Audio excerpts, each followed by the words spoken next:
I'm on the mission, snap any minute, casually winning. Stop tripping on me, stop dissing on me. Yeah, I got a dream, can't take it from me. My fire's burning, now I'm always learning. Tell me where to go, man, I'm on a journey. Yeah, I can't explain it, I get excited. Keep it 300, King Leonidas.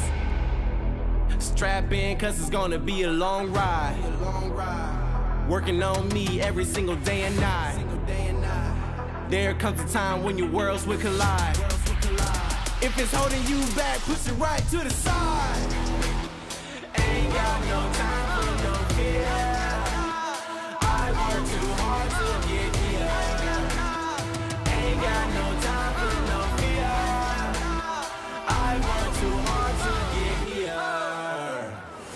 I don't got the time, put me in, coach. I've been going hard, time to let it show. Everything raw, give it to me now. Let me have the spot, man, it's going down. Gotta get it here, I don't wanna wait. Take what I want, then I go train. Gotta get a win, I won't lose the game. This is my year, I ain't gonna break.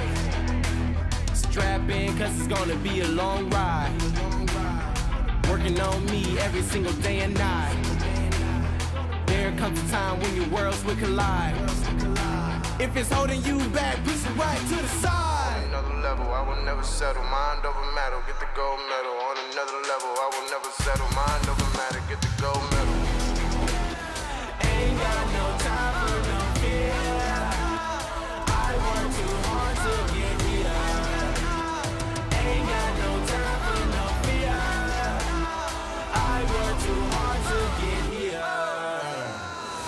On another level, I will never settle. Mind over matter, get the gold medal. On another level, I will never settle. Mind over matter, get the gold medal. On another level, I will never settle. Mind over matter, get the gold medal. On another level, I will never settle. Mind over matter, get the gold medal.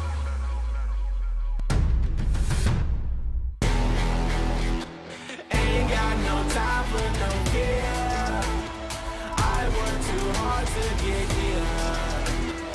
Ain't got no time for no fear. I work too hard to get here. Ain't got no time for no fear. I work too hard to get here. Ain't got no time for no fear. I work too hard to get here.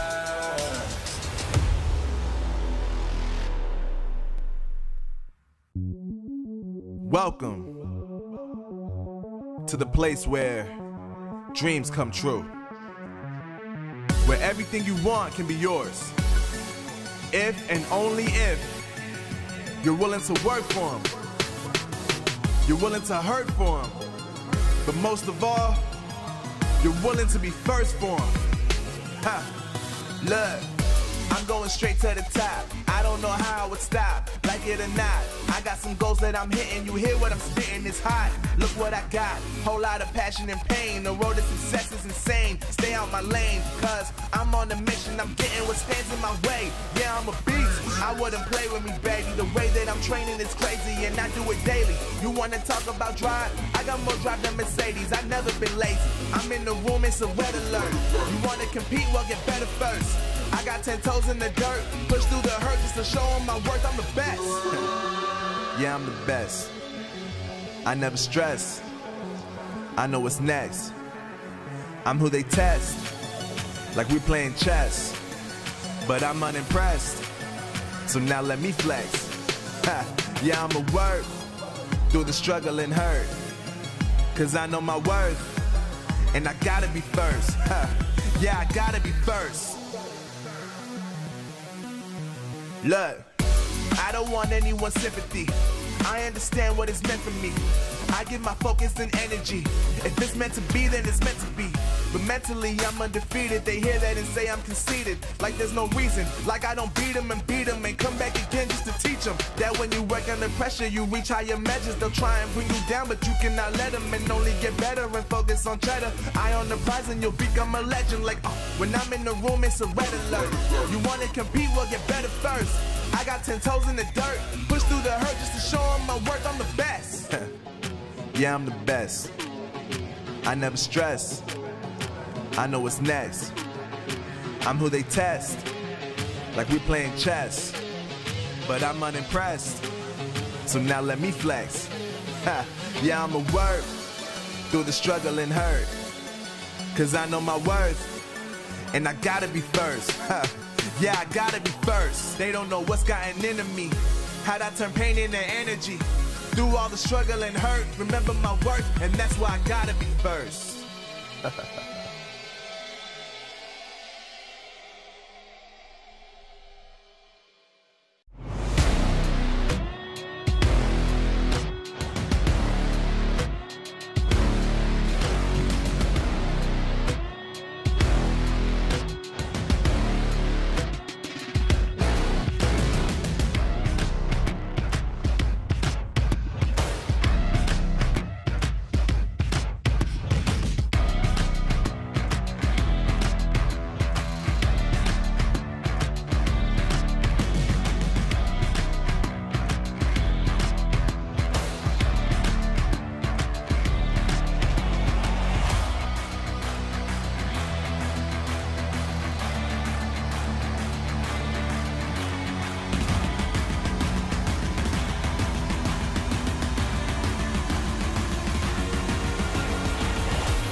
it. I'm on the mission, snap any minute, casually winning. Stop tripping on me, stop dissing on me. Yeah, I got a dream, can't take it from me. My fire's burning, I'm always learning. Tell me where to go, man, I'm on a journey. Yeah, I can't explain it, I get excited. Keep it 300, King Leonidas.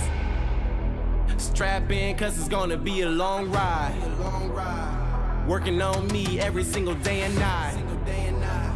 There comes a time when your worlds will collide. If it's holding you back, push it right to the side. Ain't got no time for no fear.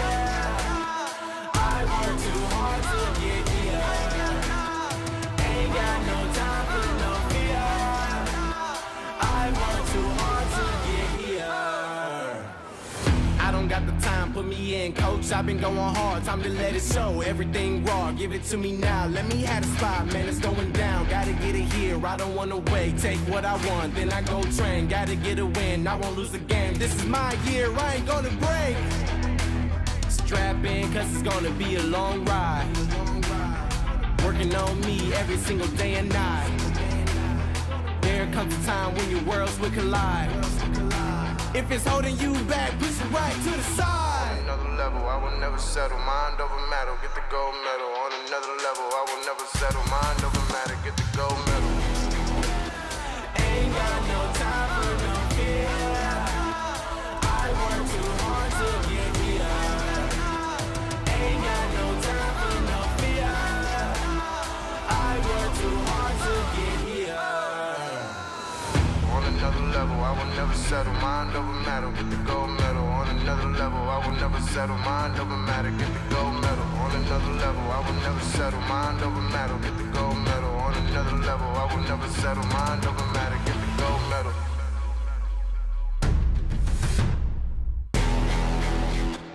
Ain't got no time for no fear. I work too hard to get here. Ain't got no time for no fear. I work too hard to get here. Ain't got no time for no fear. I work too hard to get here. Ain't got no time for no fear. I work too hard to get here.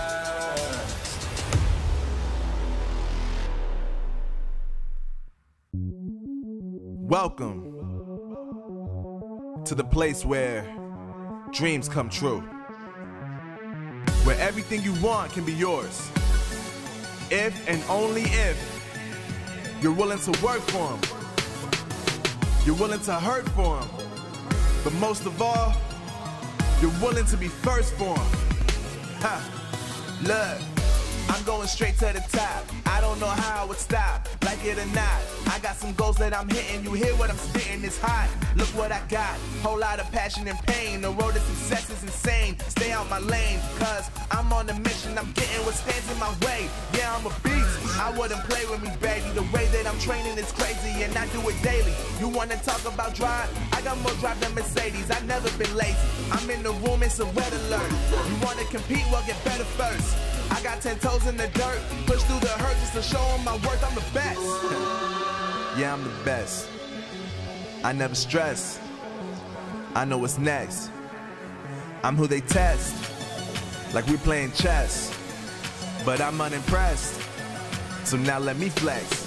Ha, yeah, I'ma work through the struggle and hurt, cause I know my worth, and I gotta be first. Ha, yeah, I gotta be first. Look, I don't want anyone's sympathy. I understand what it's meant for me. I give my focus and energy. If it's meant to be, then it's meant to be. But mentally, I'm undefeated. They hear that and say I'm conceited, like there's no reason. Like I don't beat them and come back again just to teach them that when you work under pressure, you reach higher measures. They'll try and bring you down, but you cannot let them, and only get better and focus on cheddar. Eye on the prize and you'll become a legend. Like, when I'm in the room, it's a red alert. You wanna compete, well get better first. I got 10 toes in the dirt, push through the hurt just to show them my worth. I'm the best. Yeah, I'm the best. I never stress. I know what's next. I'm who they test, like we playing chess. But I'm unimpressed, so now let me flex. Ha, yeah, I'ma work through the struggle and hurt, Cause I know my worth, and I gotta be first. Yeah, I gotta be first. They don't know what's gotten into me. How'd I turn pain into energy? Through all the struggle and hurt, remember my worth, and that's why I gotta be first.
I'm on the mission, snap any minute, casually winning. Stop tripping on me, stop dissing on me. Yeah, I got a dream, can't take it from me. My fire's burning, I'm always learning. Tell me where to go, man, I'm on a journey. Yeah, I can't explain it, I get excited. Keep it 300, King Leonidas.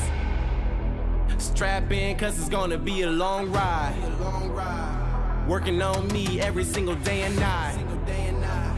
There comes a time when your worlds will collide. If it's holding you back, push it right to the side. Ain't got no time for no fear. I work too hard to get here. SPS Raps and the Sugar Snaps Christmas Anthem, part 942.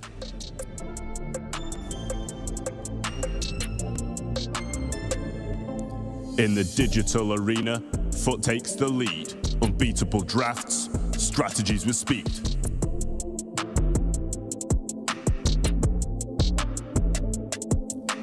VN follows an aggressive storm on his wake. In the final clash, the grounds they forsake.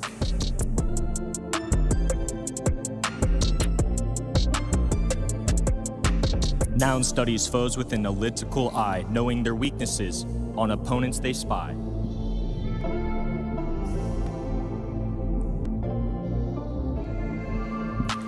Humble the underdogs, humble hearts align, it's the final dance. The lobsters came to fight.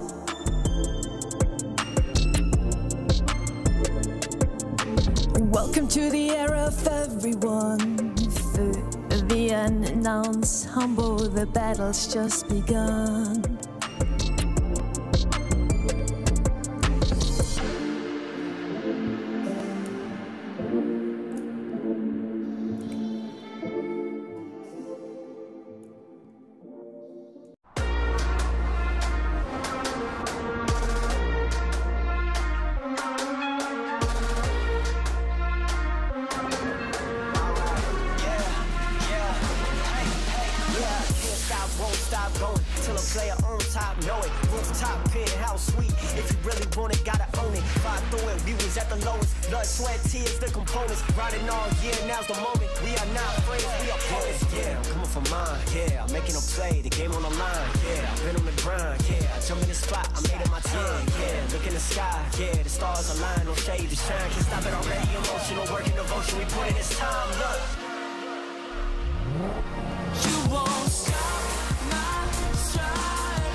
Good afternoon, good morning, and good evening, and welcome to the Snapdragon Pro Series Challenge Finals. It all comes down to this. We are looking to crown a champion, and we've got 4 of the best teams in the EU and MENA region ready to battle it out over the course of the next 2 days. And I cannot be more excited for it. I am Ark, your host for this weekend, joined on the studio by some very friendly faces. We've got Trav, we've got Kenny, and we've got Sunny. Trav, I'm going to have to start with you. We've been seeing a lot of each other over the past few days. Are you getting sick of me yet? I was sick of you the first time I met you, to be honest with you. Never mind the past few days. Absolutely sick of you the first time I laid eyes on you, Ark. But I must say, you're looking pretty beautiful today. You have been giving maybe a bit too daddish for my liking, but still beautiful. We have been given our Christmas gifts early from Spike, who I imagine might be making an appearance later on today. I mean, I'm surprised that Trav actually got one, to be honest, and not a bit of coal. But nonetheless, you know, he's looking very dapper. Kenny, you yourself as well are looking very dapper. Thank you. I mean, for a 29-year-old, I really don't think you look too much like a dad, Ark. I think you're pulling it off quite nicely. I think you're pulling it off. 1st of April. Be there on the birthday. April 1st. April 1st. April 1st. And Sunny as well. Great to have you back. Who have you got your eye on in this challenge finals? Ooh, tough question here. Really looking forward to the matches. It's the last event of the year, literally. And I honestly, I'm still kind of rooting for Nouns because they have the opportunity to make it in a region that isn't theirs. Exactly that. I'm very keen to see how they're going to fare. This is their first challenge finals, and of course for Humble as well. So are they going to keep their cool? That's the question. But of course, make sure that you are following us on all of our socials to keep up to date with all the latest and greatest here at the Snapdragon Pro Series, at ESL Mobile over on X and Facebook, and at ESL_Mobile on Instagram. And of course, if you want to be playing as well, get involved on our Discord, discord.gg/Snapdragon Pro Series. This could be literally you if you play your cards right. Get over there, make some friends, set up a team, and who knows, you might be able to get yourself, being casted by this lovely array of talent. Talent and musicians. We are all certified musicians. Universal are knocking on our door right now. Trav as well. I mean, I've got to say, you really did excel. Thanks, appreciate that. I mean, rapping is one of the things that I really do just so well.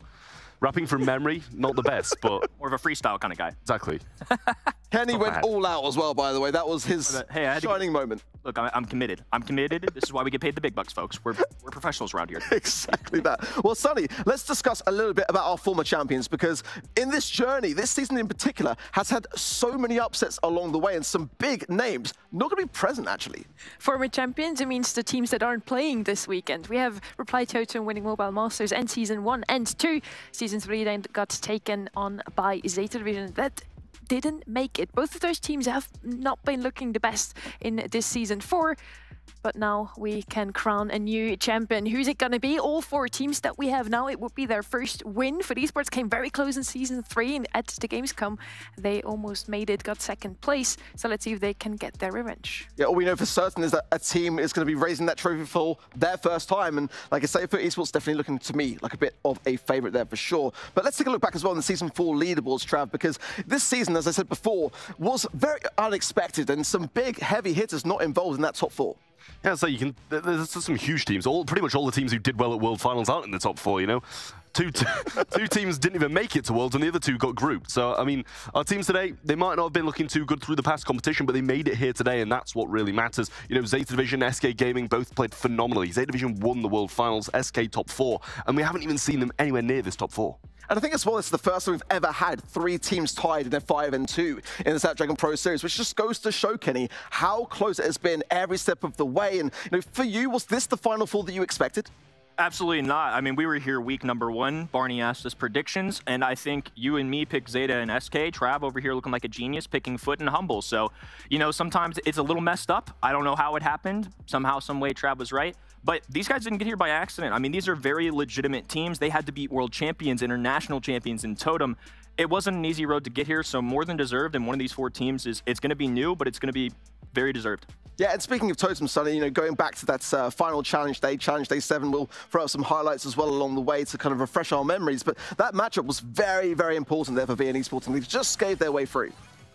It was a very tough one in the end. VN Esports team did look very strong from the get-go, but they had still to beat Totem to still make it into this finals, to still make it into those last 2 days, and they made it happen. We, of course, had other great matchups that day as well, but that definitely was where we all had our eyes laid on.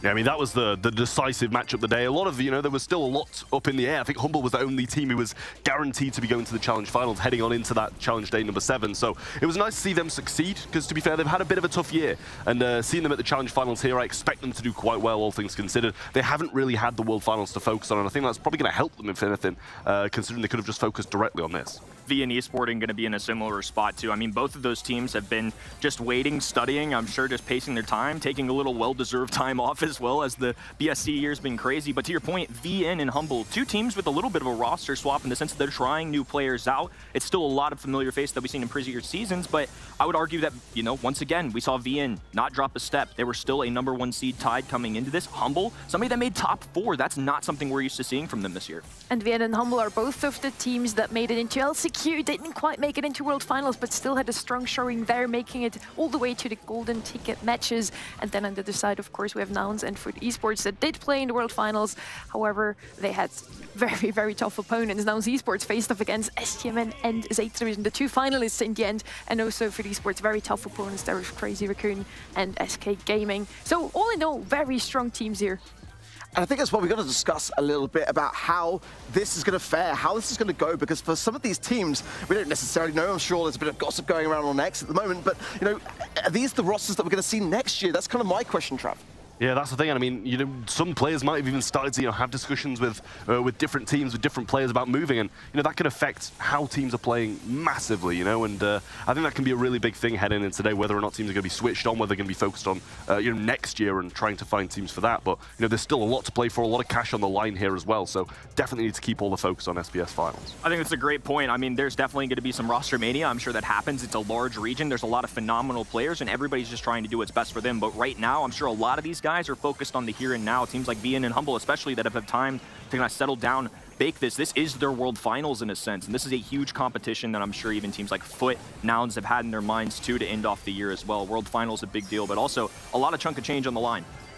And maybe we're going to see even some new players enter the ring, some players that have never been playing before. And for that, they can also go in our social media, of course, to see maybe they're going to be casted soon by us.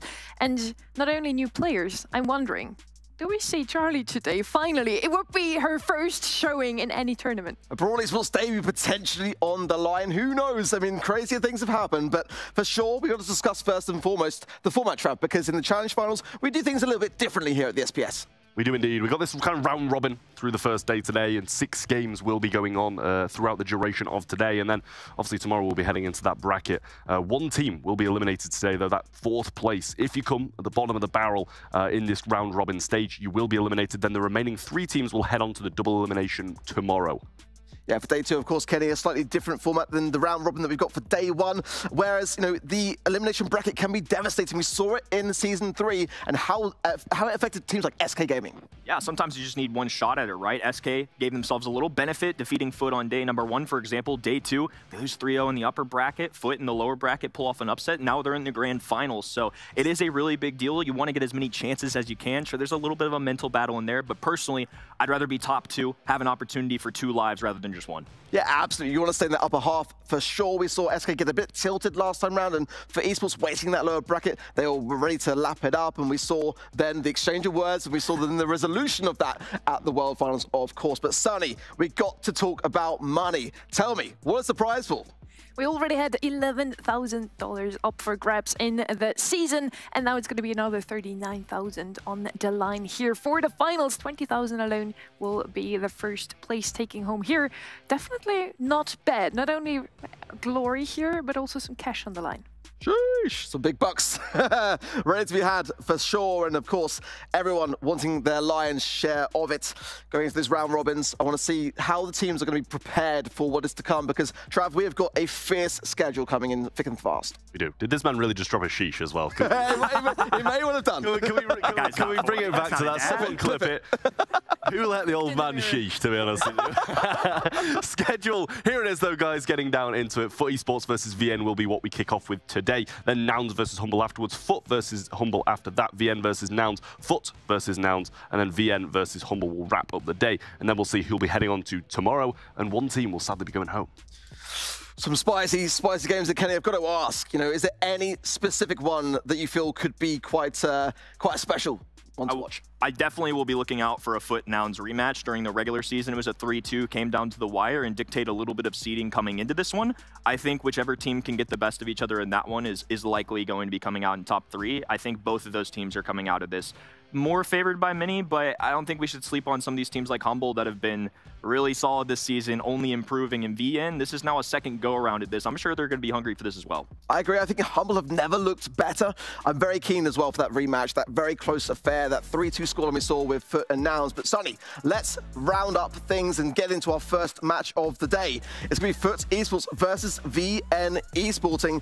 Bit of a rivalry, a very convincing scoreline we saw previously in the challenge season. But talk us through some of the history between these two teams. Yeah, as you mentioned, it was a 3-0 in this season, but in general, for Esports and VN Esporting, every single time they faced off against each other, it were some very close matches. It seemed like both of them had a bit of a troublesome start at the start of the year. VN now once again changing up their rosters, getting Bosco in the mix, and now I'm really just looking forward to see how good the team chemistry is on both sides. Again, it's the last event of this year. World Finals is already done.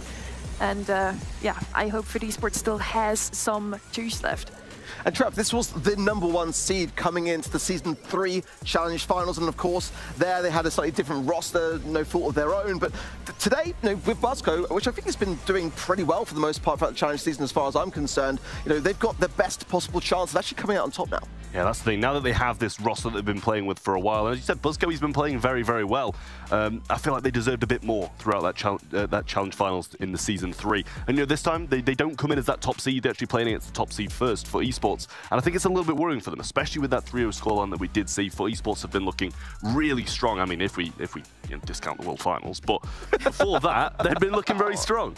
And even coming into the World Finals as well, I mean, clearly SK and Crazy Raccoon are two of the best. I mean, losing to them, no shame in that. Obviously, the fashion that they did could have fed the medical game a little bit. But coming to this, 5-2, tied for first. They're on top of their game as well. I think this team's peaking along with VIA and esporting as well. Buzzco has fit in perfectly. And, you know, even though this is just the online format, they may play to their advantage a little bit. They've got the same three-man roster, and now they're coming into this. Don't worry about the bright lights. Got to just play from home, comfort your own couch. You know, they don't have to get exposed to anything crazy here. They can just do what they've done all season.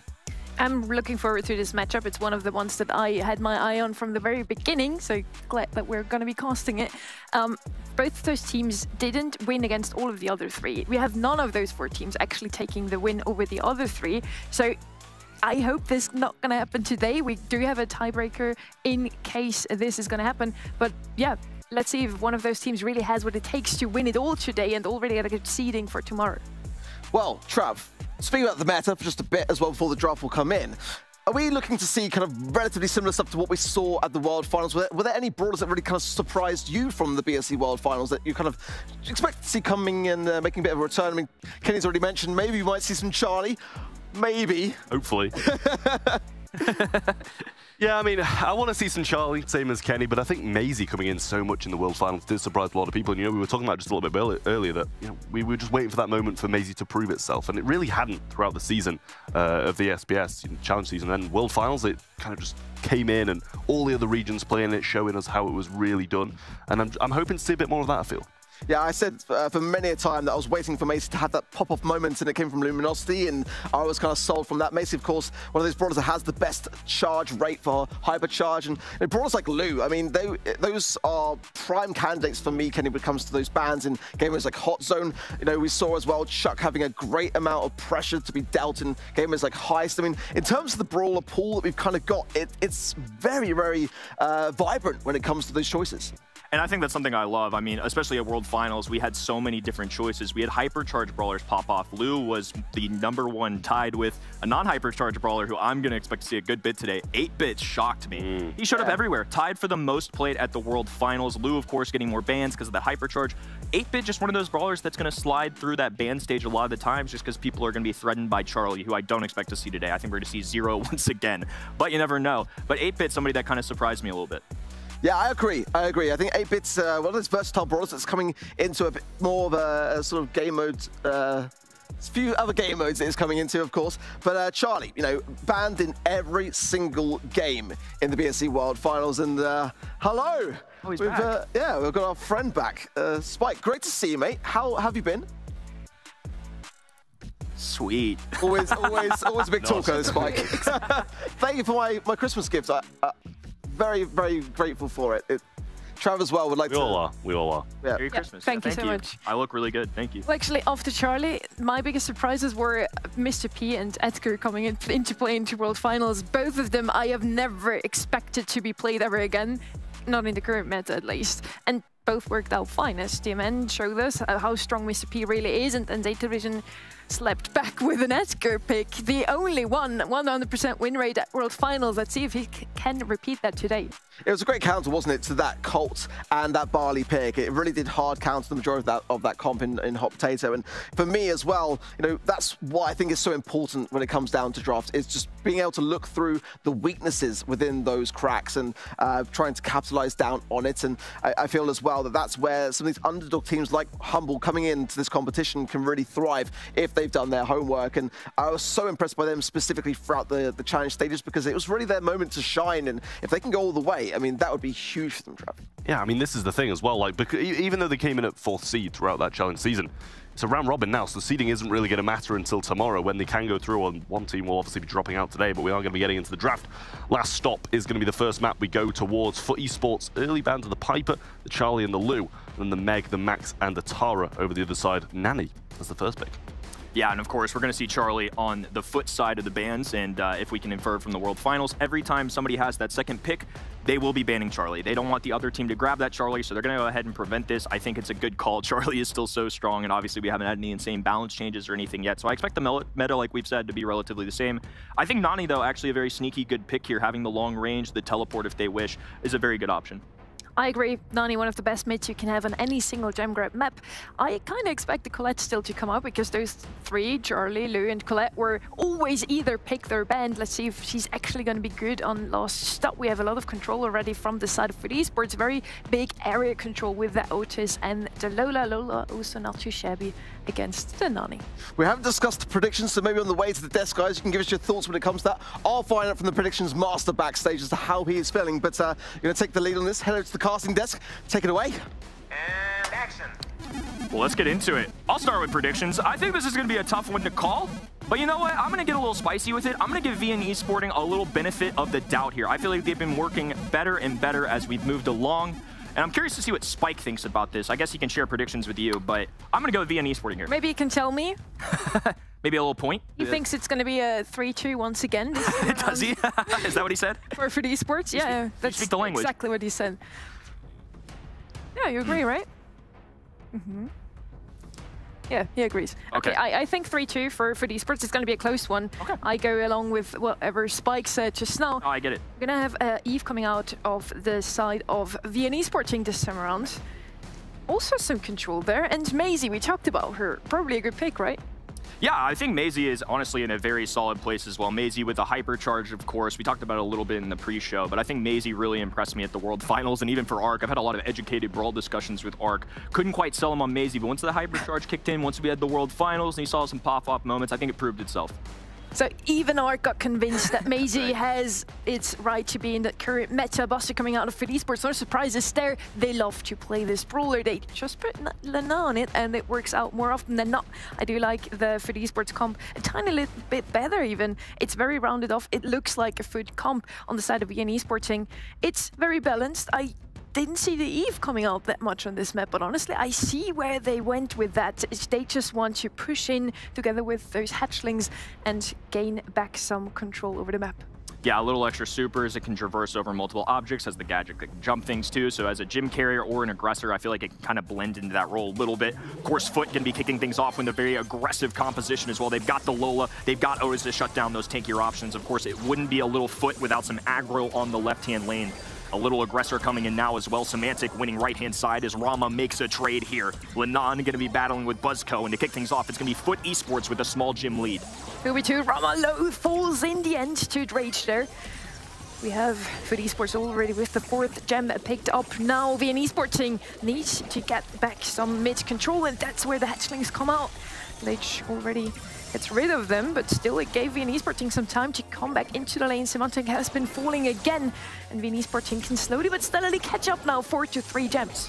And VN Esporting can put on pressure from a distance. They've got the long range. They've got the Nani Peep. It's a teleport inbound as well. Rama makes the connection. That's going to be a pivotal pickup right there. So Lenan looks to get sneaky on the left-hand in, trying to bait Buzzco, who's just sit there waiting. Does have that super to get a pushback as well, but this is going to be some interesting timing here. A big pull as well. Rama goes down. A pull as well coming in once again from Lenan. Now everybody isolated against Buzzco here. They get the shots, but more importantly, they get mid-control, and now they're only a couple away from a countdown. The dodges from Drage, Lenan and pushing up on the left-hand side. The aggression that FUT Esports needs to get back into mid. And then the taps as well. Rama falling, losing the gems now. FUT Esports with 9 in their hands already. Buzzco with hypercharge pops it now, gets rid of Lenan. Now focuses on Drage. Can he get another takedown there? Hypercharge runs out. And still no takedown of Drage. He's doing so much work as gem carrier right now. Lenan with some major dodges will survive and even wins the interaction. Now Semantic and Drage can focus the other brawlers. It's a double takedown and now a team wipe as well. FUT have a countdown. 15 seconds left on the clock for VN Esporting to get the takedown onto Drage to reset the countdown. Semantic trying to get rid of the Nani Peep, hits the wall, doesn't find the connection with Drage. Drage still looking very healthy. This is not going to be possible for VN to turn things around. First game goes the way of FUT Esports. FUT Esports doing a great job, and just unfortunate at the end there for VN Esporting. A crash course into the wall, not going to do them any good. They set themselves up for no success there by doing that. A teleport would have been better. It would have been difficult still, would have had to nail every single shot. But at that point, the ship had been sailed. So FUT with a very consistent game one, I would say. It never really felt like things got a hand. They slowly and surely just kind of worked their way up the map, grabbed the gyms, and had multiple team wipes there. So I think in terms of the kill category, they were just simply doing better. They also just look like they're comfortable with the draft they have in their heads. As I said, this really looks like a FUT Esports comp here. Drage feeling so comfortable on that Lola. Semantic Gets run over there on his lane. All three members of EUR&MENA Esports now playing right-hand side lane. Semantic can't really do much there. Gets some help from Drake in mid. And as long as EUR&MENA Esports is still playing so one-sided, they can't pick up any gems. 4, 5 now gems already on the side of Foot. And the triplets are now going to be released here too, as Mebius just tries to disrupt things. He's on the back lines, but Eve is not necessarily a top fragger, just going to be looking to kind of disrupt things. They're now going to isolate this. Semantic dropping a fat splatter, and it's an easy kill. Foot just picking up gym after gym. VN Esporting have nothing to show for this game so far. And with another takedown, all three members of VN falling again. Not a single gem picked up so far. Foot only needs one more for the countdown to start. Mebius falls, and Eva so as well. Semantic and Rage still standing healthy there. Semantic falling. He was one shot after all, and Hypercharge is ready for Basket now. And now VN Esporting are kind of have to get desperate here. A pull activated here for Lenon. If he wants it, just going to go for the super instead as they pick up a gym. Now 1, make it 2. Foot piling up tags as well. Rama low HP, and yet another team wipe for Foot Esports. The regular season matchup was all Foot then. I'm starting to get flashbacks of that matchup again. VN Esporting are going to have to wake up here if they want a chance in this match. What an incredible last 20 seconds of this match. Lena picking up the last gem. I was already scared for them, quite low in HP as well, but they couldn't take him down. Those dodges coming in clutch. And yeah, overall, I'm really eager to see the stats now. I really feel like Foot Esports just swept them over and over again. Yeah, it didn't feel close there. I mean, game number 2 was simply a runaway. Foot Esports had to be winning that kill category. It felt like we were calling out team wipe after team wipe. Lenon playing phenomenally as well, activating that gadget to try and get some pulls in, some easy shots. And look at them, they're just lining it up. They're making it look simple. Nani, not an easy brawler to play. Maisie, as good as she is somebody that you really have to nail the shot. For casual players, it's a little more difficult for somebody like me because it's a little bit of a delayed shot. These pros make it look easy at times, but even still, it was not enough to overcome that Foot composition and play. Foot just looked like on another level so far. I mean, they did so in the season as well. It was a 3-0 there. Now I said this is going to be a bit closer simply because VN had a lot of time to prepare for exactly this match. Again, not playing in the World Finals maybe gives them the edge here, but it doesn't look like so far. Foot Esports, once again, with the draft that they feel really comfortable with. Maybe that's the key. VN Esports needs to rely on their aggressive comps, which we emphasize during the season all the time. They love to play aggressive comps.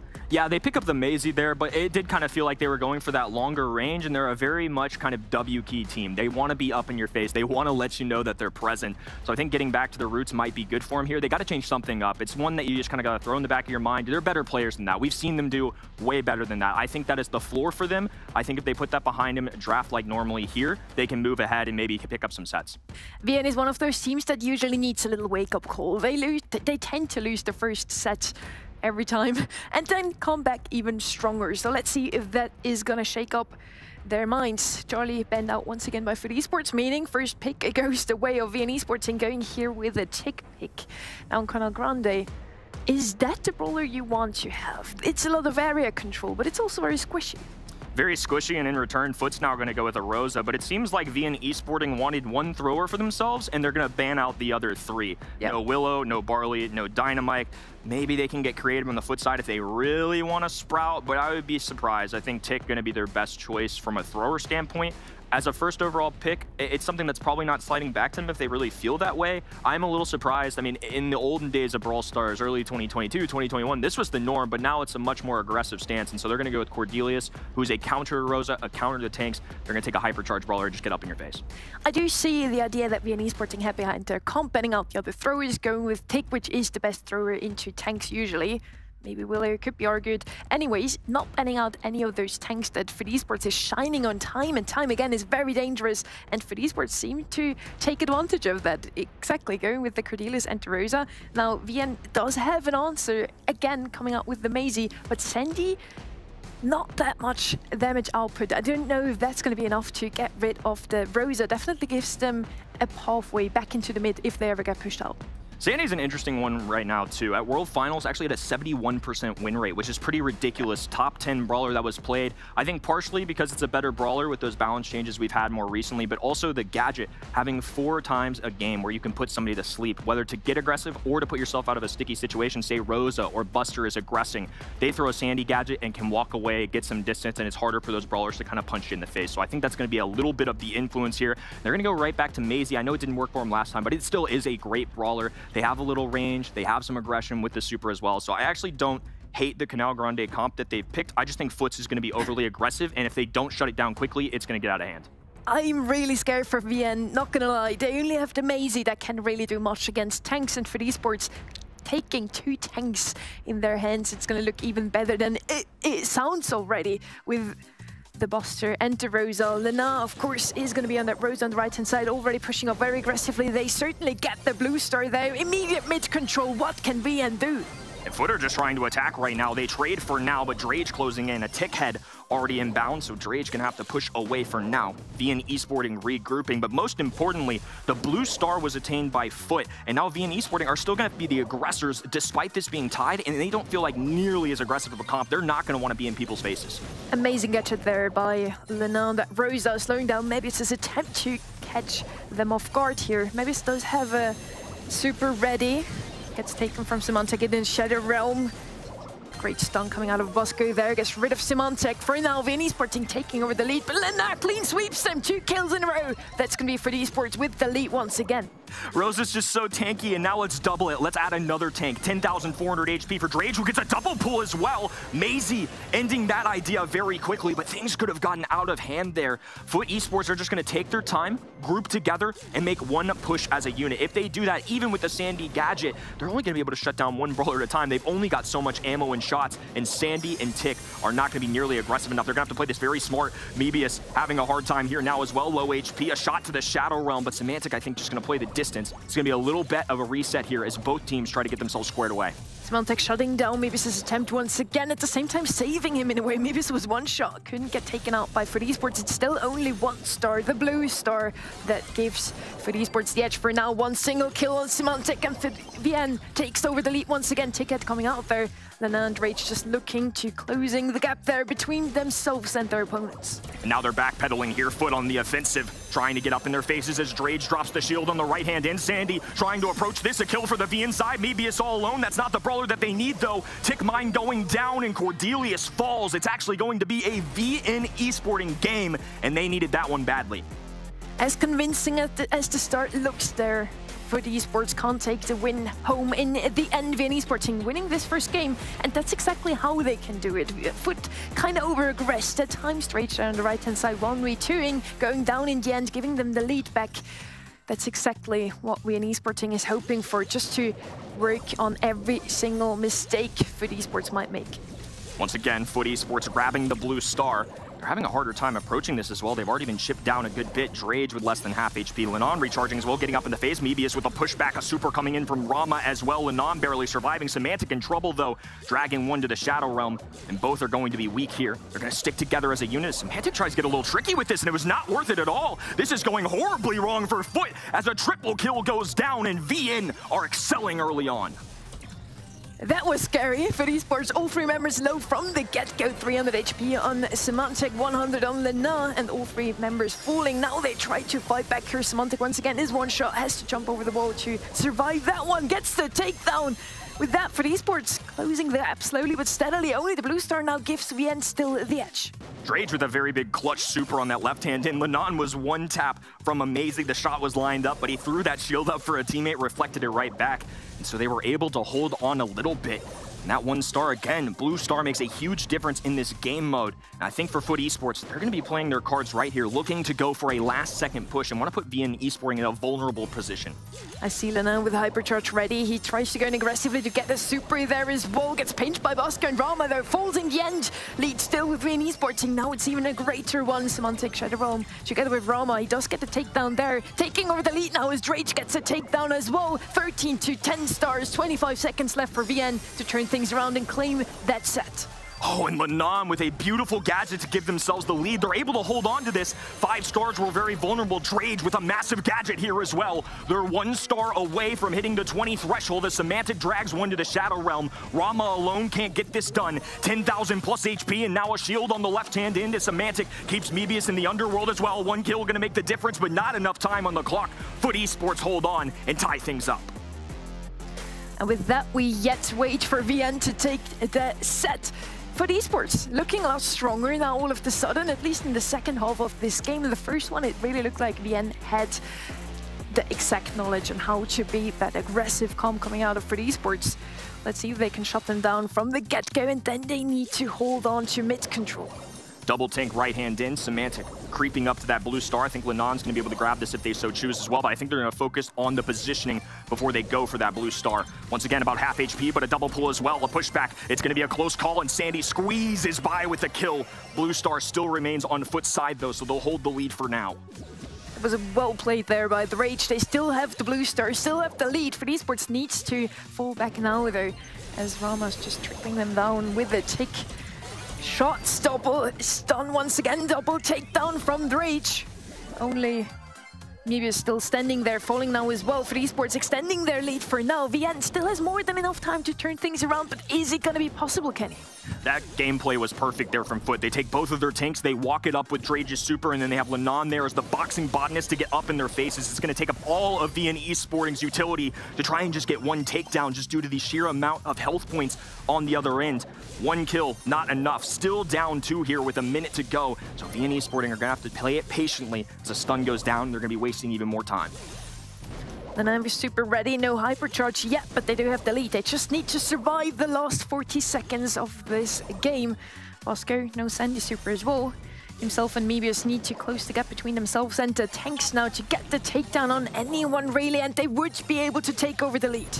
All this action is going to go down in the final moments. Neither side wanting to waste resources. They want to get aggressive on the VN side. But they need to start threatening the opponents here. They don't have a lot of time. They need at least one pickup here as Mebius hits the big purple button. Mebius gets the double hit with his super, gets the takedown onto Drake. VN Esporting taking over the lead, gets the takedown onto Lenon. Semantic now, the last man standing, doesn't survive it well. 6 seconds is all that FUT Esports still has to turn things around. This is not going to be enough. VN Esporting running away with the second set.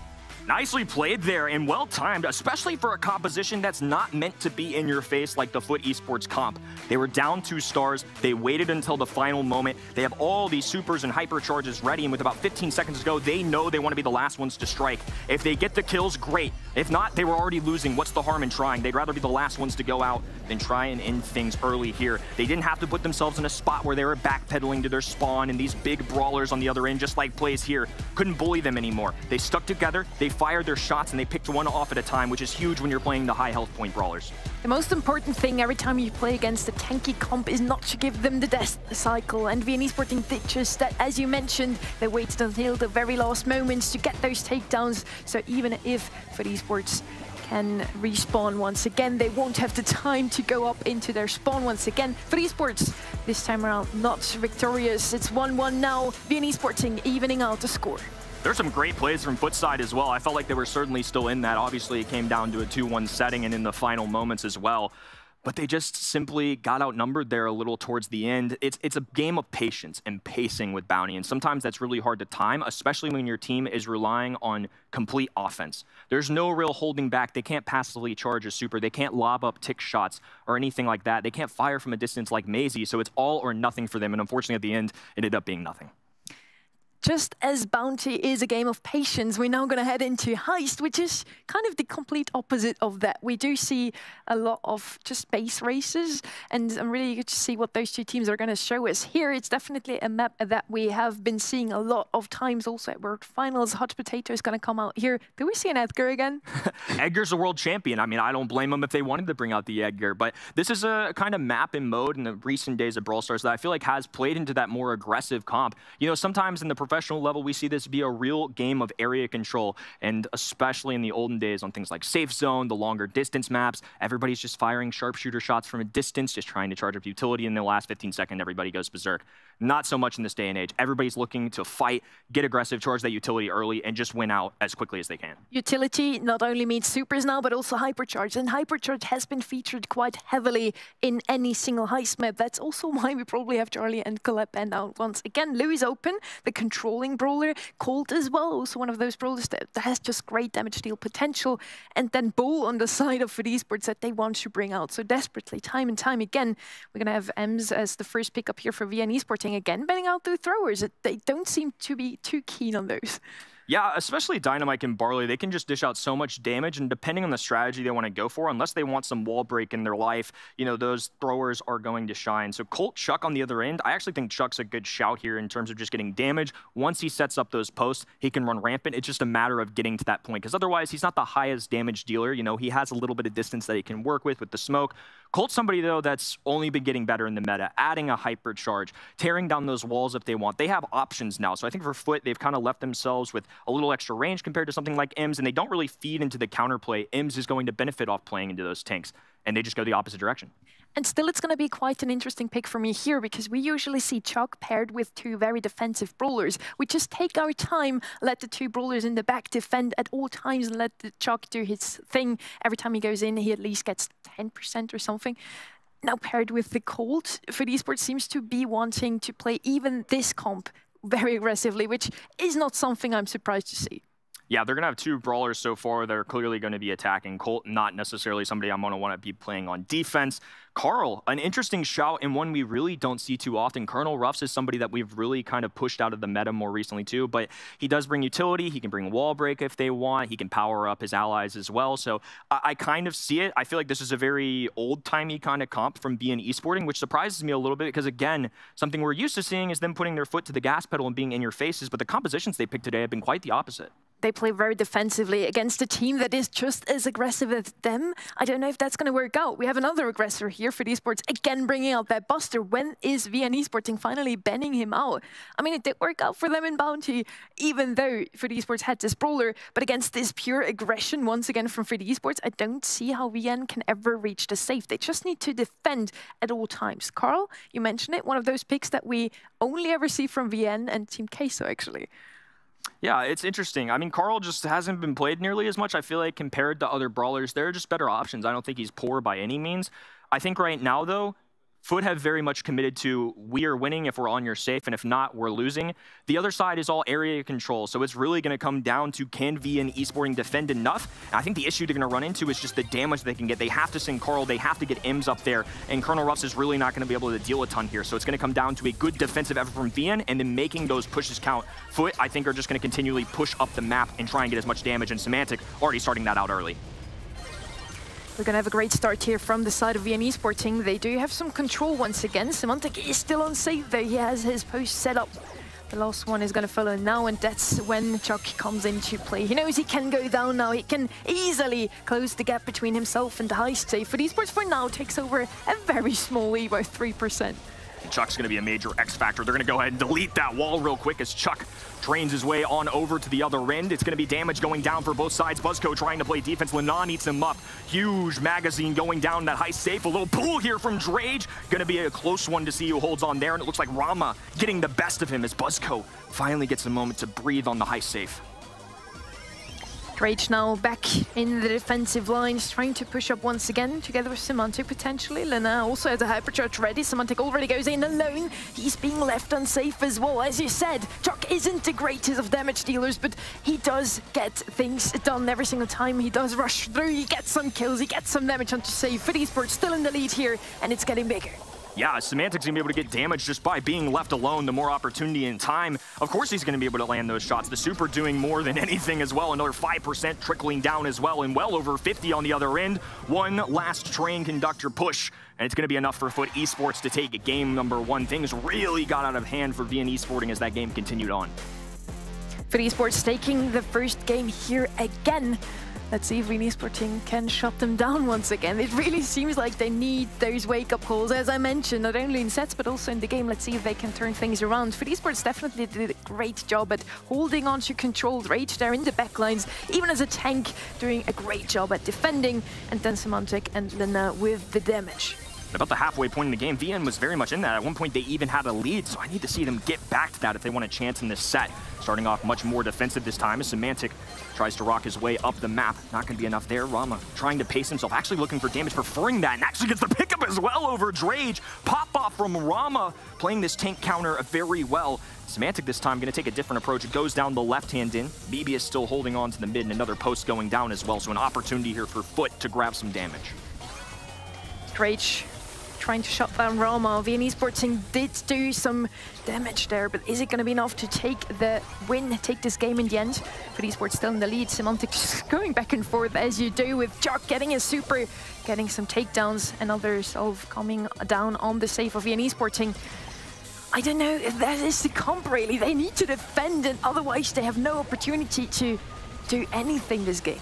Well, Ems is going to pop a super, and Semantic's going to sail right on out of there, and now they're just committing to the other side. Semantic up the middle of the map, throwing down a super, activates to the other end as well. Mebius trying to swing that pickaxe and put his team in some kind of advantage here, but Semantic just like that, back in place, going up and down this map, and now it's extended their lead even further. Semantic on safe once again. It's the last 10%. He's still taking 3% now in the save of VN Esports. And Ken for Esports close this one out with a 2-0. Threach is going to do the end of that save. And with that, for Esports runs away with the lead here once again. 2-1 overall in sets. I just don't feel like the composition necessarily catered to the mode.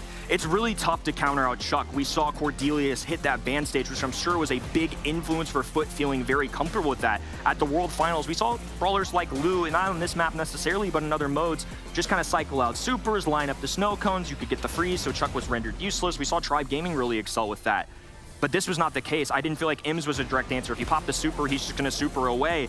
Really had to line up shots for Buzzco with the super, and it just wasn't enough. He was just running over brawlers, the heist safe, and I feel like they just had no direct answer for him, and as a result, Foot, as the games progressed, just were able to pile up more and more damage.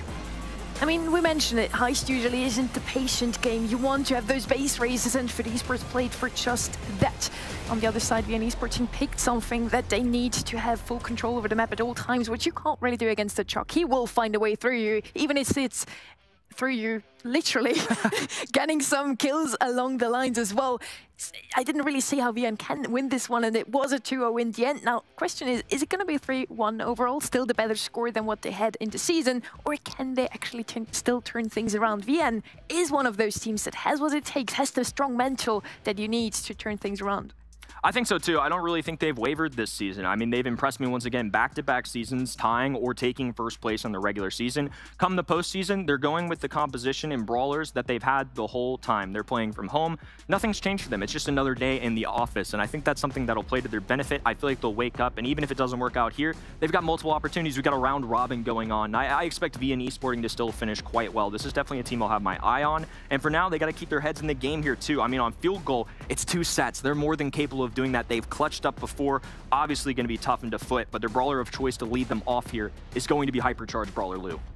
And I do like to see that it's again one of those brawlers that plays defensively, that wants some area control, but maybe it works out this time around. Not the Maisie, but the Lou coming in here for them on the Hypercharge side of things. Again, not banning out any of those tankier options. Let's see if Esports is going to take the bait. Maybe VN Esporting has the perfect answer this time around. Dynamite is going to come out as first pick here. I do love them on field goal. Just so much opportunities to get a goal in, open up the map. Shelly just does the same. And I do feel like Foot Esports is going to come out with a last pick that is going to be somewhat tanky.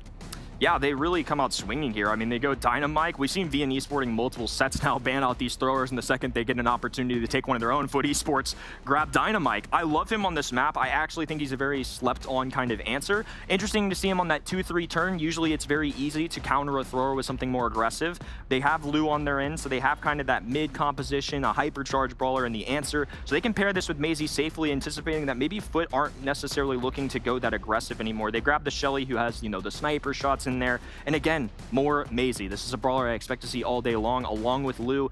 Not as much Shelly as we're used to seeing, but I still think she's a powerful brawler.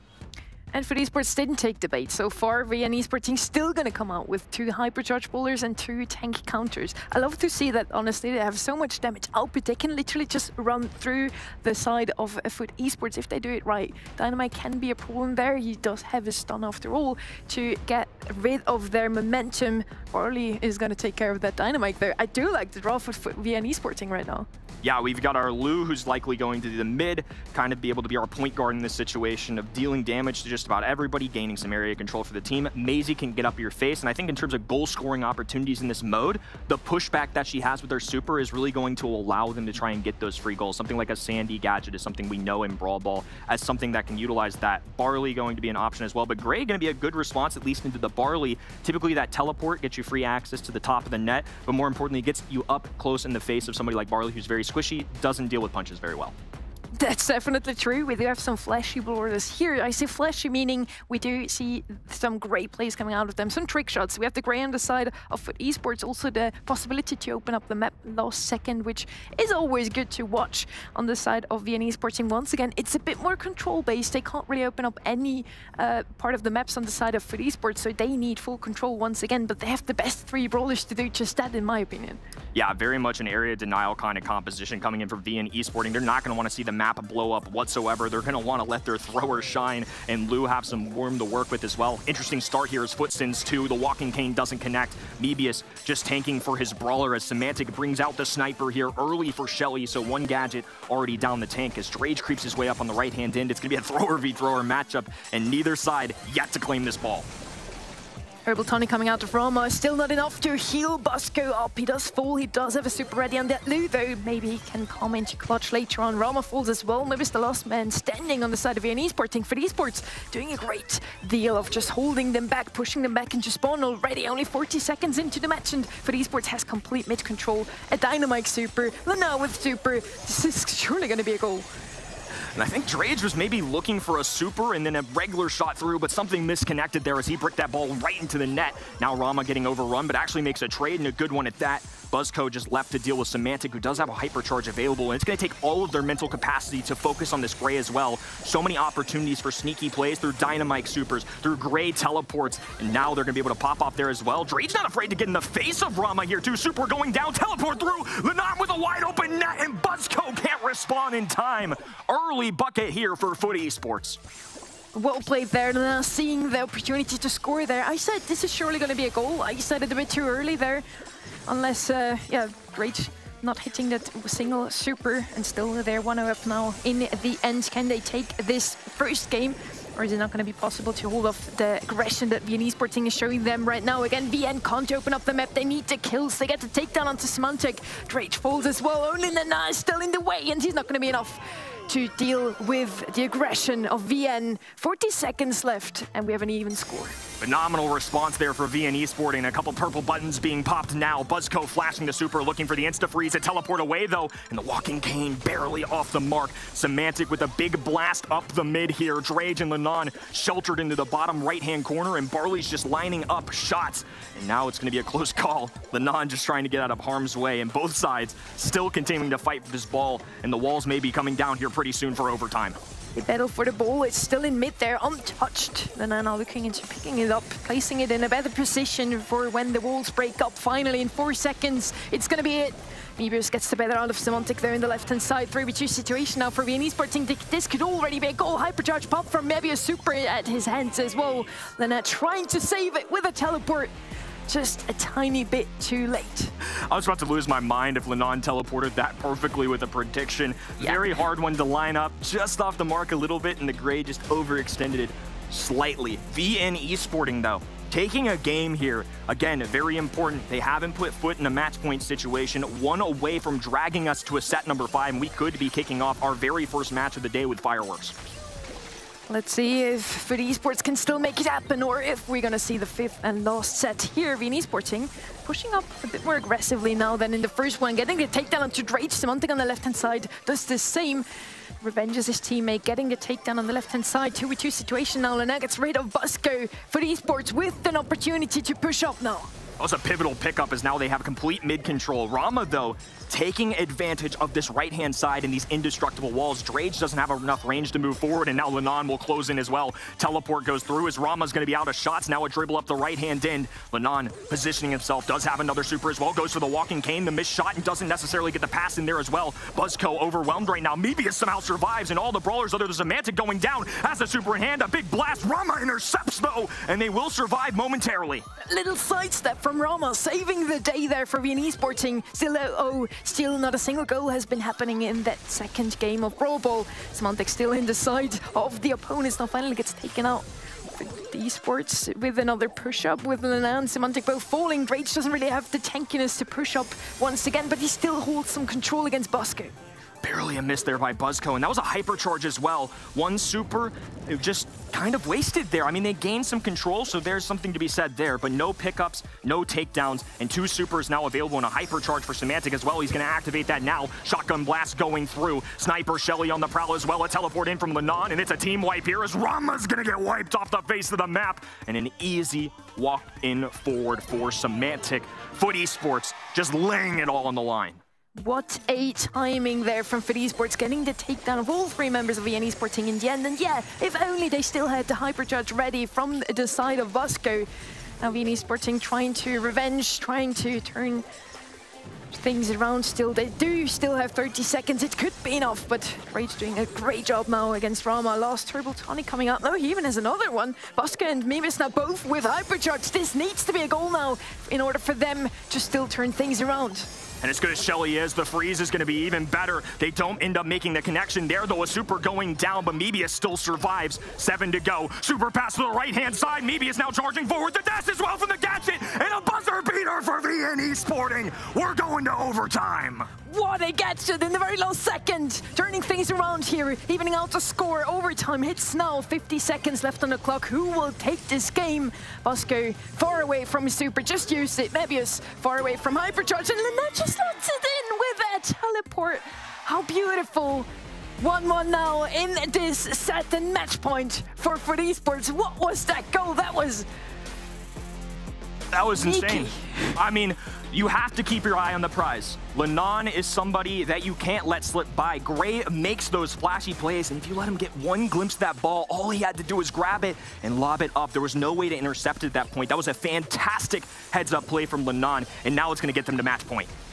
I mean, all 3 members of VN still stood in front of that goal. FUT Esports still made it happen. And now they're pushing up just as aggressive as in the first game. Already closing the gap between themselves and the goal. FUT Esports opening up the map there. Lena doing a great job on 18 HP. Just barely holding on to his life there. Getting taken out in the end. Herbal Tonic coming in from Rama. They just evaded that one, but that was already a great opportunity for FUT Esports to take the lead once again.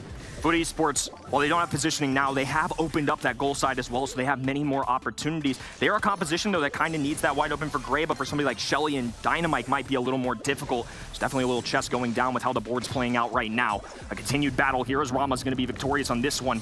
Now shots firing down the line. Some maple syrup covering the map, and Symantec going to deal with multiple brawlers. Mebius going for the tag as well. Drage with the connection, a stun, but not enough. Rama dribbling the ball, a kick right into Drage's hands, who's going to pinpoint in the bottom right-hand side. Successful defense here from FUT Esports. Drage even survives that one with a teleport, clearing the ball there, doing a great job at playing Dynamite there. FUT Esports now pushing up once again. Leno with another super ready. Walking King coming in. Bosco does have a hypercharge ready, but he can't really pop it at the moment. He's too low. Mibis does so and loses the hypercharge in the end. Both hypercharges pop now, and still FUT Esports looks quite healthy. Rage against Bosco now. Of course, the Dynamite is going to fall there face to face. And Symantec still trying to clear the ball there, but VN Esporting once again defended that goal. It's still 0-0 though. That hypercharge for Lou came in clutch right there. They were able to deal with all 3 brawlers and now build up an opportunity of their own. Mebi is still dribbling here. Fires forward, the stun. Symantec intercepts though. Just enough time. 3 red brawlers standing tall in the mid here, and they're going to push Lenon all the way into the back of the net here. VN Esporting with 30 to go are currently on top. Gray alone on defense, not enough damage output to clear that one out. FUT Esports now has 23 seconds left on the clock to turn things around here. Lena with a teleport. Let's see if he can sneak one in once again. Bosco with hypercharge, Mebius with a super. Drake's falling. Symantec one shot. Lena the last man standing once again. 10 seconds left on the clock. Not a single member of FUT Esports still on the field. This is gonna be VN Esporting taking Brawl Ball.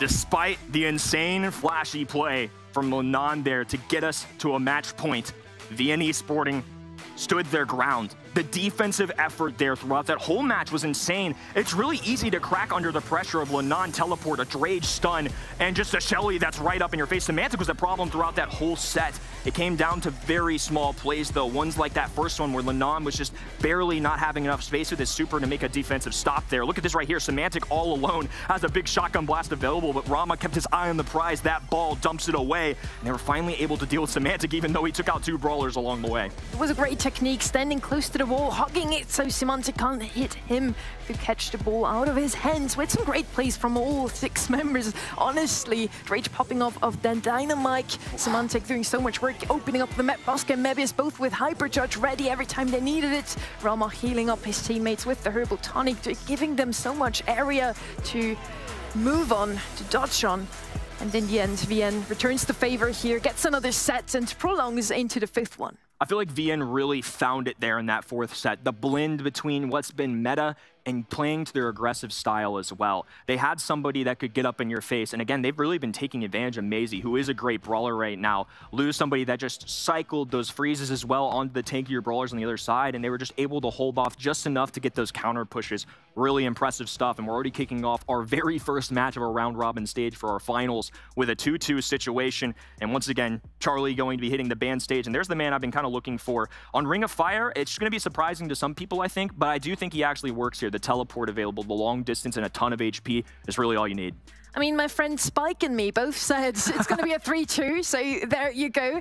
And in the end, I gotta say, VN Esports finally seemed to realize you can't let FUT Esports have those tankier options. It was the first set that FUT Esports didn't have the Buster on their side of things, and it didn't work out this time around.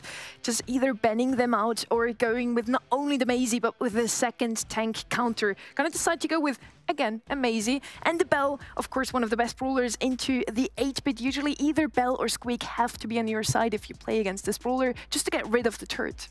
Yeah, I was looking out for Stu there as well. It's somebody that really shined on the World Finals, having the speed zone also a huge help. And into kind of these sharpshooter brawlers, at least for Bell, Maisie a single shot brawler, so along the same lines.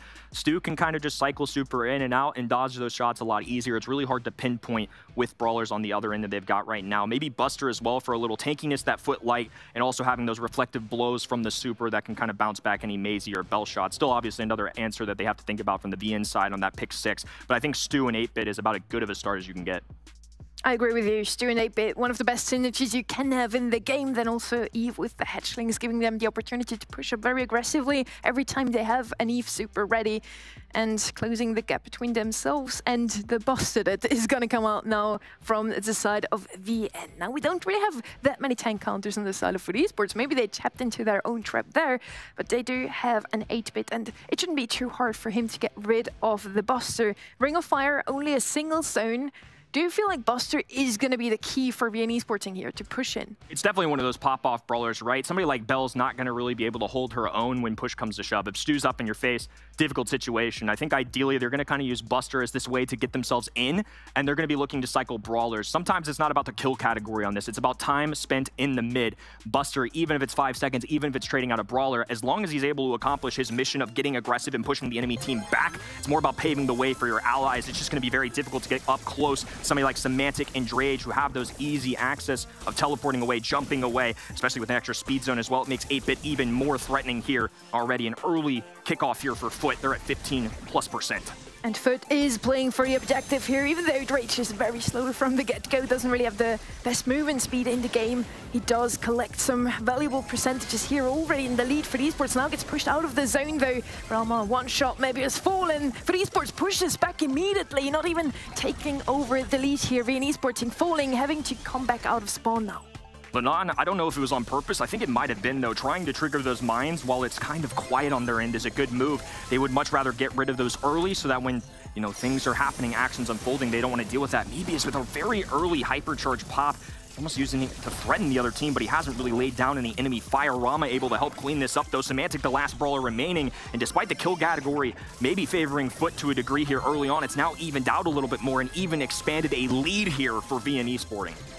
Lenon dodging those shots. Drage coming in once again. Turret ready. Speed behind him thanks to Lenon. Trying to go in aggressively, immediately gets hit by Mebius though. VN Esports team claiming back the lead here, 70% already reached. Mebius gets taken out by Semantic there. For Esports, still all three looking healthy, pushing into the map once again. Rama, the last man standing from the side of VN Esports team, still able to defend and get some more time on the zone even. It's a lot to deal with. They've got 3 brawlers, hatchlings, a teleporting 8-bit, and 90% more importantly as Buzzco's looking to hold on here. A pull not enough, and now Rama and a hypercharged Maisie are sprinting up the mid here. Gonna take every bullet from Drage to shut this down. 98, and they're dangerously close. It's gonna take a perfect one from Foot here, but Buzzco has plenty of juice in the tank, and VN Esporting now with their first match point. Very well played there. For Esports getting the better start there, immediately getting 20% on the side of their team. But on the other side, VN then pushing back very aggressively, getting some time in the zone. And in the end, as soon as they reach those 90%, that's kind of the point of no return. With the tankiness that they bring with the Buster, they can easily just get a few more percentages in the last few seconds. Let's see if For Esports gets another great start and if they can hold on to it this time. And Buzzco barely surviving will dwindle down to the flames, but at least a trade is something that can keep VN Esporting in position. And this time a little bit of a stronger start from them, but now Foot are going to start retaliating as well. Buzzco, this is what I was talking about in the draft stage. He's going to be able to pave the way for his teammates, drop that super, bounce any incoming projectiles off, and it's enough for Mebius to get a pushback and force Drage to use a teleport through. A piercing blow as well as Mebius makes the connection there, and now 30+% for VN Esporting. Foot need to start making tags. And Lena does that.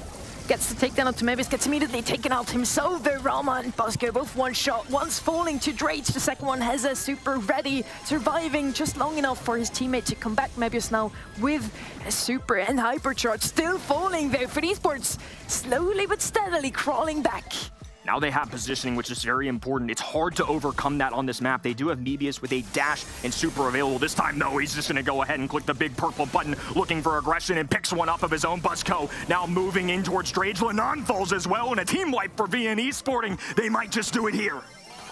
VN 70%, is this the point of no return already? Drage pushing up now aggressively. They don't get rid of Buzzco in the backstop. Buzzco gets a takedown, one falls, the second one, Drage quite low, falls as well. All 3 members of Foot Esports taken out. And this could already be the end now. VN Esports only needs 2 more percentages. There we are. VN takes this one 3-2. They've had this one marked on the calendar for a long time. VN Esporting losing it 3-0 in this matchup in the regular season, but this time they get the better of Foot. Much more exciting matchup this time, Trav.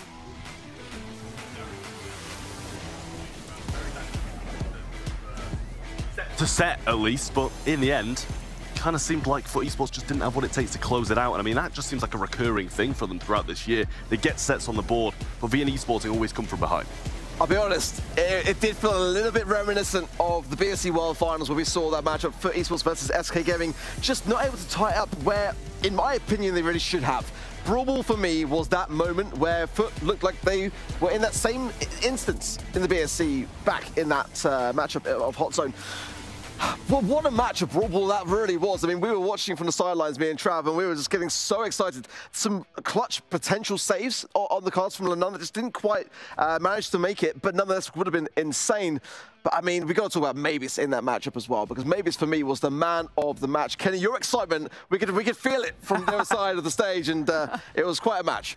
I mean, we just had so many brawlers with pop-off potential. I think that Brawl Ball one's the one that stood out to me because I easily could have seen this going down as a 3-1 the other way. There were moments where I thought just maybe Foot would be in a spot where they could get that goal in, but it's those little micro plays at a professional levels that haunt these guys. And the biggest thing for Foot Esports moving throughout this day, this is something that we kind of talked about a little bit yesterday when prepping.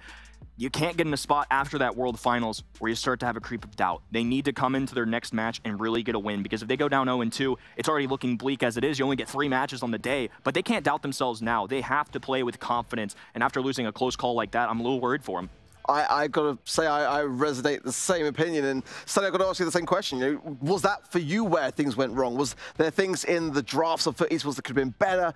Where were the mistakes made on their behalf? I don't know if that's a mistake in a way. For Esports, winning that first set was where it all went wrong. VN Esporting seem to feel so comfortable whenever they're down at the bottom, even in the set itself. Whenever they lose the first game, they just win the second and the third one. Whenever they lose the first set, they just win the rest. They really seem to get some motivation out of that. And yeah, they didn't disappoint once again. They just continue where they left off 2 weeks ago when we ended the season. Trav, I'm going to ask you the question. Who have you got your eye on to go forwards into day 2? Who do you feel like, having watched that first matchup, might be in a tough spot? Because it'd be a shame to lose FUT Esports in day 1. Yeah, I mean, I still think both of these teams will probably make it through.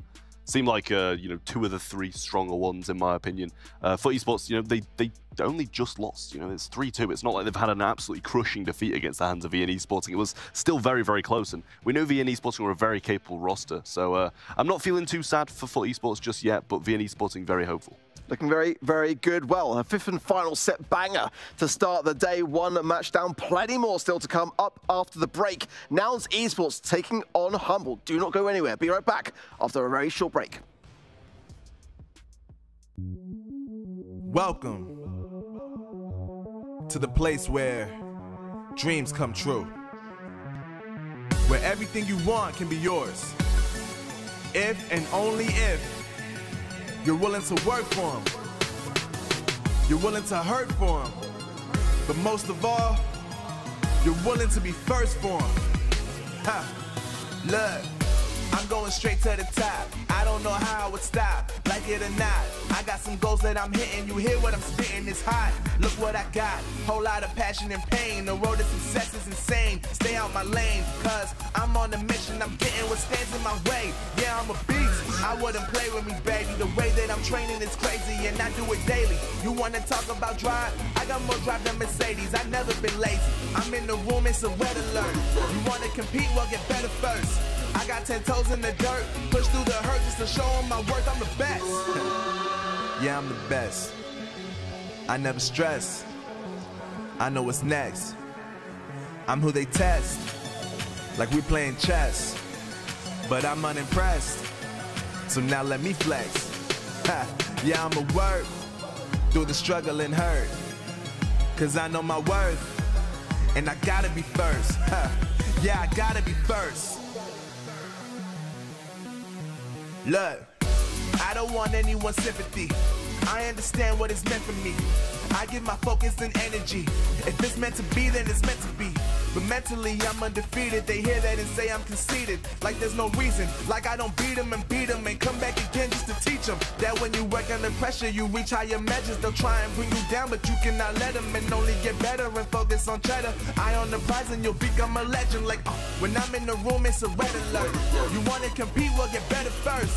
I got 10 toes in the dirt, push through the hurt just to show them my worth. I'm the best. Yeah, I'm the best. I never stress. I know what's next. I'm who they test, like we playing chess. But I'm unimpressed, so now let me flex. Ha. Yeah, I'ma work through the struggle and hurt, cause I know my worth, and I gotta be first. Ha. Yeah, I gotta be first. They don't know what's gotten into me, how'd I turn pain into energy. Through all the struggle and hurt, remember my worth, and that's why I gotta be first.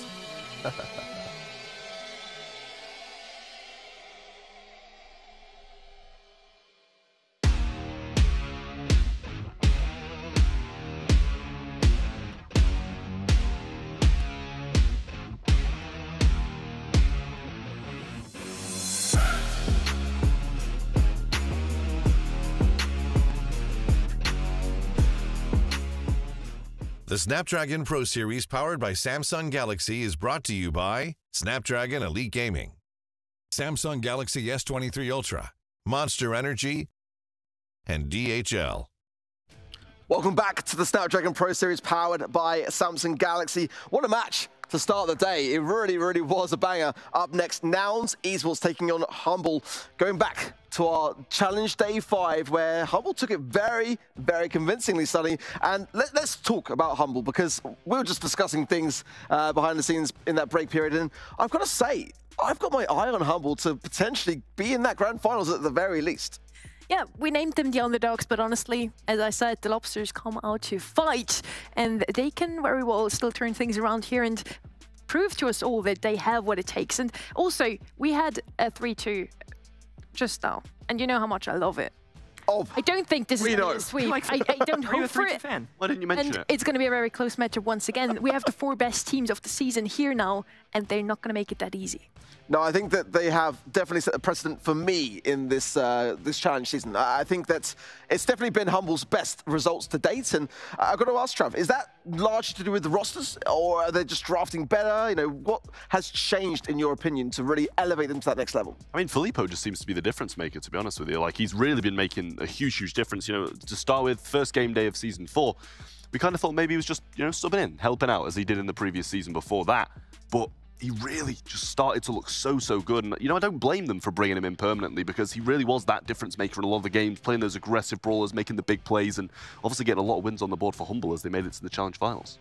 Kenny, let's touch as well on Nouns Esports, because let's be honest, it probably wasn't the World Finals of which they were hoping for, to put it lightly. But they had a phenomenal start to the challenge season. When we got to the later stages, it started to dwindle down a little bit, and it wasn't as consistent as we saw previously. So, you know, from your side of the pond, quite literally, like, how did you kind of watch that go down, and what was going through your minds when we started to see them tail off towards the end? I almost want to throw it out a little bit. They've had such a phenomenal run early on in the season, undefeated for a long streak of it. And to be honest, like, Group C was the group of death. We called it that from the get-go. They played Zeta Division and Stamina. If any team on the planet lost to those 2 teams, I still credit them. They fought really well. They were close matches. I still think Nouns are a really legitimate team. It's just shaking off the dust, showing up on workday, and seeing what they can do here. But to y'all's credit, I do think Humble are a very legitimate threat, and they've been somebody that have been waiting for this opportunity. Couldn't agree more as well with Nouns. You know, for me, they still got a 5-2, let's be honest. It wasn't a terrible season for them by any means, was it, Sonny? I mean, they still are a huge, huge threat. They are that aggressive team. I mean, Pekka on those Cordelius picks, or, you know, Immortus pick, if you give him anything aggressive, he will just go to town. And for that same reason, though, I was so impressed by Humble's approach in that challenge season. That 3-0 scoreline was so convincing. Is that kind of what we expected going into that matchup?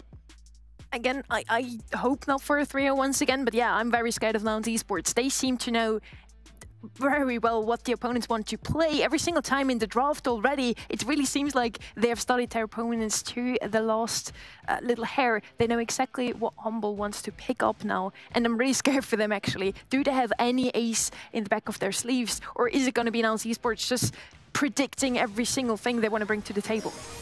Well, Trav, as well, for Humble here, they've had a bit of time out, so to speak, since that final challenge day in 7, and were not in the World Finals. Do you think that gives them an advantage of some kind, or is that going to potentially go against them here? I mean, it just depends on how much they've been scrimming, to be honest with you. If teams were still willing to scrim after, obviously, the challenge season kind of finished, a lot of the teams will have been knocked out and won't have been competing in anything else. So it kind of, you know, limits them a little bit to who they were going to practice against. But at the same time, if they're getting that practice in, it can go for them as much as it can against them. Yes, the World Finals teams, they'll have a bit more familiarity with the competition as of recent, how the meta's going in the spotlight, I should say. But I don't really think it's going to affect Humble that much. I think they're still a very, very solid team who have really, you know, they've obviously done it before against Nouns Esports. They've beaten them. So, you know, if they can do it again, it's going to be a huge thing for them, and especially in, you know, the challenge finals where they want to be taking home the big bucks. You can finish where you want in the challenge season. They finished 4th. So what if they win the challenge finals? All you need to do is get into the big dance. They did exactly what they needed to do. Mission accomplished. I mean, top 4 is top 4. Again, this is a round-robin stage. As long as you're in that top 4 group, doesn't matter. You're going to be playing everybody once anyways, and last time they were very successful in the Nouns. It was day 5, later in the season. Nouns didn't necessarily get the job done. I don't think it's going to be to that extent, but I know Sunny said she was worried about Nouns into Humble. I might be a little worried the other way. Okay. I mean, in the end, it was Nouns Esports' only 2 games that they even lost, only 2 matches against Humble and VN Esports. They've been looking so strong throughout all of Season 4, and now maybe they just didn't really need the points in the last few weeks, which of course isn't the best approach. In the end, they lost to both of them in very convincing manner as well. Both of them have been 3-0s. Maybe that did hit them a bit, and I hope they can recover from it. But honestly, this once again is one of those matches we really were looking forward to. It can be a close one. Yeah, I mean, I kind of still think that Nouns Esports have got what it takes. Yes, they might have lost to Humble in the actual season. That's the thing. Yeah, they might have done that. But at the same time, they've had a bit more recency. And I don't know if it's recency bias as well with the World Finals. Yes, they had a tough group, as Kenny mentioned. Group C was the group of death. But I'm not sure if it's recency bias, me thinking that Nouns are going to be able to take this one in a pretty convincing fashion, or if I just think they are the better team. But I think Humble are going to struggle. I think ultimately I'm going to lean Nouns. I mean, Sonny's made a persuading argument as well. I think my eyes are out for Humble, and it wouldn't surprise me if they pick up a couple wins this weekend. I think on paper, though, it's hard to argue against Nouns. They were the ones that made Worlds. They were the one that came over to Europe and, against all odds, hunkered down here for multiple months and played against a team like STMN and Zeta. Pretty solid overall. Not both those matches didn't necessarily go their way. With the roster swap up in terms of the starting lineup as well, Humble's been better. I do think Nouns on paper, though, should be the better team. I've got to say, though, for me, I hear everything you guys are saying about Nouns. I think that they are, in my opinion, the team that should get the victory here. But every time throughout the challenge season that I went and bet against Humble, they proved me wrong. And it's that sort of thing which I just cannot shake from my brain. It's like they are not the same Humble that they were in Season 3 in the past. They've just really, for me at least, elevated to a different level. The question is, for me at least, is like how, during this bit of downtime for them, which it has been downtime, not being in the World Finals of the BSC, not being tested by the world, are they still going to be as we saw them in that challenge season? Maybe they also took this time to just train for this exact moment right now to still win the Snapdragon Pro Series in the end. We do have the draft now, and as I said, that's where Nouns Esports are usually shining here as well, knowing exactly what the opponents want to pick. That Lola doesn't really give away what they want to go with. Nani and Maisie on the side of Humble, I do like. Well, for predictions, I'm going to go Humble. I'm not going to get a scoreline just yet. Maybe actually will. 3-1 I'm going to go with. You guys are going to take the reins on this one. Head to the casting desk. Do your thing. Talk through your predictions on the way, if you wouldn't mind. Trav, what are we thinking?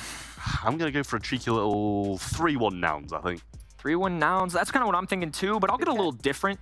Let's make it a little bit of a banger. Why not? 3-2 Nouns. I'm going to hold the line. As much as I want to pick Humble, I think on paper, again, Nouns are seasoned. They played through the World Finals. They've proven themselves time and time again. They had a great regular season. I'm going to believe in the upside with them, so that's where I'm going to ride with. But in this draft, what are you feeling so far? I mean, I always like the Nanny. That's the thing. I feel the Nanny's very, very solid. Maisie as well proved herself in the World Finals and obviously in some of the previous sets in the previous match we just watched as well. But Gale, your main man's coming in, Kenny. He is, and honestly, he still shocks me. As much as a Gale believer and the only resident Gale master in this room, just want to point that out, #1 gender in A. I don't know, I'm conflicted. It's so hard because I feel like in the draft setting, he does a lot better than he does on something like Ladder, where it's a random matchup, you never know what you're getting. But there is certainly space for him to work with. On the other end, they see a Maisie. This can work out if you slow down the Maisie. Obviously, to the incoming long-range shots of Nani, not necessarily as easily, but I do think Gale can get the job done. This is one of his better maps, I would say. Yeah, no, I agree. Squeak obviously coming in from Humble as well. I do find that pick pretty solid, whether you're against the Gale, you're going to pretty much outrange him a decent amount, and the Eve as well. You can get rid of quite a lot of those babies spawning in just with a single one of those shots if they do tend to group up, and obviously more of the same with that Lola as well. Unless they're freeze framing and moving away from that shadow, they're usually going to be a bit close to each other, and then you can get that value off it as well. Yeah, and we're starting to get to a point on this map where Nani has become so incredibly common. It really does have that long-range element to it. You have the short distance with the launch pad on the left-hand side of the blue screen, and then Nani can just fire up those long-distance shots. So already, Nouns letting us know how they're feeling. Mixed emotions as well. Some Clown, some Gale. All of the emotions going down right now, but one thing's for sure, Motep's diving in, and he got eliminated immediately. Feeling very bold there as well. Pekka should go down here. Nice shots coming in from both Luki and Cyclone to get them down. 2 gems already picked up by him, make that a 3rd now, and the Peep already secured as well. Valkyrie does have an exit route, obviously going to have the jump, but we're just going to get the heal off, but it actually doesn't matter anyway. Humble coming out swinging. Lippo's being very oppressive right now, and now holding on to a Maisie super, and can actually take advantage of the launch pad to just dip away when he wants. He's not going to be able to get pinned and actually take advantage of what Nouns placed down. That is a tough miss, though. Now Motep's going to be able to creep along here. Firecrow getting more aggressive, but the taps are being landed here. Cyclone has not fallen for a long time. He's got another residue here as well, going to throw it straight to Pekka. That's going to slow him and the Gale down. Huge from Filippo, coming in and getting 2. Make that a 3rd as he gets the kill on the left as well with the hypercharged shots. Now, 9 gems in hand for Humble, and Nouns haven't seen any of the map. Beautiful play so far, and now a countdown in their corner. The red roster backpedaling here. There's one going down. Pekka going to be weak. The long-distance shot from Nani connecting, and Firecrow, not enough of an offensive threat to where they're going to be in any trouble. It's going to be a comfortable sit down here as Humble take a little team huddle here and just walk it off to the end of game #1. Advantage to our underdogs here today. I mean, huge for Humble there, really. I mean, it's a big, big result for them. They've done it before. They've taken Nouns down in a 3-0 convincing fashion. And if it continues like that again, then this might be looking like a very, very similar result, because that was pure dominance from Humble. As I said, Nouns barely even saw any of the map. They didn't even get their own 3rd or their own back spawn. Confidence is key, especially at a professional level. You have to let them know you're a threat, but that jump in early from Motep going down so quickly, I don't think it necessarily worked out for them too well. I love a good Gale, but Gale not necessarily the offensive firepower I'm sometimes looking for. And once again, caught out of place there. Maisie on the right, long distance shots from Nani, and just not looking like in the best stance. I'm not sure what the strategy is here with somebody like Gale in this spot. I feel like the red roster just have an answer for everything right now. Filippo just established himself on the right again, and Cyclone having a good time on the left here. Oh, what a tap from both of them once more. Cyclone and Luki really showing up. Filippo getting the slow on the right-hand side, and another kill through the mid as well, thanks to the pinch of the Squeak and Nani once more. Fico just getting tapped every time he walks up. He's going down, and yet again, the mid and left fall. A baby's going to spawn, but it's not going to do anything. Nada right now for Nouns Esports. Can't get out of their spawn and just gonna have to rely on this launch pad to even have a chance, but they're ready to line up shots, and now some heals going down for Pekka, trying to just give Motep anything here as a Nani peep connects. A little bit of shielding there from the Lola Ego, who will also fall. A dash in as well, hypercharge on the way, and now 3 red brawlers prominent in the mid. I mean, someone stop them. Humble are dominating them here, and Filippo doesn't even need to stay alive anymore either because they got another gem from the mid. Tried to go for the stun with the dash there as well, but nothing matters at this point because Nouns aren't going to be able to get up the map in time. Humble takes set number 1, and I don't think that could have been more one-sided. A little bit of a speed run there. I mean, there was never a moment where we doubted Humble having that. Felt very similar in fashion to what we saw in match number 1, where Foot just took the lead here early on. I do think Nouns are a team, though, that similarly to how we said about VN Esporting, the first set didn't go their way, but they're very capable of shaking things off. They're great players. Maybe it was the draft. Maybe it was how they executed. Something just didn't click there. So either way, they're going to have to just use that one as a warm-up games in their mind and try and make a comeback here in set number 2. Otherwise, it's going to be a very similar fashion to how this went down in the regular season of Humble taking them down 3-0.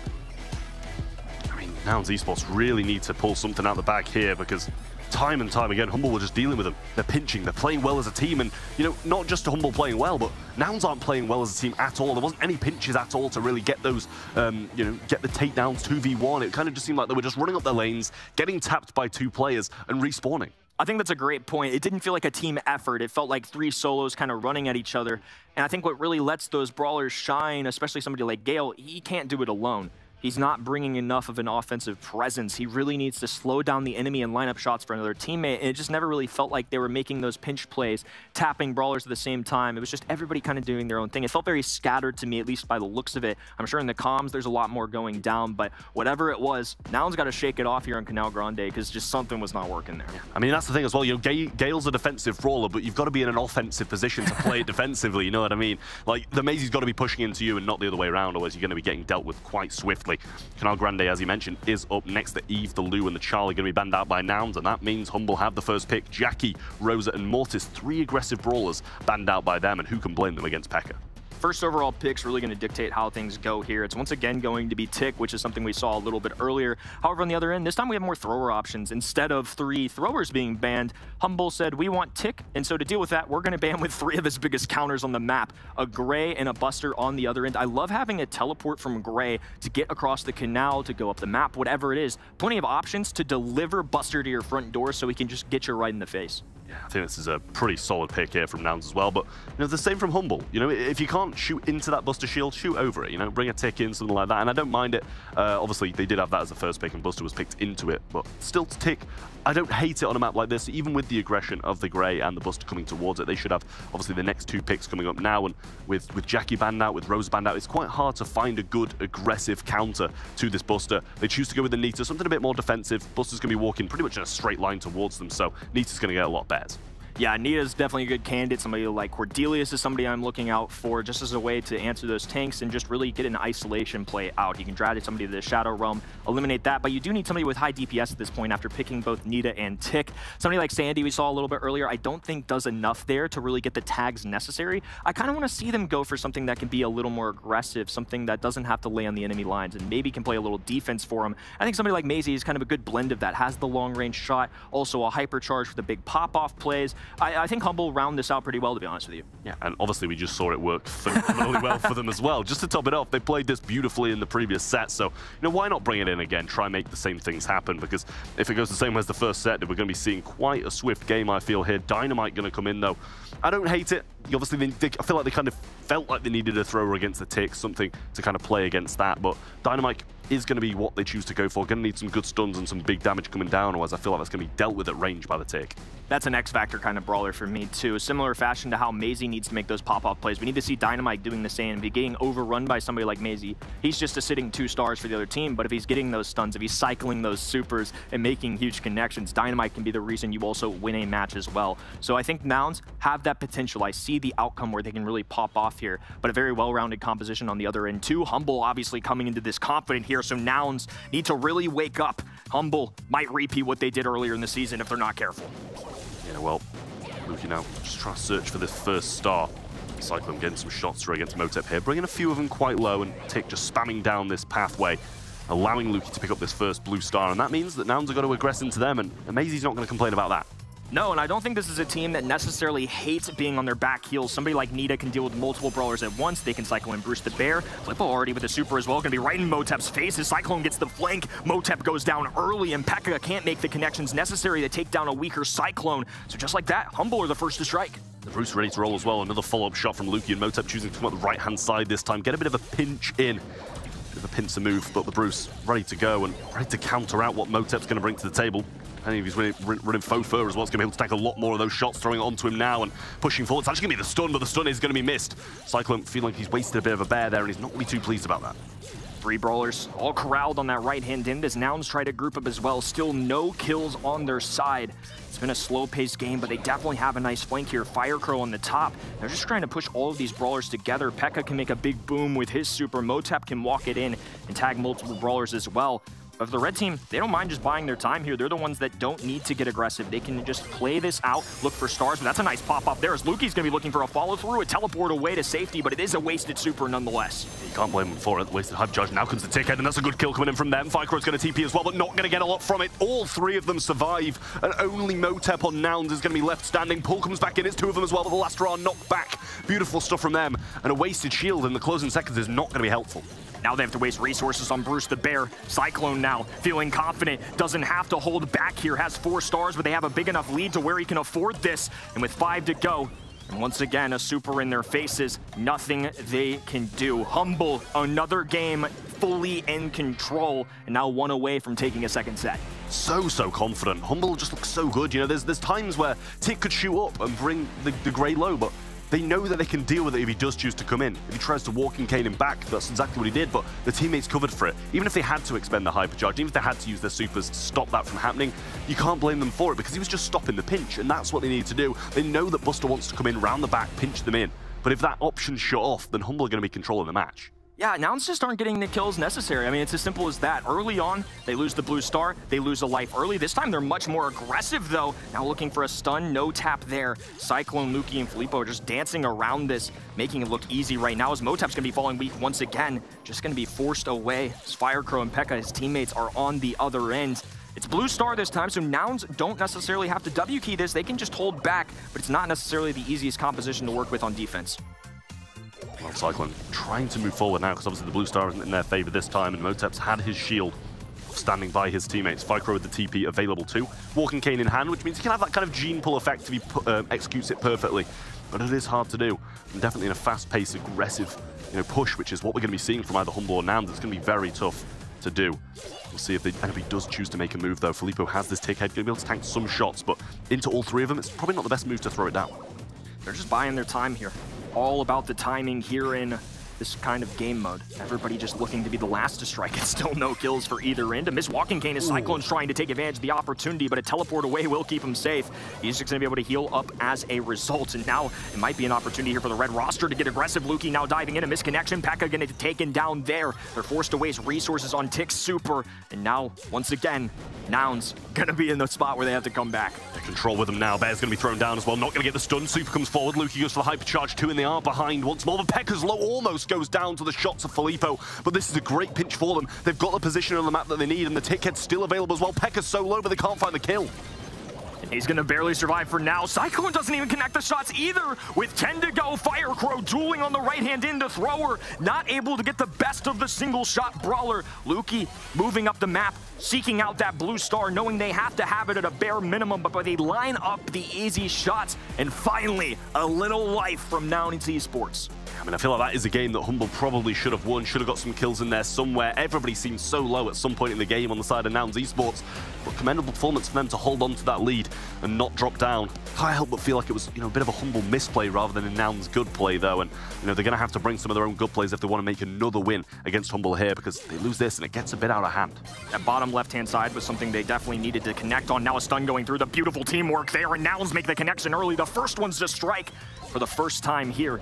Finally an opportunity for them to just hold on to a lead, prove themselves here. And a super not quite connecting there and really leaving nothing behind as well. Nice pull, but Motep's going to go down as a result, looking for the teammates to kind of make those follow-through shots as Luki dashes forward. Pekka going to be in trouble. The stun going down, not enough of a follow-up shot though. And Humble now we're going to take a lead, especially after that missed pull from Firecrow. Yeah, it's a waste of a stun there, but not really going to matter too much. I believe he did get his super back from getting those shots through. Some great control once more from Nouns Esports, and I don't know if Humble are going to be able to defend against this, especially if Pekka comes in with a big demolition bomb on the left-hand side. But just looking for another shield now. Motep standing by as Firecrow just waits for his teammate to be able to make this move. But Humble are going to need something special to survive this one. Both of these compositions kind of play the same way. They have a little flare of aggression, a little thrower for the distance, and somebody that's a single-shot brawler. Try and keep enemies at bay. It's going to come down to who simply plays it better here in game number 3. Now we'll walk forward. They're taking advantage of this. The pull going through, a teleport away, looking for the long one. A super pull coming in from Motep. The follow-through shots from Firecrow. 5 stars now on his noggin, and a lead here for Nouns Esports. And now with a chance at a set. Dickhead's there though, and Pekka obviously has his super as well. Luki trying to make this move down the left-hand side. Still got some of those dashes in hand as well. Now double spawner comes in. So much value for Motep getting that through, but now Pekka throws that down. Hypercharge on the left-hand side, getting pinched in, and that's going to close the lead down. But Cyclone gets stunned out yet again, and it's still 5 stars. Just Firecrow to even things out.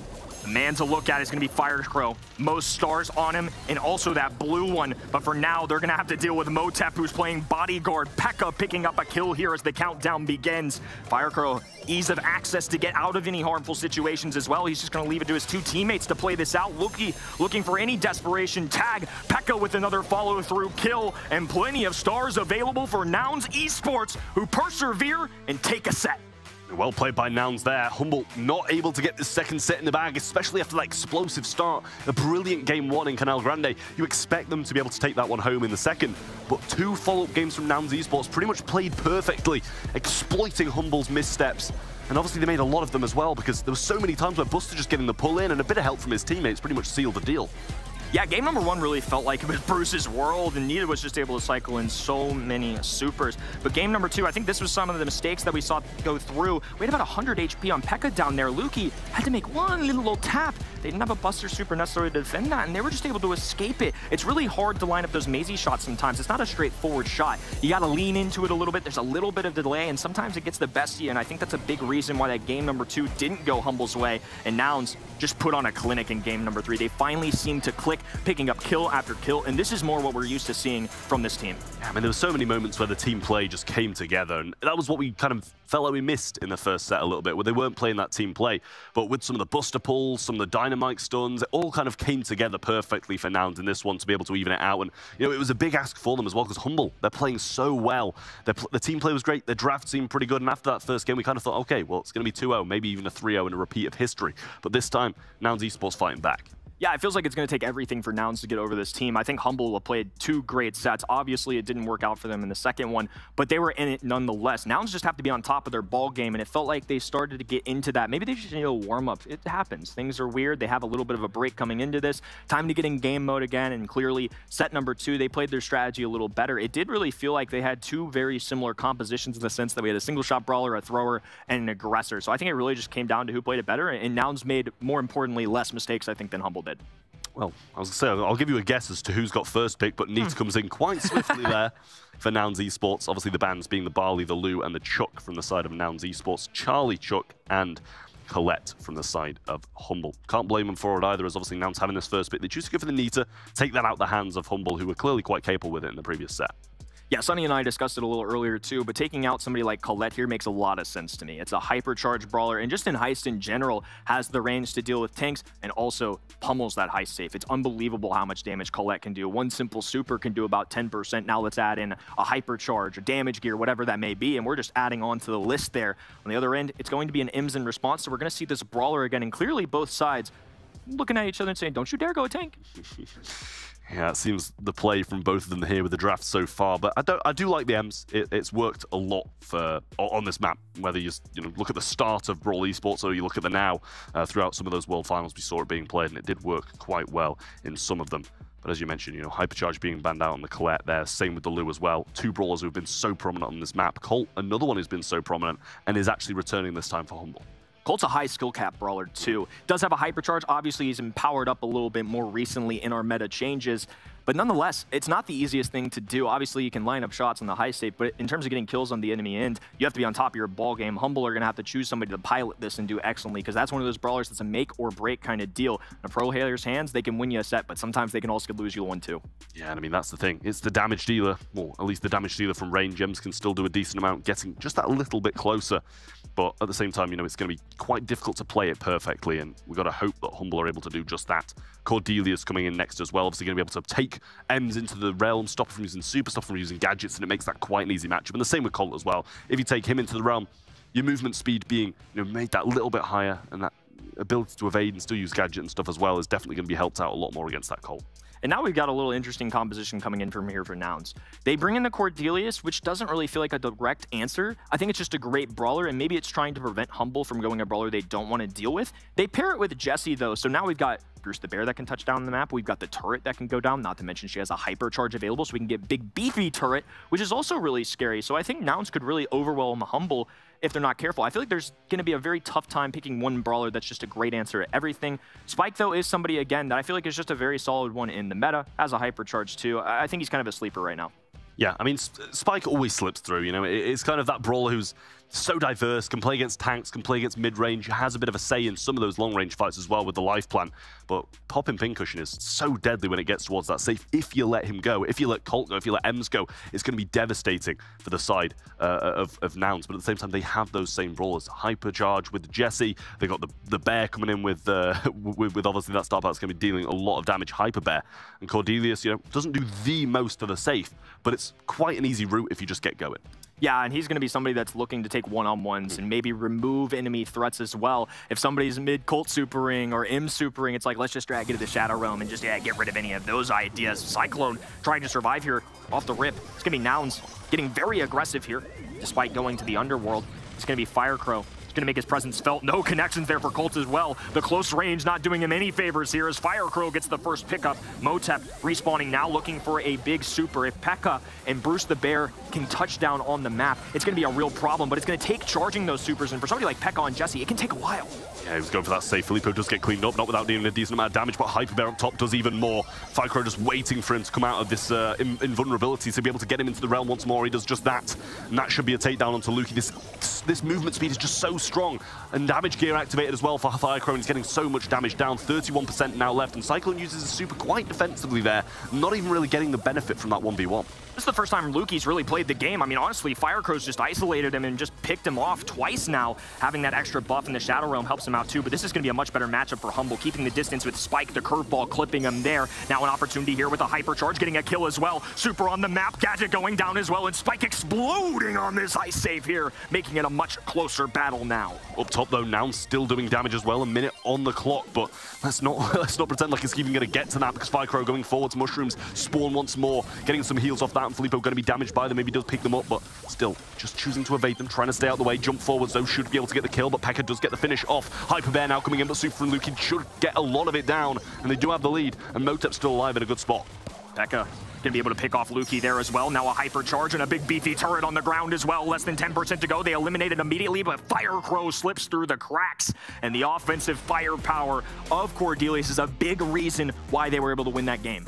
Yeah, I mean, how much did that Jessie hypercharge do as well? Just tanked so much for the Nita at the end there. Not only was it getting damage on the enemy brawlers, on the enemy safe itself, but the Nita was behind it, getting the shots through, and the same with the rest of the team as well, being able to pinch down, knowing that the opponents needed to focus on that Jessie turret. Gives them a bit of a valuable ending to this game as well, but Nouns back again with the early aggression we saw in the previous game, and more of the same. It's looking quite good.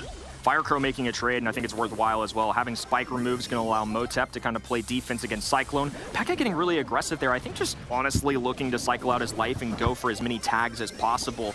But now it's going to be wide open access to this left-hand side as Firecrow looks to try and make a play onto Colt here. Once again, can't quite close that gap though, and we'll just be hidden on this left-hand side. Opportunity to pinch here. Super, not enough there. He's going to save it for now, and once again, Firecrow dragging one to the Shadow Realm. Yeah, Realm cycled there as well. Firecrow just picking up some of these heals, and Lukey should be going down shortly. Does as well. Firecrow survives that one out and bounces onto the safe. No hypercharge just yet from Pekka. Does throw the turret out and gets a pretty, well, I was going to say a pretty nice slow there, but actually using that machine gun obviously makes more sense in the heist. But Motep throws the super onto the safe. That's going to take a while to get down. Fofur on top of it as well, and still so much damage coming down from the side of Nouns Esports, and Humble just can't defend. There's just so much happening onto that heist safe. It's overwhelming Humble here, as they haven't even touched down on the enemy end. Firecrow, the last line of defense, so maybe the red roster will have a chance here, and they can be explosive as well. Ims and Spike can certainly do some pressure. I mean, he's got his super now as well. Hypercharge comes down, should be a big slow onto Pekka there, and it should be a follow-up kill as well, but they're choosing to focus on that safe, and you can't blame them for it. Jump forwards. Now this damage starts to be evened out. Fofur Bear on the defense as well, not getting that hypercharge going forwards. And now it's Humble who do take the lead, and it's only taken one push. And Pekka hasn't been able to land a lot of tags. Sure, they get a trade there, but it's still a lot of offense being available here for Humble. An easy pickup there as well, a little pushback if needed, and Humble are still holding on this lead. Firecrow thankfully lands a super for the side of Nouns, but Filippo is just going to be holding on to a super here, hidden in the mid as well, and Pekka really got to start landing some tags or else it could be over for them. Yeah, nice jump from Firecrow there, he's managed to pick up two, but now a super from Cyclone as well. Should go down to this bear, and it actually is just the shot that picks it up now. Moving forwards, 30 seconds on the clock, Lukey gets super, brings down Pekka beautifully, stops the push, stops Nouns in their tracks, but now Firecrow going forward should be able to get the kill, but maybe evened out. He gets some good damage on Cyclone and allows Motep to put himself a bit in a more aggressive position. Motep not going to do the best in the wide open here. It's going to be Pekka looking to take advantage of the open space. A big rubber duck on the right-hand end, firing down enemy lines, and now they're exploding down on this heist safe. Firecrow looking for final tags, and with only 3:29 to go, a shot from the grave will win Nouns Esports the set. Close, almost didn't get it finished. I believe there was maybe like 10 seconds on the clock, something like that, 6-7, I believe, left, and maybe they could have got the map and dealt that damage on the opposing side. So it's a good job Nouns got that finished when they did, because Humble could have made a comeback there, or at least tried to mount one. Nouns Esports were one behind, were looking pretty poor in that first game of Canal Grande, followed with two brilliant wins, and then a set win here as well, puts them in a wonderful spot going forwards. Nouns, I feel like had a solid comp. I think the same for Humble. They had options. They have Ims, they have Colt, they have Spike. They played the game mode well. They had some great matchups too. I think the gameplay was just really solid from Nouns. First set didn't go their way, but they've certainly wiped that off. They are now moving into 2 straight sets wins. Firecrow was somebody that I don't think his KD is necessarily going to reflect it, but in game number 1, he was bullying Colt. Couldn't even play the game until about the halfway mark because he was just in his face, hopping into him, taking advantage of the Shadow Realm where he gets a natural buff. And I mean, oh my goodness, that rubber duck is atrocious under that enemy high save. They just had options, they had kills. I feel like Nouns Esports just lined up a lot of good things for themselves. Yeah, and that's the thing as well. Not only is it dealing so much damage on the safe and the opponents, but it tanks so much too. It wastes all their ammo onto it. And it just allows the rest of Nouns Esports to come in behind it and deal so much damage. It was the same in, in game 1 and the same in game 2. The exact same scenario. It just tanks so much, deals so much damage, and especially with the health that it gets from the hypercharge, the gadget coming in as well, doing that extra damage with that machine gun. It just works so well, and their comp just looked really incredible with all the spawners. You bring a couple of spawners in behind a Cordelius, and you're looking pretty good. Yeah, Cordelia is oftentimes used as defense, but we've seen Pekka in the regular season, and now Firecrow as well, excel with that brawler, and just show that it can be a very offensive threat as well. So I think they were able to pick a few brawlers off there. And then, like you said, having a little less than 10k HP on a Jesse turret and a Nita Bear, Bruce was popping off, wasting resources, and they also used the gadget that gave him a shield, so he's got even more shots that need to be wasted on him. And it just allows for even chip shots coming through for somebody like Jesse and Nita, who alone don't really do a ton of damage on that high safe. You can kind of almost let them go. It's almost always worth that trade, but they were able to bounce shots off the high safe. They were able to focus on kills while their allies are kind of getting the damage and focusing enemy resources. So much just went right for Nouns, and I think that was honestly a very slept-on draft that I didn't see. I saw it doing well, not nearly as well as I thought it was going to do there. Yeah, I mean, it works because they just take that Colt out the mix. Yeah. And that's the thing, the Colt can break the walls, he can deal so much damage, so much with his hypercharge. Did we even see his hypercharge once? That's the thing. I don't even know if we did. I felt like he was just going down time and time again. Maybe we saw it once at a certain point and I kind of just slipped past my eye, but it just didn't really seem like the Colt was doing anything at all. Luki, you know, he's not a bad Colt. He's not a bad player. His mechanics are so good. You expect him to be able to thrive on that brawler. But in the face of a Cordelius in the Shadow Realm with this increased speed and the ability to jump when you're kind of just stood there like, no, please don't kill me. Like, you're never going to be able to win that one. You're never going to be able to do it. I mean, you're not wrong. Instantly, though, on field goal, a little bit of a spicy draft to kick us off. I mean, obviously, no Charlie allowed. We can't be playing with that brawler. Willow, Rosa, Mortis as a band on the other end. Maisie, Sandy, 2 normal ones. But the picks so far have been interesting. We start with a Spike. Very safe pick. We talked about him. We saw what he could do last time. Hypercharge button as well. Max and Nita, though, as a composition. Very interesting because we've seen this kind of trend towards bringing Max back a little bit. We had an era where Max was not available, but after the World Finals, Max really started to shine in the hands of Reply Totem, Crazy Raccoon, Luminosity, and it looks like Nouns are going to try and excel with it too. Yeah, I mean, I love the Max.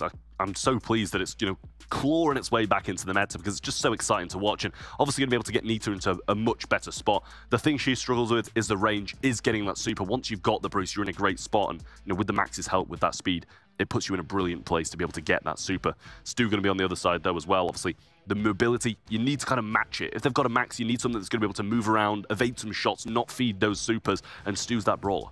And now they've got options with Stu's gadget as well. They can go for speed zone if they want to get closer to the enemy end, get out of their spawn a little quicker, or if they feel like they need to rely on that wall break into their matchup, they can go with that too, opening up the map for Spike. It could have been an option. Now that we see Dynamite on the field, though, I don't know if they're going to be wanting to break open those walls. A very offensive and squishy comp coming in from Humble. Not a lot of health points there. On the other end, though, we've got Nita, who can bring Bruce the Bear along. Max, like you said, is going to be able to power up her teammate, and whatever the last one is going to be as well. It's why brawlers like Ims and Tara and Sandy have done so well over the years with Max, because those area control brawlers that normally have to hold back can now be really pushed forward and just drag their supers along with it. Cordelia is going to be that choice. I mean, honestly, I don't think it's necessarily a direct answer into anything on the other end, but it wasn't last time either, and they were excellent with it. Yeah, I mean, they just make it work. Whoever plays it just makes Cordelius work, usually being P.E.K.K.A. Obviously, he's the one who really thrives with it, but Cordelius in the hands of anybody on the side of Nouns Esports is a very, very dangerous thing. And pair that with the Max, the movement on this composition is going to be really, really solid. Obviously, taking the 1v1s, Dynamite's going to struggle quite a lot. Can't hide behind those walls because you're either going to be against the Max speed, or you're going to be jumped on by Cordelius or a Nita Bear in your face. It's going to be quite difficult regardless of the amount of walls on this map.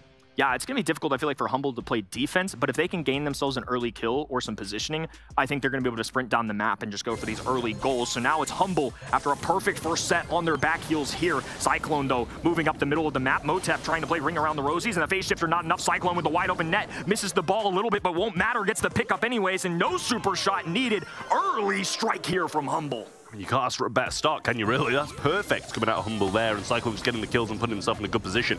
His mobility's just been a little bit too much for Nouns to match here, and the right-hand side goes the way of Filippo, and Humble once again. P.E.K.K.A. going to jump forwards with the pass there. Nice dash, but Filippo's grabbed the ball. Oh, the Shadow Realm just in time sneaks past from P.E.K.K.A. and the ball laying on the floor. And Firecrow probably reflecting how the enemy side is feeling right now, but Cyclone makes a big kill here. They go for the explosive play to break down that wall, but Cyclone couldn't quite line up the shot, a very difficult one to make work. 2 weak brawlers on the other end. A beautiful jump out of that situation for P.E.K.K.A., and it's going to allow for Nouns to group up together and possibly have an offensive opportunity of their own. All the life plant's gone, and it's gone from Humble winning the game to now being in a bit of a tough spot. Stun right on top of that hypercharge from Filippo, though, and Cyclone moving forwards now. P.E.K.K.A.'s going to have to help out on the defense, but needs to stay on the offense. Jumps over that big demolition bomb coming in, and that nice Shadow Realm there from him to evade some shots coming in from the Dynamite, but Motep's going to fall into 3v1. And now it's just Firecrow, who doesn't have the distance to work with into somebody like Spike. Cyclone can go in and out with his super. Now it's the red roster once again advancing. They have ball control. They have the brawler count as well. And a super is now available as he goes for the shot. Don't know about that one necessarily, as now Motep's just going to be able to dribble this one out. Teammates do enough work to hold this off, and I feel like if they just play that with a unit and move forward, they might be able to end that game. Yeah, well, Motep does go down once more and just leaves Firecrow alone on the right-hand side against this Dynamite, against Cyclone as well. P.E.K.K.A. gets his super, but misses the Shadow Realm yet again, and he's just not bringing the same energy as previous games. Super's there from Luki as well. Super shot one side, actually goes through the middle, and Luki didn't know, Motep didn't know where to go on that defense. Humble take game number 1 of Brawl Ball here and bring it closer and closer to that set number 5. He had 2 single boxes and bounced it off 2 walls. I had no idea where it was going. Right, left, right. Well, what is he supposed to do? How are you as a goalkeeper supposed to make a decisive decision there where he probably didn't even know where the ball was going? A perfectly lined up bucket there from Humble, and ultimately are able to close out this game. But Nouns They don't want this to happen like the regular season. They need to strike back. They want to end it right here, right now. Motep now with an opportunity, a phase shift away, but not enough space there. The red side is going to be able to shut this down as now Luki gets in position. Cyclone and Spike closely behind, a stun in a perfect time, but Pekka with an even more perfect jump. Forced into the front lines and will be receiving heavy fire as a result. But look at him dodge. He is dancing beautifully, and now he's powered up by Motep. Evaded well, and the speed comes through, but doesn't actually go into the Nita. Brings Cyclone here into the Shadow Realm, allows Motep and Ficro to move forward nicely. Filippo should go down, but a nice live plant to keep him in the mix. The piercing shots aren't there in time. Motep's going to come out of this, but Cyclone picks him up. Wall break from the Dynamite on the back lines, but gets the kill. Still 0-0. And even though we saw some Nouns aggression, it's Humble back on the front lines. Very difficult spot too, as Luki has a stun available and has a wall to cover his spot. He can just lob up shots and sticks the Dynamite at the other end. Does have a super once again, breaks it open, but mistimes the shot and even goes down as a result. They've got the Gummy Bear as a bodyguard now. Speed going through, dribble, kick to the right hand in as Firecrow presses forward, throws it through, and slides through. The Shadow Realm drags Cyclone, and they're able to get it in the net.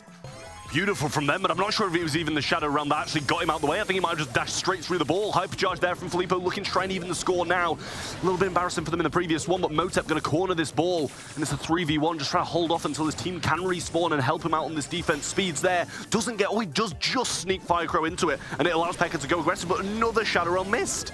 Way to take advantage of the invincibility, though. They now have speed to press forward, and they're invincible along with it, but that's a major pickup as well. Luki promptly waiting at the goal for his teammate. A little kick over and a walk through. Tie ball game here. Humble, 1 goal away from taking us to set 5. Just as Firecrow almost got that kill.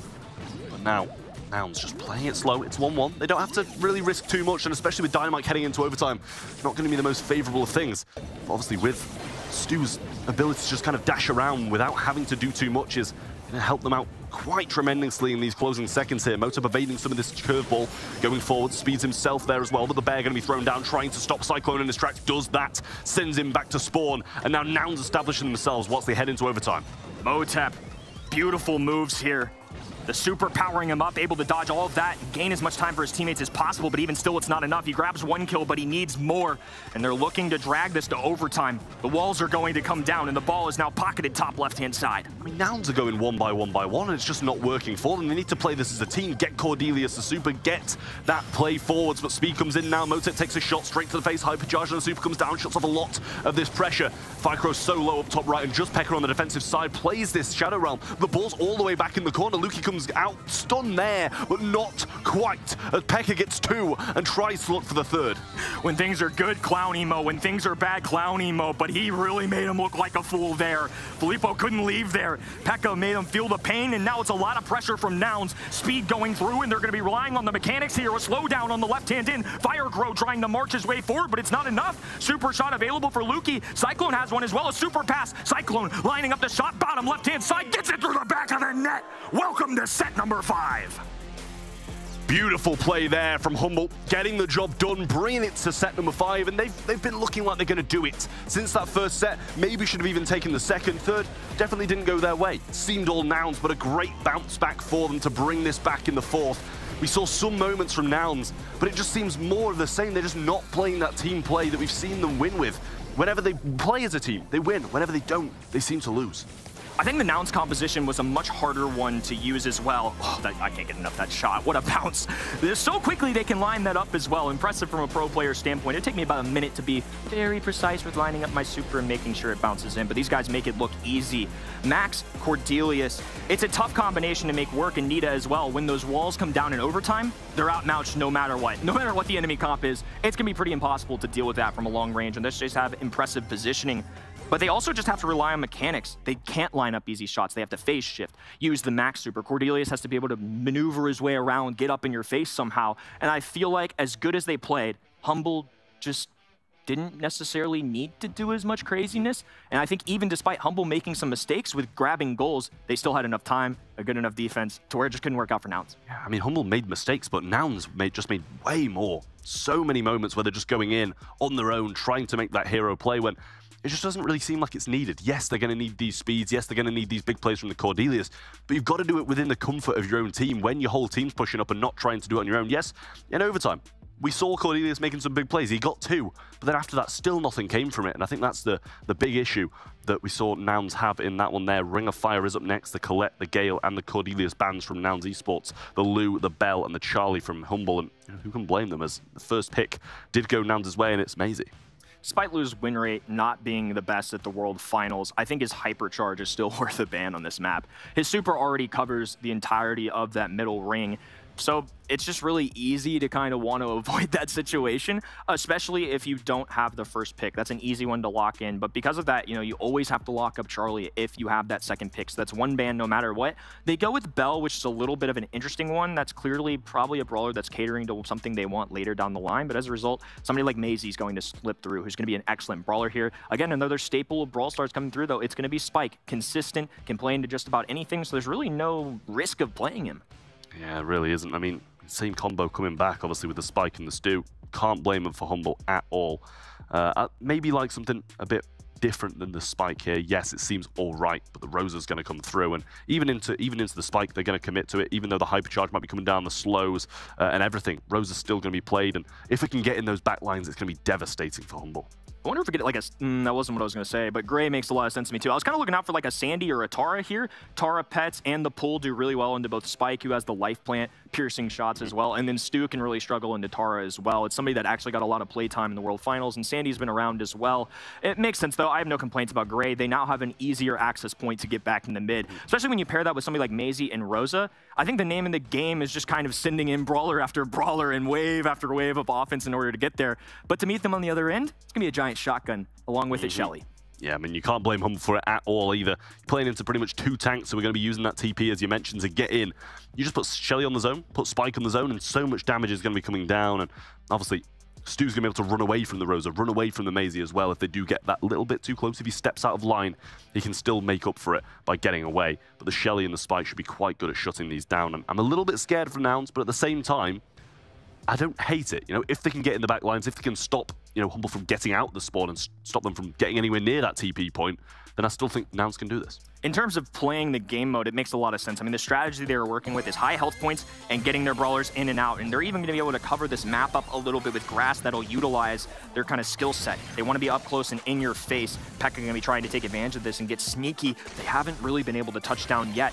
Humble brawlers are grouping together. Now Nouns are doing the same. A pool going through, but not enough connections as Pekka is going to fall alone. They're going to take advantage of the long-range shots, and no pickup there either. A lot of damage being dealt, but damage dealt is not necessarily kills. I mean, double super not really getting a lot done there. Wall break coming through from Firecrow there as well. I'm not sure if that's going to help at this point. Life Plant gives Cyclone some HP. Motep slowed down here by this Spike Super. Hypercharge available. Chose not to use it in that certain circumstance. But a TP in from Pekka, and instantly so many supers going to come out of Filippo and the Hypercharge too.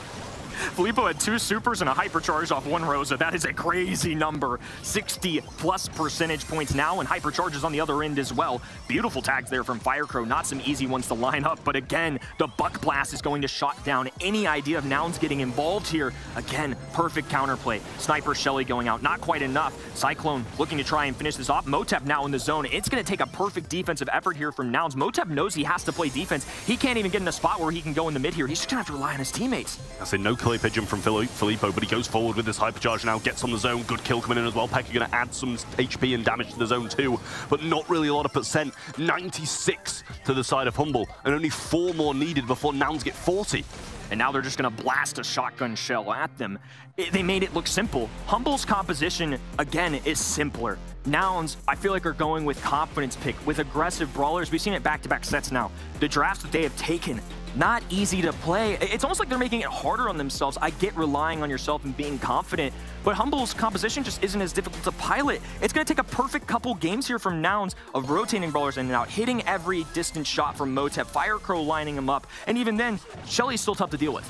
Oh, different approach this time, as Pekka's going to send down the side and allow both of his teammates to play through the mid, but Speed Zone tanks early on and allows Cyclone to stay in the mix and not go down. TP ready for Firecrow, just going to go forwards, try to survive it out, but not going to be able to do that.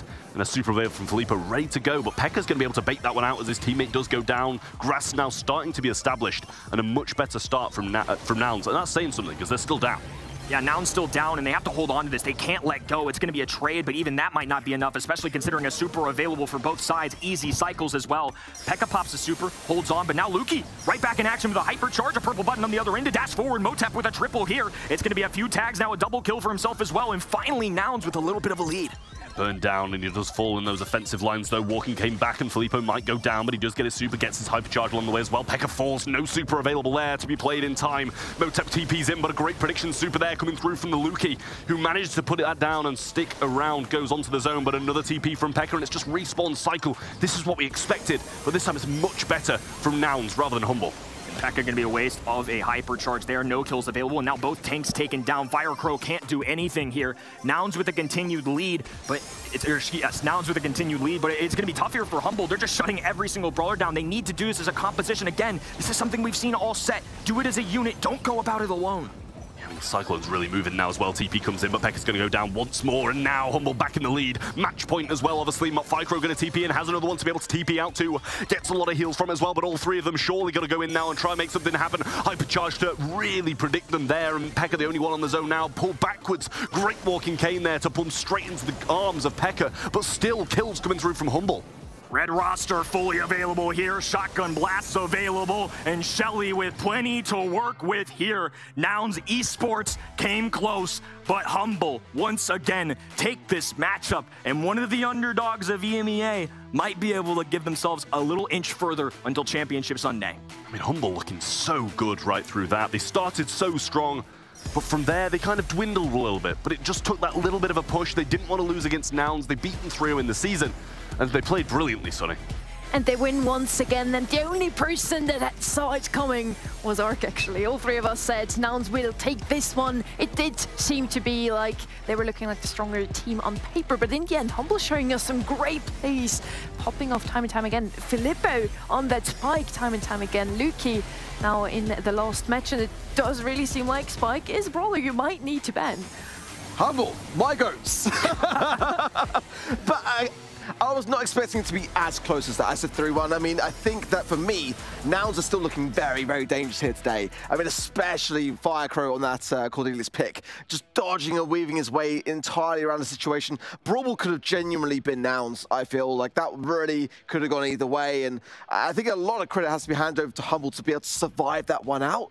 But, I mean, just Brawl is delivering today, Trav. I mean, I don't know what's going on in the region, but today, Brawl's where it's at. Yeah, I mean, Brawl, every single set we've seen so far is just, you know, it's going the distance. Everybody's playing so well, and there's been really big moments for both teams there. Some hiccups, and as you said, some great goals. That shot coming through from Luki there kind of sent Motep. He was a bit like, ankle's broken in the second, but, you know, it was a great shot, it really was. And the ability to, like, just force into the realm and just eradicate any goal-scoring opportunity. I think there's just a lot of very interesting interactions that happened in Brawl, specifically Kenny. But, you know, outside of that, you know, where were Nouns for you in that matchup? Do you think that they could have very easily turned things around? And at what point would you say that they would have been able to do that if they had the opportunity? I think despite Brawl Ball and, you know, Ring of Fire not being my favorite drafts, the way I describe it, I just feel like they made it harder on themselves than they had to make it. I feel like the way that Humble picked, they picked very typical brawlers. They didn't go crazy with it. Maybe it's just Nouns playing confidence. Maybe that's just their comfort pick. Maybe that's the area they feel best.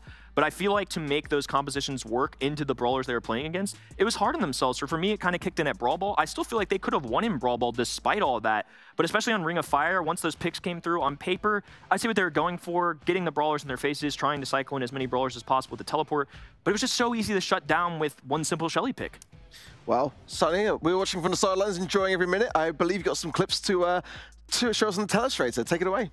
Exactly. Well, we have this new thing in Brawl Stars, namely Hypercharge, and I wanted to talk a bit more about it, how to exactly play this new function in the game. I know our viewers probably know all of this already. We have very clever people out there, but I'm explaining this to Trev, so Trev, I hope you're watching. Get out the crayons. Take notes, buddy. Let me figure out with what to start with. Some great plays on 2 different maps, namely, and they gave me 3 clips. I'm confused. I'll teach you how to use the telestrator. Thank you so much, Trev. Come here, then. Okay, I see what happened there. Well, anyways, we're gonna start off with Filippo, because this guy knows how to play Hypercharge, and that's what we wanted to show you. So we're gonna focus on this guy here that has Hypercharge ready, but not a super yet, and it's very important to also get your super, because that's what is getting even stronger when you have your Hypercharge ready. Just watch this guy popping Hypercharge. One shot, Motep gets the super, gets the Hypercharge super, putting everything he has onto save, and with that getting a 36% damage in the end with all of it. Now, second clip, again, we're gonna focus on this guy here. Again on Philippa, again on the spike. Now, Esports has been trapping Humble in the spawn for the longest time, and Humble just couldn't get out of that situation. Now, Filippo, with Hypercharge, is about to pop off, getting some kills with the help of Luki as well. And let's see how he does that exactly. Getting the first takedown here. Pekka quite low, falls in the end to a curveball.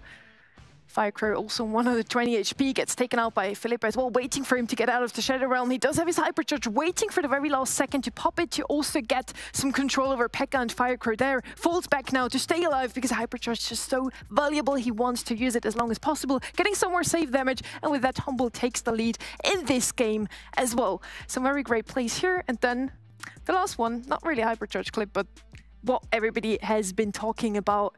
It's gonna be this Brawl Ball goal that the guys were talking about as well. Pekka there defending that goal. Filippa could have scored there.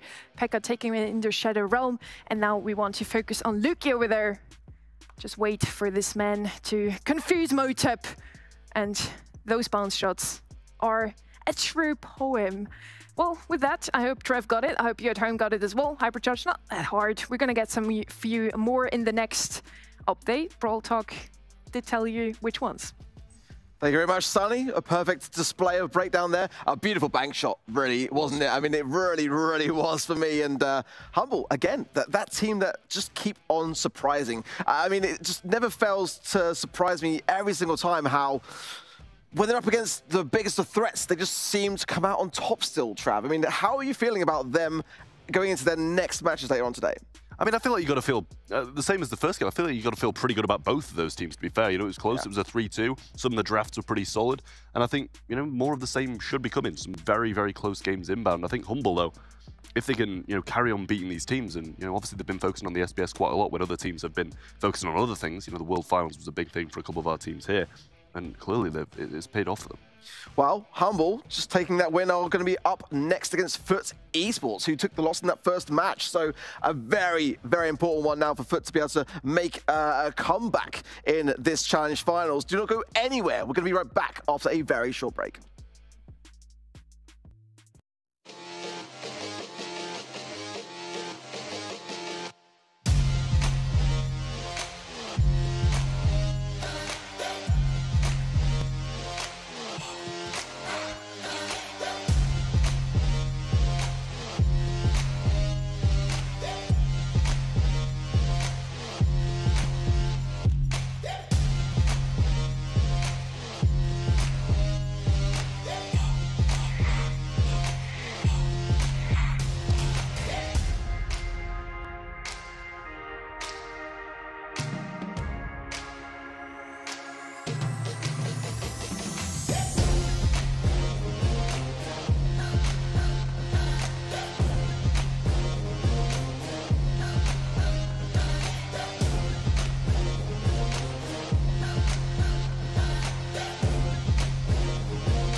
The Snapdragon Pro Series powered by Samsung Galaxy is brought to you by Snapdragon Elite Gaming, Samsung Galaxy S23 Ultra, Monster Energy, and DHL. Watching that bang shot from Luki never gets old. Welcome back to the Snapdragon Pro Series. We're into our third match of the day. And both matches so far have gone to the fifth and final set, Kenny. And I think that says quite a lot about the standard of gameplay and teams that we got lined up for our challenge finals. Kind of wild that we have to cut one of these teams today. Everybody looking so even here. It's been intense the whole way through. Back-to-back 3-2s, but this one going to be very important, especially for Foot. Exactly that, Sonny. Foot Esports did not have the best of starts today. They lost in the fifth and final set. We'll give them that. It was a very close affair in that first match of the day versus VN Sporting, but now it's getting down to that nitty-gritty stage. Foot really can't afford to lose this one.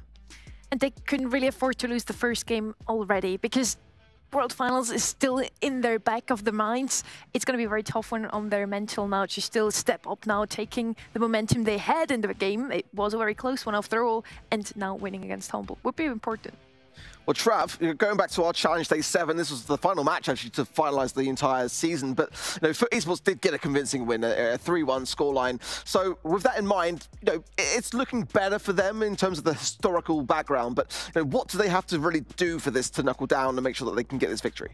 I mean, I'll quote you, Ark. You just said in the break, you were like, Foot Esports never seem to have an issue with Humble. Maybe the drafts are just too good, but, Humble, I feel like, as you say, the draft might be something that they need to sort out. Drage drafts pretty much brilliantly for Foot Esports every time they go into a game.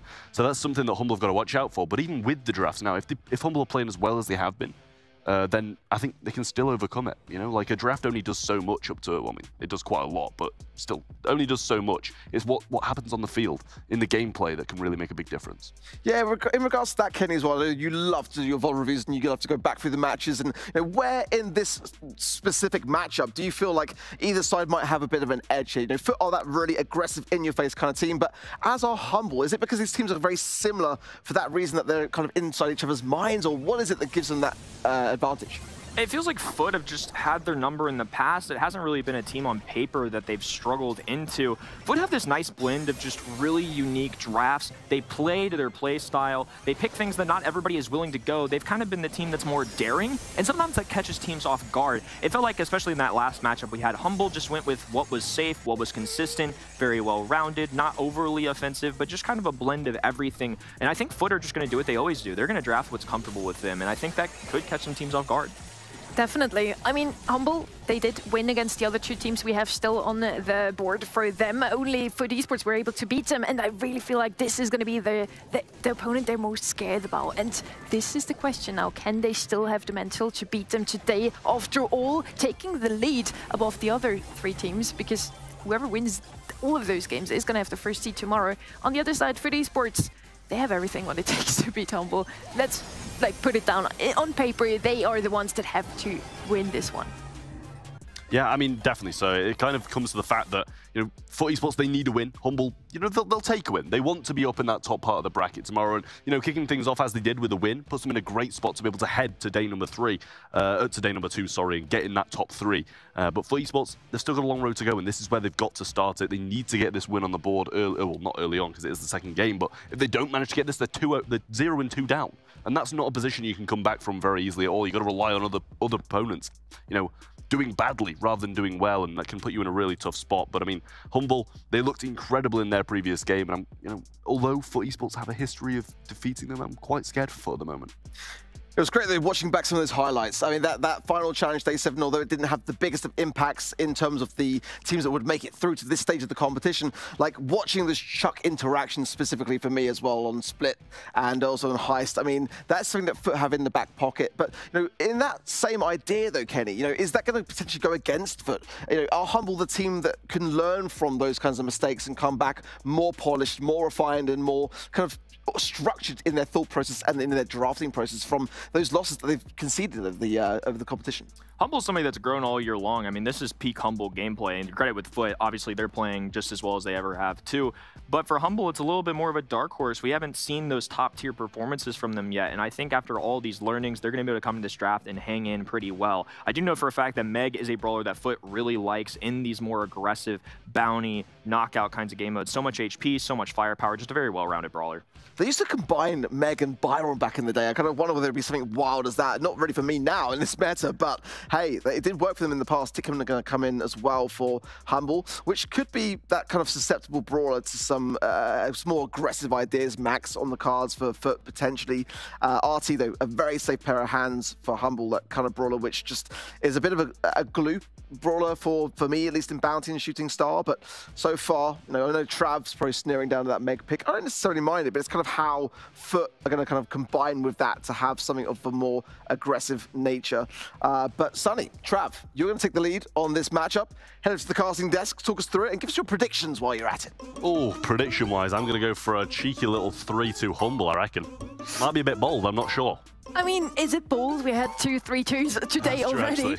Maybe it's going to be the third one in a row. I'm going to say 3-2, but for Foot. They will take it in the end. Let's see if one of us is correct or if something completely different is going to happen. And this is our first sweep of the day. Very interesting to me is to see here that we have the Nani, Piper, and now it's not Tick anymore that gets banned out by the last pick, but it's Charlie once again. And then for esports not picking up the Tick, which is usually the one you want to go to, they just want this aggressive comp. They waited for Humble to pick that Tick and kind of walked into the trap now. Tick and RT for the side of Humble, and then the Max coming out of Foot Esports now to counter it. Yeah, I mean, a lot of aggression there as well. They're going to add, a bit of a healing turret to the mix. They're going to bring the Pam in as their last pick. Not something we see too often on a map like Shooting Star, but I think against the aggression of the Max and stuff like that, you need a defensive brawler to be able to handle it. But at the same time, Bell going to be able to bounce shots off the turret, off RT, off Pam, all these kind of bigger brawlers, bigger tankier brawlers, definitely a bit easier for Bell to deal with. And especially if you get, RT marked up or something like that, it can be quite dangerous for the side of Humble here. But definitely going to have to utilize this Max speed quite heavily, use that Meg, get her into those front lines and get some big DPS down. Did you have something to slow down the aggression now that Foot Esports could show them whenever Max speeds up his teammates? They can just try to get a good gadget going off the Pam and slow down the whole momentum Foot Esports might bring. But it is a comp that Foot Esports likes a lot, and usually that means they're going to win. Let's see if this is going to actually happen. Who will pick up the blue star here? Foot Esports already coming in quite aggressively from the get-go. Samantha gets a swipe onto Filippo. He survives on the 130 HP. I mean, that's what you mean as well. You said about this gadget being able to stop so much, and the RT hack as well gets Lane down. Oh, actually, it was a shot from Filippo that did manage to bring him down. Samantha's going to fall as well. And from being in the position they were at the start to the position they are in now, it's a night and day difference. Filippo's going to throw a head down and try and pinch Drage. He doesn't actually need to use it there, as he does go down anyway. Great pinch and great stuff from Filippo so far. He's got 4 over his head. Foot Esports still with no stars in sight. Humble pushed back all the way into spawn now, sitting on 7 stars. Just need to survive this one now. 1 minute left in the clock for them to take this first game. Cyclone putting down the turret, healing himself up, almost taking out Semantic out of Mecha. Has to fall back now to help his 2 teammates. Luki is falling, but it's not going to be too tough. Humble still gets another kill, 9-3 now. Well, just bringing Filippo down here is going to be a great thing for Foot Esports to be able to do, but Drage is going to need to be the one who aggresses that, as both of his teammates are quite low. Just waiting out, waiting for this 3-person push to go through, and Semantic, restarting it on his own, trying to make the move, but Pam against him, just really tough for him. Semantic with the super ready once again, just playing this against Cyclone. Don't know if that's the best matchup for him, where he was a Foot Esports to put Max on Filippo. As you said, if they take down this Tick, it's going to look a lot better for them. Sitting on a blue star and 5 stars, 30 seconds now for Foot Esports to turn things still around here. Pam is marked up. Cyclone will not survive this one for long. Luki isn't as well. He's falling. It's only 4 stars. Mantic does have that speed, but not really going to get from it, being in this pretty weak form that he does have. Got the shield on him obviously as well, but Luki going to be the next target for them, and then all they need is Filippo on top of that as well, but the legs are dropped and he gets the kill. Drage going for all 3 on his own, but the head is dropped from Filippo and he makes it 6 over his head, 17-20, and Humble walk away with that one. Two very cheeky kills there by Luki, both times taking someone out with his legs split apart. Well played by him, even getting the last kill there as well. Humble taking the lead here already in this first game. Is it because they can take the momentum they just had against Nouns, or what is it, Trev? I mean, they just look better. That's the thing. They just started strong and they ended strong. That's just all you can say about it. FUT Esports didn't really get a look in. They were just constantly low in my eyes. And Semantic, you know, not being in his mech in those closing seconds was a real issue for them. But Blue Star should be picked up by them now, but he did actually kind of bait it out, a little bait and switch there. Swing there and he gets the kill. Much better start for FUT this time and maybe even make it 2. But will survive that one just barely. Cyclone runs his teammate there, gets a takedown onto Drake, almost equalizing the score now. It's only the Blue Star still sitting on Semantic's head that will make the difference here in the long run. Cyclone putting down the turret himself, and Philippe now in the best of positions to push back Drake and Semantic. They only need to get Semantic out of that mech, and they're gonna have a great chance at taking him down eventually. Drake over-aggressing there, falling, trading though. It's still 5-4, but FUT Esports takes over the lead. I mean, yeah, Max is meant to play aggressive, but this aggressive, you start to question it a little bit, to be fair. He's given away so many kills that didn't really need to be given away. Maybe deflated the pressure a bit there to make it a 2v2 instead of a 3v3, but at the same time, not really that helpful. Speed was provided to Semantic here as well. Has to use that swing onto the tick head, but the mark straight onto Luki, and a pinch coming in now. Cyclone's going to fall, and so is Luki. Much better from FUT, and they're looking for Filippo too, but just gets his mech and chooses to retreat. The bell bounces to get them low, and Rage and Semantic coming in to get the takedowns. 10-4 now. FUT Esports looks just so much better in this one. Let's see if Humble can still turn things around here. Get you popped by Cyclones. Lena doesn't really care that much, getting some help from Rage. Turret coming down from Cyclone now, putting them back all the way into spawn. 30 seconds left for Humble to turn things around, but they are falling themselves. Still, FUT Esports in a great lead here. Look at the last man standing, falling as well. 18 stars for FUT. I mean, it's going to have to be some insane controlled aggression from Humble here, but they're going to need a lot of kills as well. Only 1 kill for FUT Esports to cut this game short, and they're looking like they're going to try and go for Luki now. Goes forwards and gets some shots through, but actually Drage does fall. 10 seconds on the clock and 7 in between them. Rage didn't ever get to left there. 6 seconds left on the clock. Humble still tries everything, but it's not going to be enough. With Luki falling, FUT Esports even reaches the cap of 20 stars, taking this game with ease. So 1 game's gone the way of Humble so easily, and 1 game's gone the way of FUT really convincingly as well. So it's all to play for here in this 3rd game. Whoever's going to be able to get this Blue Star seems to be the one winning the game. Has to play on that defense and allow the opponents to push into them, and I think that's pretty helpful for both of these rosters here. I mean, it's always helpful if you win. Let's see who takes the win over this very first set. Who can take the momentum in the second one? Blue Star this time around picked up again by Filippo. Immediately targeted though. Great pinch coming in from Lena. Rage Lena in the end falling. But with the Blue Star on the side of FUT Esports, they only need a single kill to turn things around. Yeah, they're going quite aggressive as well. Semantic going to pop that gadget, get some heals back, and Pam rotating over to his side, try and stop him from healing any more than he's already done. But Turret going to get swiped on there as well, but Semantic should be falling out of mech. Big game pinched in now as well. Hacks there, but don't think it's going to get the kill. Didn't quite do it. Tickhead on the right-hand side, and still, FUT Esports looking for a kill. Rage doing a fantastic job at the moment. He's all over the place, helping out Semantic on the left-hand side, helping out Lena to get the takedown onto the tickhead. Still, FUT Esports isn't in the lead. They only need a single kill. Blue Stars is on Rage after all. And Humble gets pushed back into spawn once again. Well, legs available to be dropped by Luki as well if he needs to play this even more defensively than he had in the previous one. Play it like the first. Seemed to work really well for them in that one, but Panther's still there, still available to have these heals. And the rotation now as Filippo moves over to the left-hand side. If Semantic's not in the mech, then he's got a pretty decent matchup. The bounce between him and the turret there, but actually, the turret just narrowly survived for a little while longer, replaced on the right-hand side to help out him instead of his teammate. Super's readily available here for the side of Humble, but FUT still searching for theirs. Semantic back in mech.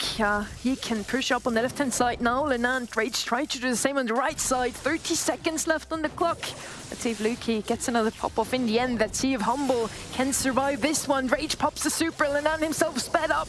Lena not falling there. Is very low. Rage surviving. Lena is as well, but they need a kill. Semantic all alone up top as well, going to go out of that mech and get hit by the head as well. But a mark is on Cyclone, and now FUT starting to aggress. Linane looking for the kill as well. Drage gets the shot in, and that's the Blue Star too. They need one. Linane going to fall down, but no one's there to refrag it. Luki goes down in the closing seconds, and FUT survive it out. 8-7, and FUT takes set number 1. Oh my god, what did Rage just do there? Popping off there. Every single kill that FUT Esports got this round, the last 3 at least, was in the name of Drage there. Max definitely paid off here. Maybe she's slowly but steadily coming back in the meta. definitely seemed to work there, but definitely to the help of some of his teammates pinching in as well. You know, either team had some pretty good starts on usually the games they won, 1 and 2. It was whoever had the better start had the better finish. But in game 3, Humble picked up that blue star, had the lead for the majority of it. But FUT Esports, a bit of controlled aggression here and there, and maybe some just pure aggression from Drage going in towards the end in that 3rd game definitely seemed to help them out so much. In that very last 3rd game, it felt to me like Humble was a bit too lazy sitting on the little lead they had. All it took was 1 single kill and FUT Esports took over the lead. Every single time they got the refrag, but it still wasn't enough to take the win in the end. A very close first set already. This is promising to be another 3-2 maybe. It is. I mean, that was so close. FUT Esports and Humble, if it carries on like this, we probably are going to see another 3-2 as kind of both predicted, but in opposite directions here. But FUT Esports starting things off just that little bit better. And to be honest, I don't really know if they played better, because Humble definitely played it very well. It seemed extremely 50-50 in my opinion, but it was FUT Esports who did come out with the win.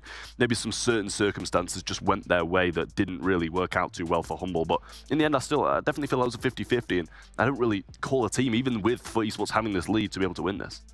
I did expect FUT to win this one, because to me it really felt like they wanted Humble to pick up that tick, and it did work out in the end, but just barely. It was a very close set already. Let's see if the next one, Split, is going to be a bit more convincing from one of those two sides. Let's see if Humble can return the favor, winning now a set themselves, or if FUT is going to shine just as much as your little head accessoire. That's good, isn't it? A bit of tinsel, some baubles on my head, and we love it. A little Christmas jumper as well. You can't go wrong with the festivities, really, but Split is going to be the map, and the Chuck, Rosa, and Ruffs bands from the side of Humble, and the Charlie, Lou, and Cordelius from FUT. Some very heavy bands coming in from FUT there, and who can blame them?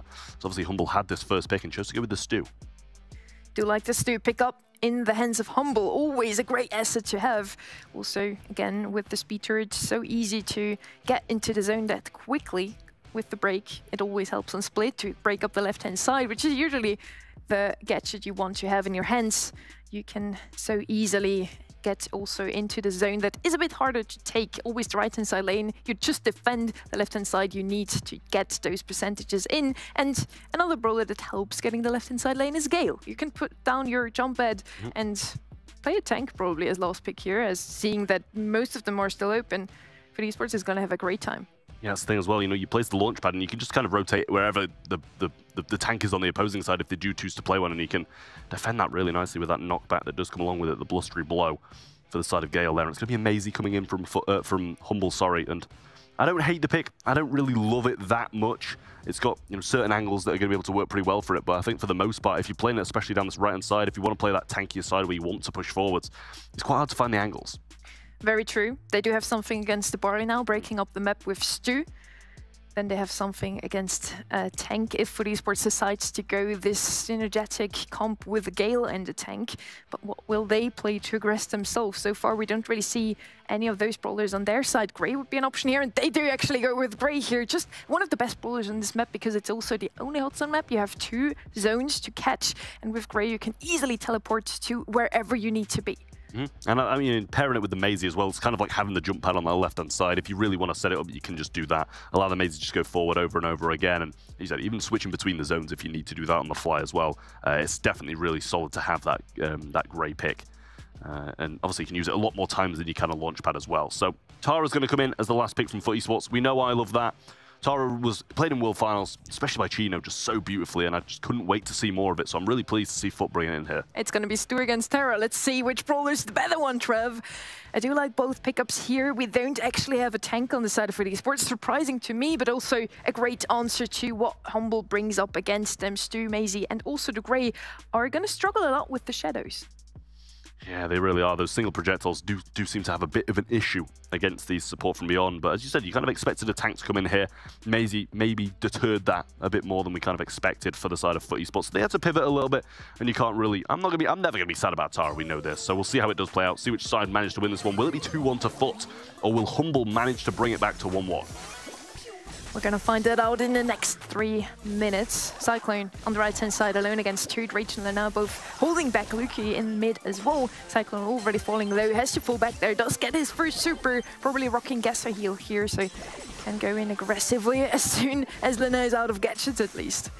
He's doing a nice job so far, and Drage holding it down as well. Not choosing to help out this left-hand side, but does throw that last call over there now. Filippo goes for the dash, tries to get the stun, but doesn't really get a lot from it. Semantic going to use the super there to push it back and get the damage through as well, but jumping towards the zone, and some great heals there from Drage to keep him in the mix. Lukey gets one shot, but another heal comes through, and Drage joining him on the left with yet another heal coming out. These herbal tonics really showing their worth for Foot Esports here, but Humble claim the right. Foot just seem in a better position though. For now, both teams claim the zone that is usually harder to get. Interesting to see to me that Luke is playing Walking Cane here, Knockground Piano. Every single time he's going to miss one of his catches, he's missing out on an opportunity to open up the map even more. But Cyclone is there to do just the same for esports. Now in the back seat here, Humble takes over the lead. The right-hand side still contested though. Semantic pushing back Lukey and Filippo.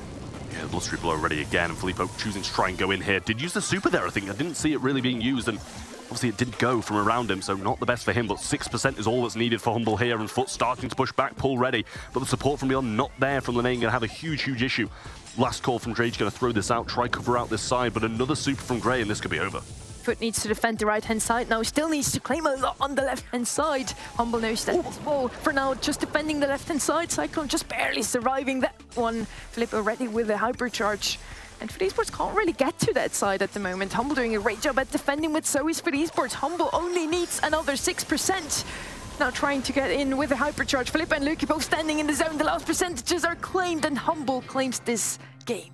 Got so close towards the end though, and only 11% in it, but Humble, they just had to wait for that Grey super, TP in, and pretty much guaranteed to be able to get it if another one helped him out on that side there as well. And that's exactly what happened. They had the hypercharge on that Maisie, and they could just walk on along with that TP to get the pinch through. So well played by Humble there, but esports definitely have some legs in this game, and I don't kind of count them out of it just yet, regardless of that Humble dominance. Let's see if Foot Esports can strike back in this one. Changing up the strategy a tiny little bit now. Semantic and Rage both on the right-hand side against Lukey. Just waiting for them to come into range so he can open up the map with Walking Cane. Herbal Tonic coming in here. Semantic healed up again. Lena gets the takedown onto Cyclone. And still Humble in the lead here with 22%. Yeah, great super from Filippo there. Should be traded out by Drage. Does get pushed back, but not got the kill just yet. Cyclone looking for the super and trying to aggress him. Does get it. Follows up with the kill as well. And Humble walking away with this one. All the percent in the world. Super comes in from Lene. Naturally gets caught in a wall there, but might still be able to get it. We can get another support from beyond. Out. Does just in time. And a bit of help from Drage here with the last call should allow them to push on. Cyclone does get the takedown in the end. Now helping out Lukey on the right-hand side. Together they get the takedown onto Semantic as well. For esports, can claim some percentages on the left side now, but Humble still looking so much stronger here with 60%. Another Walking Cane coming in, getting rid of Lena. Semantic now alone on the right.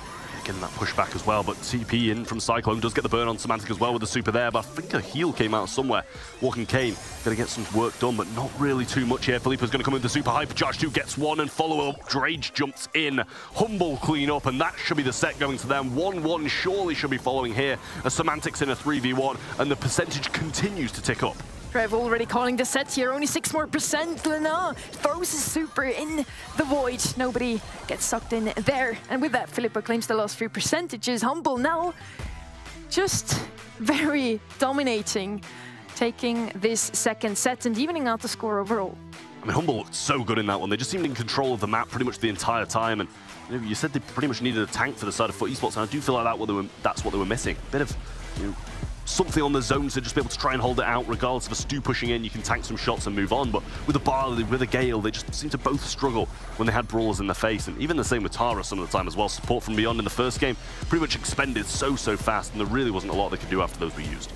Kind of agree with you there. Didn't really mind the Terra. Lena did a lot of work at the same time. If you pick up a Gale, you do need something that can push in aggressively. Even against the Maisie, they didn't really have anything on their hands. Barley, of course, doing a great amount of area control, but he himself can't really pick up any percentages. Just too squishy every single time, getting swept off his feet by Walking Cane from Lukey there. Maisie waiting for him just to get a bit too close. And with that, the draft swayed a bit the way of Humble, but they also played a lot better than the first game, I feel like. Yeah, no, I think so too. And I mean, Humble, I think they played well in the first set as well, that's the thing. But they just didn't really manage to close out this one. I think they played that little bit better, and Foot maybe played a bit worse. Didn't really seem like on top of their game at that point. But we're on to Pinhole Punt. Bands of the B, the Charlie, and the Lou coming in from Foot Esports. Rosa, Sandy, and Buster from the side of Humble, and Amazie as the first pick.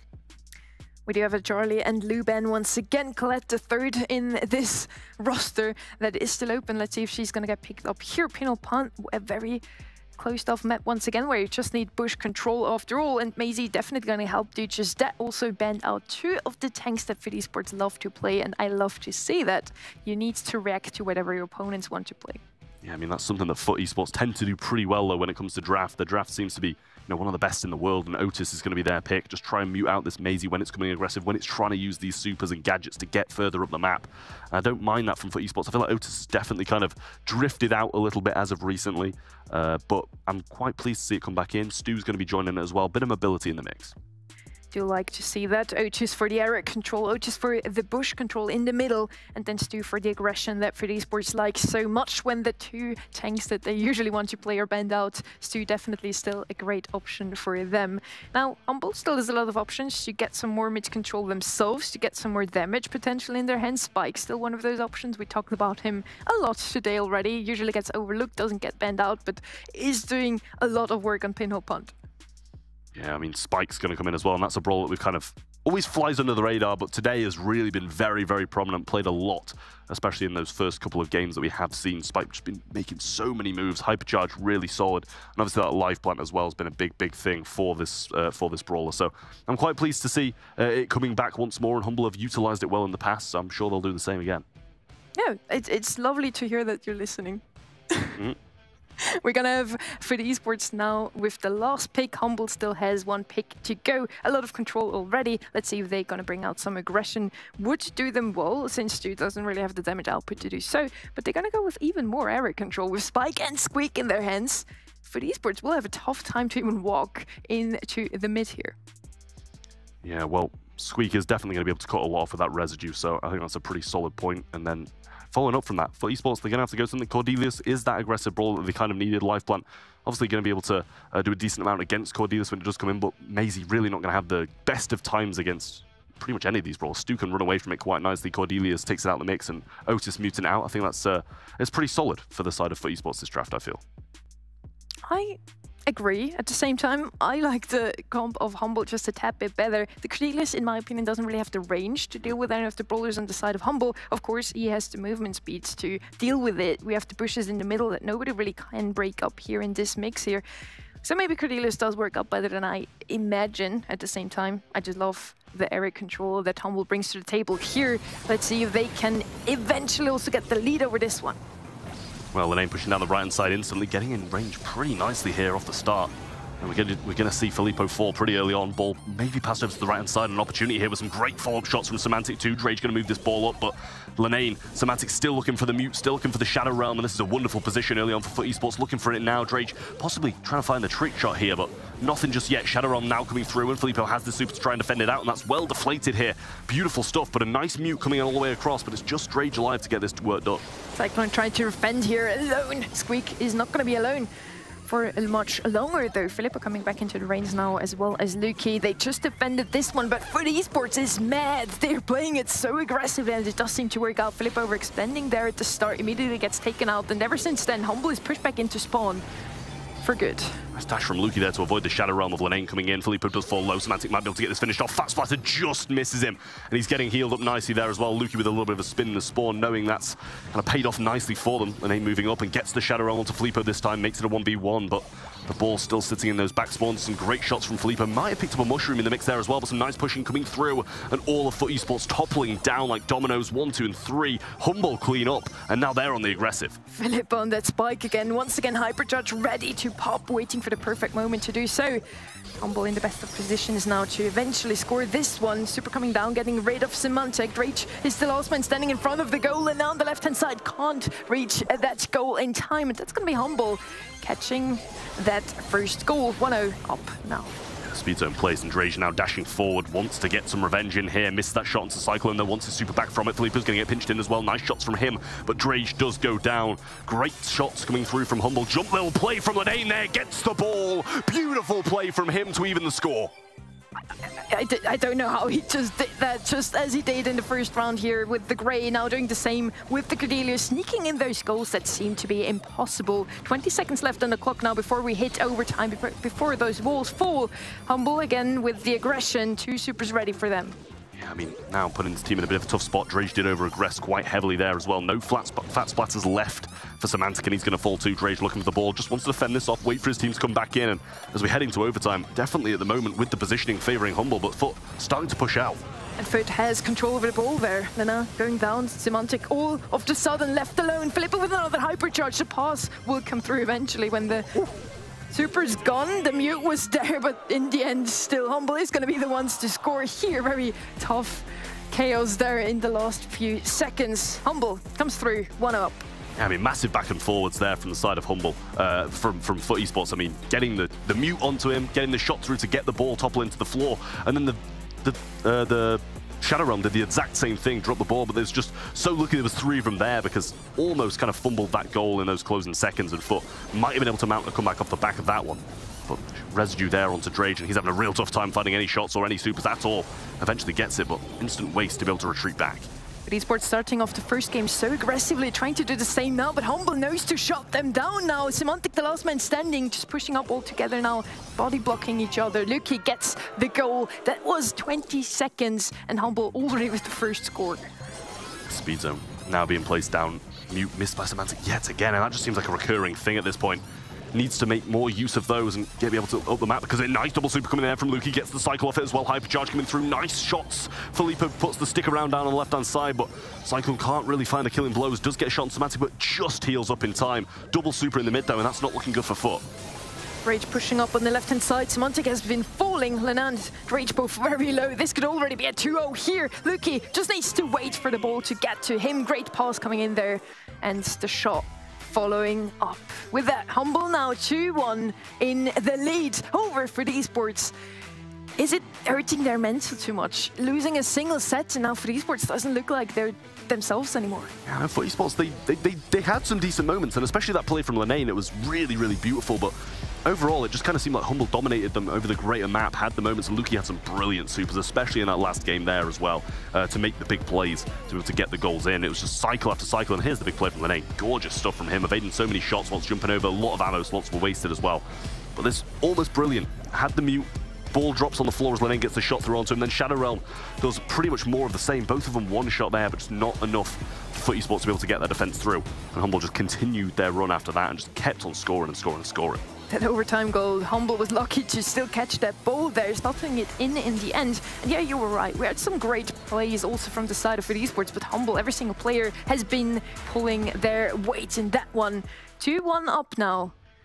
Is it going to be our first 3-1 of the day, or can Foot Esports still turn things around? They definitely have what it takes, but do they have the mental still? I mean, Foot Esports are more than capable of bringing this one back. That's the thing, and you know, the mental does seem to be wavering a little bit, especially after that World Finals. Didn't go too well for them, and the first game here today didn't go too well for them either. It just seems like loss after loss after loss for them, and it's something they need to kind of polish out and come back from, or it's going to be pretty much the end of their run here in the SBS if they lose another game after this. And even if they do win it, it's got to pretty much be down to other players or other teams doing what they do best and trying to win. Double Swoosh is going to be the map with the Grey, the Jackie, and the Buster bands from Humble, and then the Sandy, the Lou, and the Charlie bands coming in from Foot Esports. Maisie was the first pick, and it's followed up by the Jessie and the Tara. Tara once again, Trev's happy. I am. See the little smile. Foot Esports needs to break the cycle. Can they do that with Jessie and Tara? Jessie definitely one of those picks that we do see more often now, but it's still kind of a niche pick, just on very special maps brought out every now and then. Maisie, again, picked up by Humble. They feel very comfortable on this brawler, showing her in most of their matches we have seen today so far. Ember, also one of those niche picks, but of course on Double Swoosh, one of the best brawlers, so nothing wrong with that. Also great against Beyond the Shadows from Beyond. from Beyond from Terra. Thank you so much.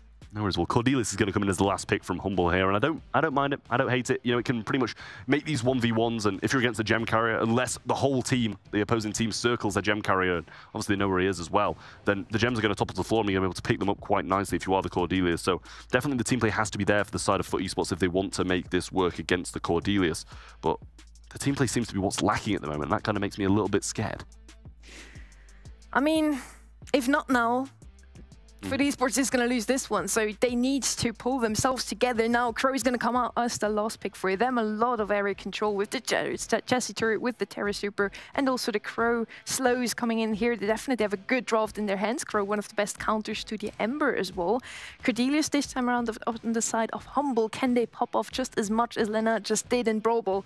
That's the question here. I do like both drafts, but for esports, again, going with what they feel comfortable with, I think this is going to help them. Yeah, I mean, I think the same. When they play those comfort brawlers, they seem to do pretty well. It's just going to be a question of whether or not they're going to be able to make the big plays. Maisie did so much there, obviously in the Brawl Ball as well. So, if they do the same, if they get those same super cycles, then I feel quite bleak here for the side of FUT Esports, and they're going to have a lot of work to do. Then I'm going to take the matchup against the Ember, not the favorable one, but could somehow make it work. Rachel already picking up the first 2 gems there. For esports with a slight lead. Humble just needs to pick up 1 more there to equalize for now. Lena pushing up very aggressively on the left-hand side, survives it with 40 HP, but Filippo now with the first super, gonna put it down on his lane, helping him later on. Yeah, Drake's going to pick up his 4th. Cyclone's going to fall on the right-hand side. Nice pinch in there from him, but he would have gone down to that little tick of poison from the Crow. Drake getting a little bit more supercharged from it, though, so he's not going to complain about that. Filippo moving down his left-hand side now that it's broken up. Definitely a bit of a better matchup against the Tara than if the grass was still there. At the same time, Semantic sweeping Cyclone off his feet once again. 5 gems already on Drake there. Humble now finally with some control, and now has been falling. Semantic too low to survive that one as well. Gets swept off his feet by Filippo. And Humble now back in control. Cyclone with the super. Luki as well, looking good for Humble. 6-6, and Luki in a good spot. Cyclone over the right-hand side with the super in hand. Lenane's obviously got his, but he's in that Shadow Realm. It's not going to help him too much. Nice shots from the Crow to be able to get this done, though. And support from beyond really didn't help out Lenane too much. Now pushing forwards, all those mushrooms behind Cyclone, which is going to reset this push and maybe even let Lenane heal up a little bit. Can't obviously get the pinch because this Shadow Realm's coming through, but now he doesn't. He wastes another support from beyond too. Looking good for Humble. Definitely, but Lena still has a super ready, can come in clutch maybe eventually, and FUT Esports still has some gems on their heads. Rage somehow still got some gems in his hands. Semantic now jumping onto Filippo, getting rid of him. Maisie has to fall back there. Luki can't really do much at the moment. Gets a hypercharge though, popping it now, gets the 9th gem, and Humble taking over the lead for now, taking on the countdown. And super was wasted by Lenane over the right-hand side as well. It was a pretty pitiful attempt, and especially with Cordelius with his super, with his jump as well. Not really going to be the easiest of matchups to be able to drag in. But Cordelius now coming out the spawn cycle and going to take Semantic into the Shadow Realm and leave him kind of exposed to the other 2 here. Slow down, but a knockback's going to be able to secure this one and get Humble match point up next. Again, a very impressive match from both sides. I have to say, I don't know how Drake was still able to pick up so many gems despite his both lanes falling to that Ember and Cordelius matchup. Humble taking the first game here, and they do have match point now. Gonna be scary for FUT Esports to be in that position. I wouldn't want to switch with them. I definitely wouldn't want to either, and especially in the position they're in, having lost their first game too. It's not what they want at all. But all 3 of them pretty much over the left-hand side, or the mid here, pinching in on Cyclone nice and early on. To survive a little bit longer, Lenane has to use a couple of support from beyond here to be able to get the work done, and only just stays alive anyway. Luki has to help his teammate. Still, Lena remains in the opponent's bushes there. Great switch, definitely, by FUT Esports. They do want to have the Crow against the Ember. Definitely a better matchup there. And Lena does manage to sweep in and get some time in the opponent's bushes there. Cyclone was super ready now. Lena got to be far away from his, just used it. Still a very close matchup here. Drake with 5 gems any second now. Humble with 2. FUT Esports takes the lead. Yeah, I mean, it's the same as last time as FUT Esports started the gem count strong in the previous one, but kind of wavered as the game went on. Now, shots coming through from Cyclone, doesn't even need to use his super, almost gets Drage into the realm there, felt like that was going to hit, but a super thrown high from Drage might be able to be pinched in here by all 3 members of Humble, as he's the only one remaining left. Drage doing so much work at the moment. Turret immediately gets taken out there, picking up another gem, almost equalizing the score for now. Luki just waiting for Drage to get a bit too close. Now has a super ready, hits Semantic instead. Semantic loses his jump to get close and comfy with Luki, gets the takedown. The gems are falling. Cyclone's still standing, but he's the only one.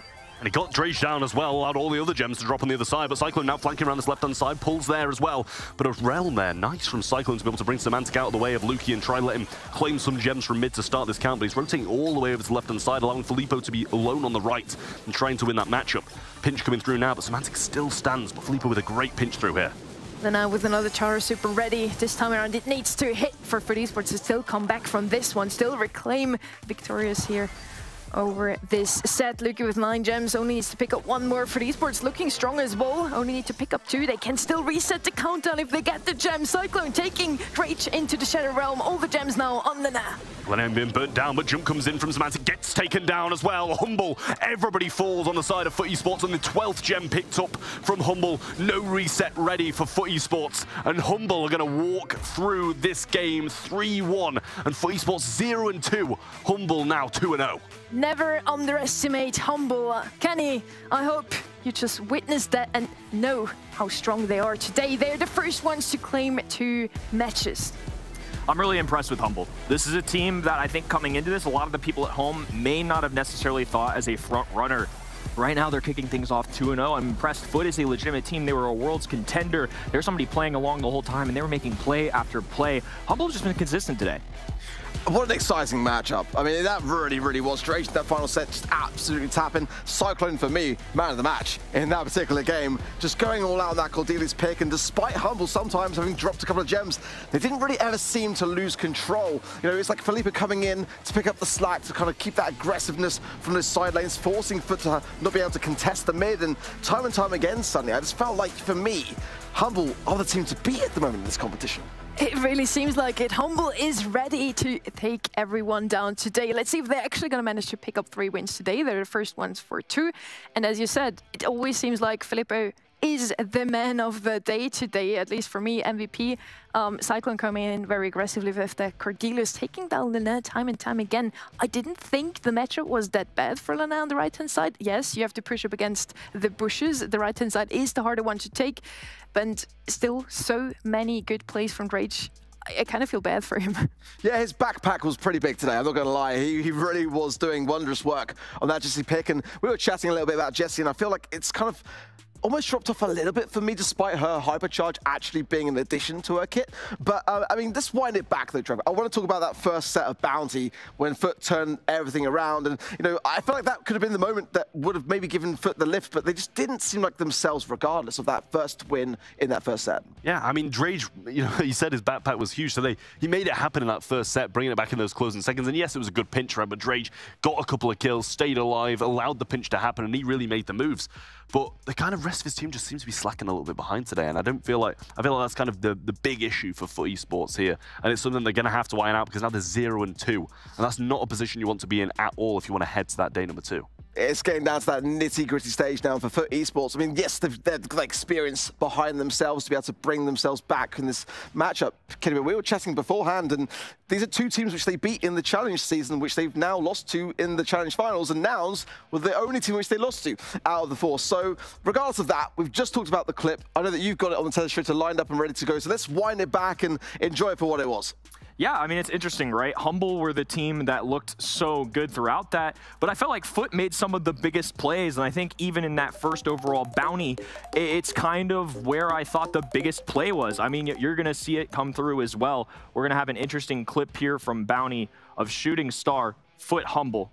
We'll pause it right here. So before this, as a lead up to a little bit of context, it took Semantic here a while to get back in his turret form. He was kind of in the peace shooter stage of it where they have the pistol, they're down 1 star right here, and they finally start turning it on. They know they only need 1 kill here. They are patient. They wait as a unit and as a team. Semantic knocked out immediately. Now they're down 3 stars. You see Drage with 3 on his head as well. This is risky business. He is an aggressive brawler, but he's got the blue star on his head, and he still has to find a way to move up the map and go for a kill here. He's going to be looking to try and get Cyclone with a pick off. He's got that damage amplifier and immediately identifies that.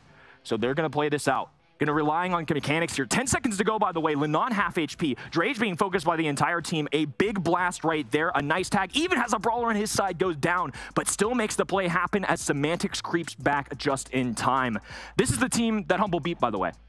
That was not an easy feat, and even though this was the play of the day for me so far, I mean, an impressive clinic, and again, Drage playing phenomenally in that, it still wasn't enough. Humble were still able to overcome that, which is so impressive to me. Absolutely nailed it on the head. Thank you very much, Kenny, for that breakdown. And for me, I mean, I felt like that could have been the moment that Foot may have just been able to bounce back, because they were not really in that set as far as I was concerned. I mean, as soon as it started, in fact, we were discussing our predictions. I was saying Foot, Kenny was saying that he felt that Humble were going to be able to continue their streak. But as soon as that first game happened, the stars were flying left, right, and center. And I said, is it too late to change my thoughts on that prediction? But, you know, I mean, from looking at what we've seen so far today, Kenny, Humble looking really, really strong. Up next, we've got VN Esporting versus Nouns, and that is a really exciting matchup now, because if VN Esporting come out with the win there, it's going to come down to a match to decide all between Nouns and Foot Esports. And it's tough too, right? You mentioned it before. Foot in the regular season beat these two teams. Nouns were the only team they lost to, and now they're not beating the teams that they have been beating. It's tough, right? All of these teams are here for a reason, but now we have the situation where Foot's kind of keeping their fingers crossed. Destiny is a little bit out of their own hands, and they would really love to see Nouns lose this one. I don't know about you, Sonny, but for me, I feel like Humble and VN Esporting are looking the strongest of the 4 teams that we've seen so far today. Is that kind of how you see it as well, or? I mean, they had some very close matchups. VN did win, but it was a 3-2 after all. And yeah, it's easy to say that the 2 teams that have been winning so far are the 2 strongest ones. So yeah, I agree with you, Ark. I think it makes perfect sense. But, you know, for me, Trav, you know, in that last matchup, what could Foot have done better? You know, there was definitely some moments where they just looked a bit shaken, which is unusual for them. And we were saying, you know, prior to the match starting, that this could be the final time of the year that these teams are actually working with their rosters. You know, is it something along those lines that you're seeing, or is it just simply the drafting, or is it just kind of little mistakes that are stacking up? I didn't really hate the drafts, to be honest. I didn't think the drafts were that bad. They had a few shaky moments when it did come to it, but I think overall, there was just way too many mistakes, and they weren't playing together as a team either. You know, there's certain moments where Tarapul should be hitting when it's hitting walls. There's points where he's trying to pull Cordelis who can jump away, and I think those are the mistakes you just can't make against a team like Humble, who are going to punish you. And it was just kind of one by one pushing, and that team unity that Foot Esports usually plays so well with just wasn't there.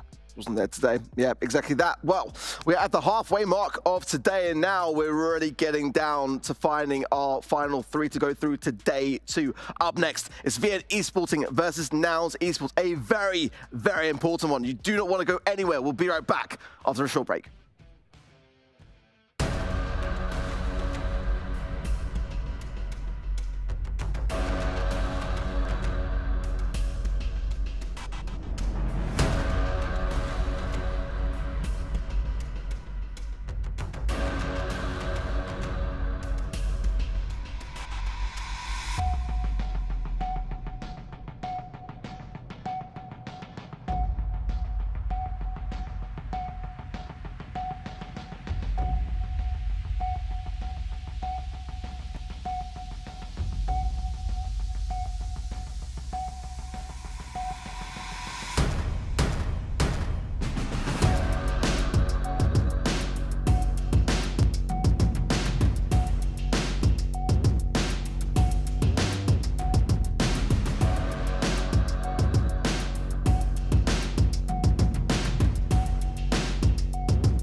Welcome to the place where dreams come true. Where everything you want can be yours. If and only if you're willing to work for them. You're willing to hurt for them. But most of all, you're willing to be first for them. Ha! Look, I'm going straight to the top. I don't know how I would stop, like it or not. I got some goals that I'm hitting. You hear what I'm spitting, it's hot. Look what I got, whole lot of passion and pain. The road to success is insane. Stay out my lane. The Snapdragon Pro Series powered by Samsung Galaxy is brought to you by Snapdragon Elite Gaming, Samsung Galaxy S23 Ultra, Monster Energy, and DHL. Welcome back to the Snapdragon Pro Series powered by Samsung Galaxy. We are 3 games down, 3 more still to come, and we're still looking for our top 3 teams to proceed onto day 2 of the Challenge Finals. And so far, Trav, today has not disappointed. 2-2-3 scorelines to start off the day, and now we're starting to see some cracks forming as the pressure mounting with some of the best teams in the region. Yeah, that's the thing. Now we've got a 2-0 and a 0-2. The gaps are definitely lengthening a bit more, and FUT Esports have got a lot to play for now. They've got to wish, badly upon other opponents, and they've still got to perform well themselves. Whereas Humble, pretty much, guaranteed to be going through now. We were saying in the break, or at least I was at the beginning of the show as well, I think Humble will take the whole thing. I'm just going to put that out there. I know you're, all about predictions. I'm just going to I was a Humble fan since the first show. Just to let you guys know. Just to let you guys know. Sure. Kenny, our next matchup is VN versus Nouns, of course. And, historically in the Challenge Season 1 that VN Esporting took in a very convincing fashion. But, I think today as well, Nouns are struggling to find their footing. Is this the matchup where they're able to put themselves on the board? I feel like VN Esporting, obviously the first go around, day 6, win 3-0 versus Nouns. Nouns at that point, the pressure is not nearly as high for them, not to discredit a win by any means, but I feel like Nouns just have more to play for in this moment. I feel like in the big moments, Nouns are going to bring it their best. That's not to say that VN won't win, but that is to say that I don't think this will be nearly the sweep that it was last time. Nouns looked very, very strong against Humble Sunday. There's no doubt about that. It went all the way to the 5th and final set, but they couldn't quite claim the victory. And as we know, that can be quite harmful when it comes back full circle. But VN Esporting are that very aggressive team. I think that for me, at least, these two teams are very well suited in terms of very similar play styles. So how then do VN Esporting tackle this beast that is Nouns that are fighting to claim their first win today? Really good question there. As we said at the start, Nouns is one of those teams that is so good at studying their opponents, and VN Esporting has been playing a lot of matches today already, so Nouns had the time to look what VN exactly wants to pick up here. VN needs to rely on their strength, which is playing aggressive, and if they're going to bring that to the table once again, I do feel like it can work out here. I did say, however, at the start of this day that I have my eyes on Nouns. It would be lovely to see a team that hasn't been playing in this regional year popping off as they did at the start of the season. They won every single one of their matches. Well, I've been there, Sonny. I said that my top 3 teams in the World Finals were going to be Nouns, FUT Esports, and STMN. I got 1 out of those 3 in a good spot, but for FUT Esports and Nouns, we know how that went. So I've learned from my mistakes. I'm going to be a bit more reserved, and I'm just going to go with Humble for now. But again, Trav, this matchup, so crucially important. Of course, if Nouns take a loss in this one, it's going to come down to that 5th matchup for today between FUT and Nouns. So. Yeah, I mean, that's the thing. And if VM win, then it pretty much puts them in that top bracket as well, not having to be in the instant elimination at the bottom, because that'll put them on a 2-0 as well. So you've got to feel pretty good about VN's chances here. But Nouns Esports going to want to stand in the way, going to want to bring themselves back to a 1-1, because so far they just haven't been looking as strong as they had done, throughout the entire challenge season. They started things off 4-0, started to crumble a little bit towards the end, but still guaranteed themselves this spot. World Finals, not the best, and it seems like they're kind of carrying on that loss streak from there. Kenny, let's talk predictions, because we haven't really got into the nitty-gritty of that at an earlier stage. It's only when the draft starts to come in. Where's your head at in this one, and why? I'm going to go VN Esporting. I think I love the aggression from both teams. I think VN have looked really good. Nouns are somebody, though, that really matched that play style as well. VN won the last matchup. I'm just going to keep it simple. They look good today as well. I'm just going to hold consistent. I feel like it's a 3-1 VN kind of vibe. Sonny drops coming in, but give me your thoughts. I'm going to disagree for the first time here, not going with whatever else is saying, because usually it's been wrong. I'm going to say Nouns Esports is taking it. It's going to be close, though, 3-2. Trav, predictions? I'm with Kenny. Good old Kenny. Good old Kenny. Prediction master on my side. Good old 3-1. I would say 3-2 VN Esporting. We'll see how it fares. Shooting Star dropped in. Mortis band's quite interesting for me. The Gene as well as the Grey to the Piper, the Mr. P and the, well, Charlie. Yeah, it seems like we're not seeing any of Charlie, are we, today? It's the same story yet again. Carl first pick, though. I mean, Mabius, we know what he can do on that Brawl Up. And Shooting Star's a perfect map. Get that blue star, come back with the goods, and then allow your opposition to then feed you, hopefully, those stars to come. Nanny for Nouns. I mean, that is a very, very solid starting hand. I'm liking what I'm seeing on both sides.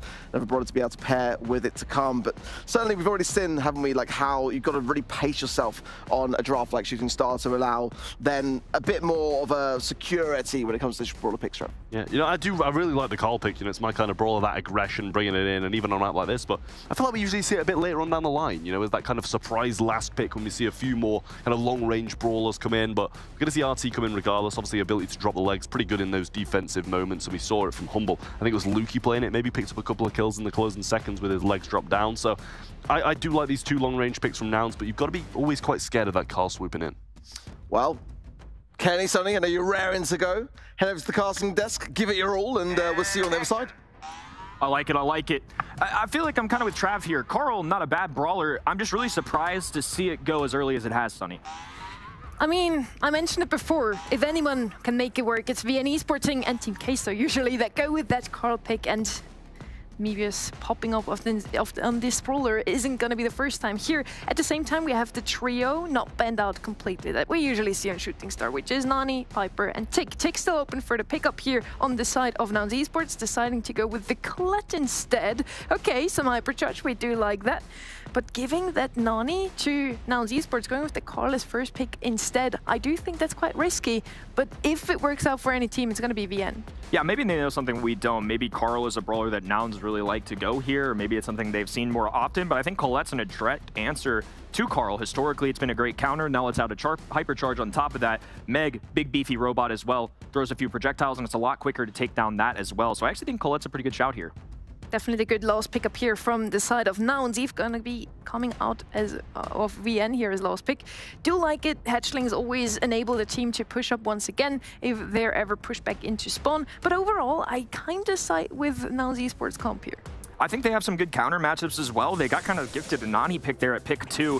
I know that they can get some good value off this blue star, which VN has already grabbed. That's going to be the big value that they get. Solid brawler again, just hasn't necessarily brought the results that he used to bring. Just so many good options in the meta right now. A very oppressive start here for Nouns. Despite the star deficit, they have complete control of the map. They're landing shots with Colette. Buzzco already down to his last life in this mech robot, and he's already being down to the pea shooter here. Not nearly as good as the big robot. What a pinch from Pekka and Firecrow. Pekka tries to clean up now. Double hit with the double super onto Buzzco. Gets the takedown. Mebius gets the takedown himself, though. Pekka falling, and again, the lead is in the hands of VN Esporting. Blue star back where it was at the start as well on that Carl. Very interesting to see, though. Nouns Esports still holding on to control despite being 3 against 2 at the moment. And interesting stuff here. I mean, despite the discredit that we've given Carl, at least on my side, a little bit, still a good brawler, but as a first overall pick, having that blue star is clearly a difference maker right now, and there's something to be said for that. Again, opportunities for Nouns, though. Rama in the corner, Motep firing long distance, his hypercharge going down, but a complete miss from Pekka. Not something we're used to seeing. Nonetheless, Buzzco weak, a super in. Rama forced to jump forward, but they can't make the connections at all. Pekka looking for a kill still as they found one. Buzzco back in form as well, and VN are piling on the stars. That was a huge opportunity lost for Nouns. Oh my. Pekka had both Buzzco and Mebius at the gunge point, both of them surviving in the end and giving them a few more stars even for the pickup there. Pekka falling in the end, but he himself almost took down 2 of them. Now Esports still has everything it takes to turn things around here still in the 15 seconds that are left. Only 1 more kill, and now Esports would be able to turn things around here. Pekka with super, Firecrow as well. Let's see what they can do with it. Mebius lost gadget here to get out of the way. Buzzco with another super, with another takedown on Motep as well. VN Esporting running away with that one. They hold off at the very end. I thought, again, Nouns may have had an opportunity to strike last. VN Esporting have held strong, and to be honest with you, they were never really in an aggressive stance throughout that entire game. It was more of them being behind the halfway point for them. They were on their spawn side, not afraid, just dancing around shots, hitting kills when necessary. VN Esporting never really wavered there. They got this early blue star, which is what we're going to see Mebius try and do again, and then gadget right on out. Easy as that. Well played there, flying hook coming clutch as well as Buzzco's gadget there. tanking a shot of Pekka. Blue Star going the way of VN Esports and giving them the early lead. Now they try to fall back here, getting their supers before Nouns Esports does. What we did see, Nouns Esports has everything it takes to turn things around here eventually. VN did run away in the end, but it was a very close game in the end.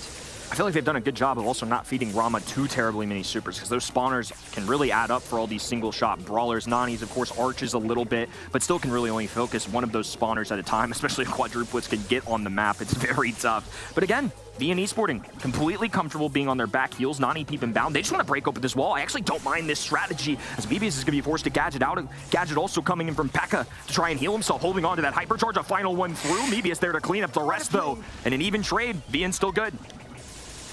Oh my god, Pekka playing push it actually to help him against Mebius' super. Mebius times it perfectly, so he can't be in the super of Pekka. Getting the kill there in the end. What a perfectly timed super from Mebius. Getting the lead now for them as well, 4-2. Pekka with hypercharge doesn't have a super yet, trying to get it now to have the full value of a hypercharge super in the end. Busco closing the gap between himself and Pekka now. Not the best matchup there, Mag into a Colette. Pekka staying alive with another gadget, getting a super onto Pekka and Busco. And gets the takedown there. Nouns Esports sweeps them off their feet. All three members of VN Esports coming out of spawn now, and Nouns takes the lead. First opportunity for Nouns to hold on and pick up a game for themselves. 5 stars. A big gap between the two right now, and one countdown separating a game win for them. Rama forced to move up. The first time this team's had to get really aggressive here as Buzzco makes his move. Machine gun fire going down as Mebius tries to get a flank right. Motep, clip shots on the end. Gadget for Pekka as well, surviving. Pushback and keeps him the distance away, and Rama barely holding on there. Not enough. Nouns Esports tie things up. Pekka doing so much work there on the Colette. Mebius holding on to bare life here with the Carl. Doing a lot of work himself, trying to stay alive, to not hand the Blue Star to the opponents at all times. In the end, Nouns Esports does find a way to turn things around, does find a way to counter the comp that VN Esporting plays so well. Blue Star again picked up by the side of VN Esporting. This time around it's not going to be Mebius. Maybe that's a wise choice, so he can still play aggressively. I agree. I think that's actually a better bet for them. Obviously, if you can get it with Mebius or you have to, you'd rather have it than not. But having it on your big tanky Buzzco, who's not necessarily walking it up the map like somebody like Carl will, who could grab kills with a flying hook, I think actually might give them a little bit of an advantage. I agree with that one. Busco push back into spawn, getting hit up by Firecrow and Pekka once again, pinched there, but still remaining in his mecha for now. Nouns Esports pushing them back all the way into spawn. Eventually there has to be a kill going the way of them if they can hold on to this control as much as they do now. Busco one shot away from falling out of his mecha, healing up now, doing a great job dodging those shots. All three members of Nouns trying to get that tanky brawler down, and don't manage to do so. Buzzco with some fancy footwork right here. Has that Blue Star, knows how vital it is to hold on to it. Nobody's picked up a kill on him. He's regenerated all the way back up, even has the shield. But once again, this was a difference maker last time. They break down this left-hand side wall. Same situation. Mebius flying hook to the right. All the brawlers now grouped up for VN Esporting. Now a hypercharge as well coming in from Pekka. There's one. Mebius trying to get on the action. Firecrow puts him to a screeching halt, though. Stamps the feet and gives himself a little bit of a kill. But just like that, Buzzco responds. Back at the Blue Star hand. Busco, the man of the moment. That's right now, getting the takedown there onto Firecrow. Blue Star again in the hands of VN Esporting, the lead as well. 30 seconds left on the clock for Nouns now to turn things around. Pekka far away of the next hypercharge. Just used it, missed it as well. Busco going up against Firecrow. Motep on the left-hand side. No Nani peep incoming anytime soon as well.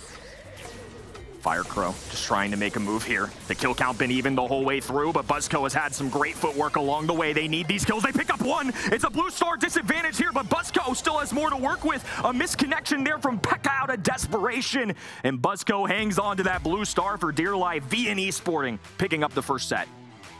We emphasized how important it is to keep holding on to that Blue Star, and Buzzco, they just that crazy footwork, as you called it. And it's definitely the wise choice here to not give Mebius that Blue Star once again. He was able to play it so aggressively to push back Nouns whenever they had them at gunpoint in their own spawn. VN in the end surviving when it really mattered. Nouns did get some kills along the way, but every single time they did, VN Esporting responded with a kill themselves. Yeah, I feel like the kill count, I'd be interested to see how close it was, because obviously game number 1 gets away a little bit here towards the end, but they're kind of just piling on the bonus stars after already having a lead. The second game, though, the wall break makes a difference. Pekka picks up 1, Mebius reconnects there, and even though they're down, they're able to walk it away, get these kills. Look how close this was, 308 for Rama. Pekka able to use that push it, which is something you called out as well. That's a very unique choice, and that was definitely a brawler-dependent matchup choice.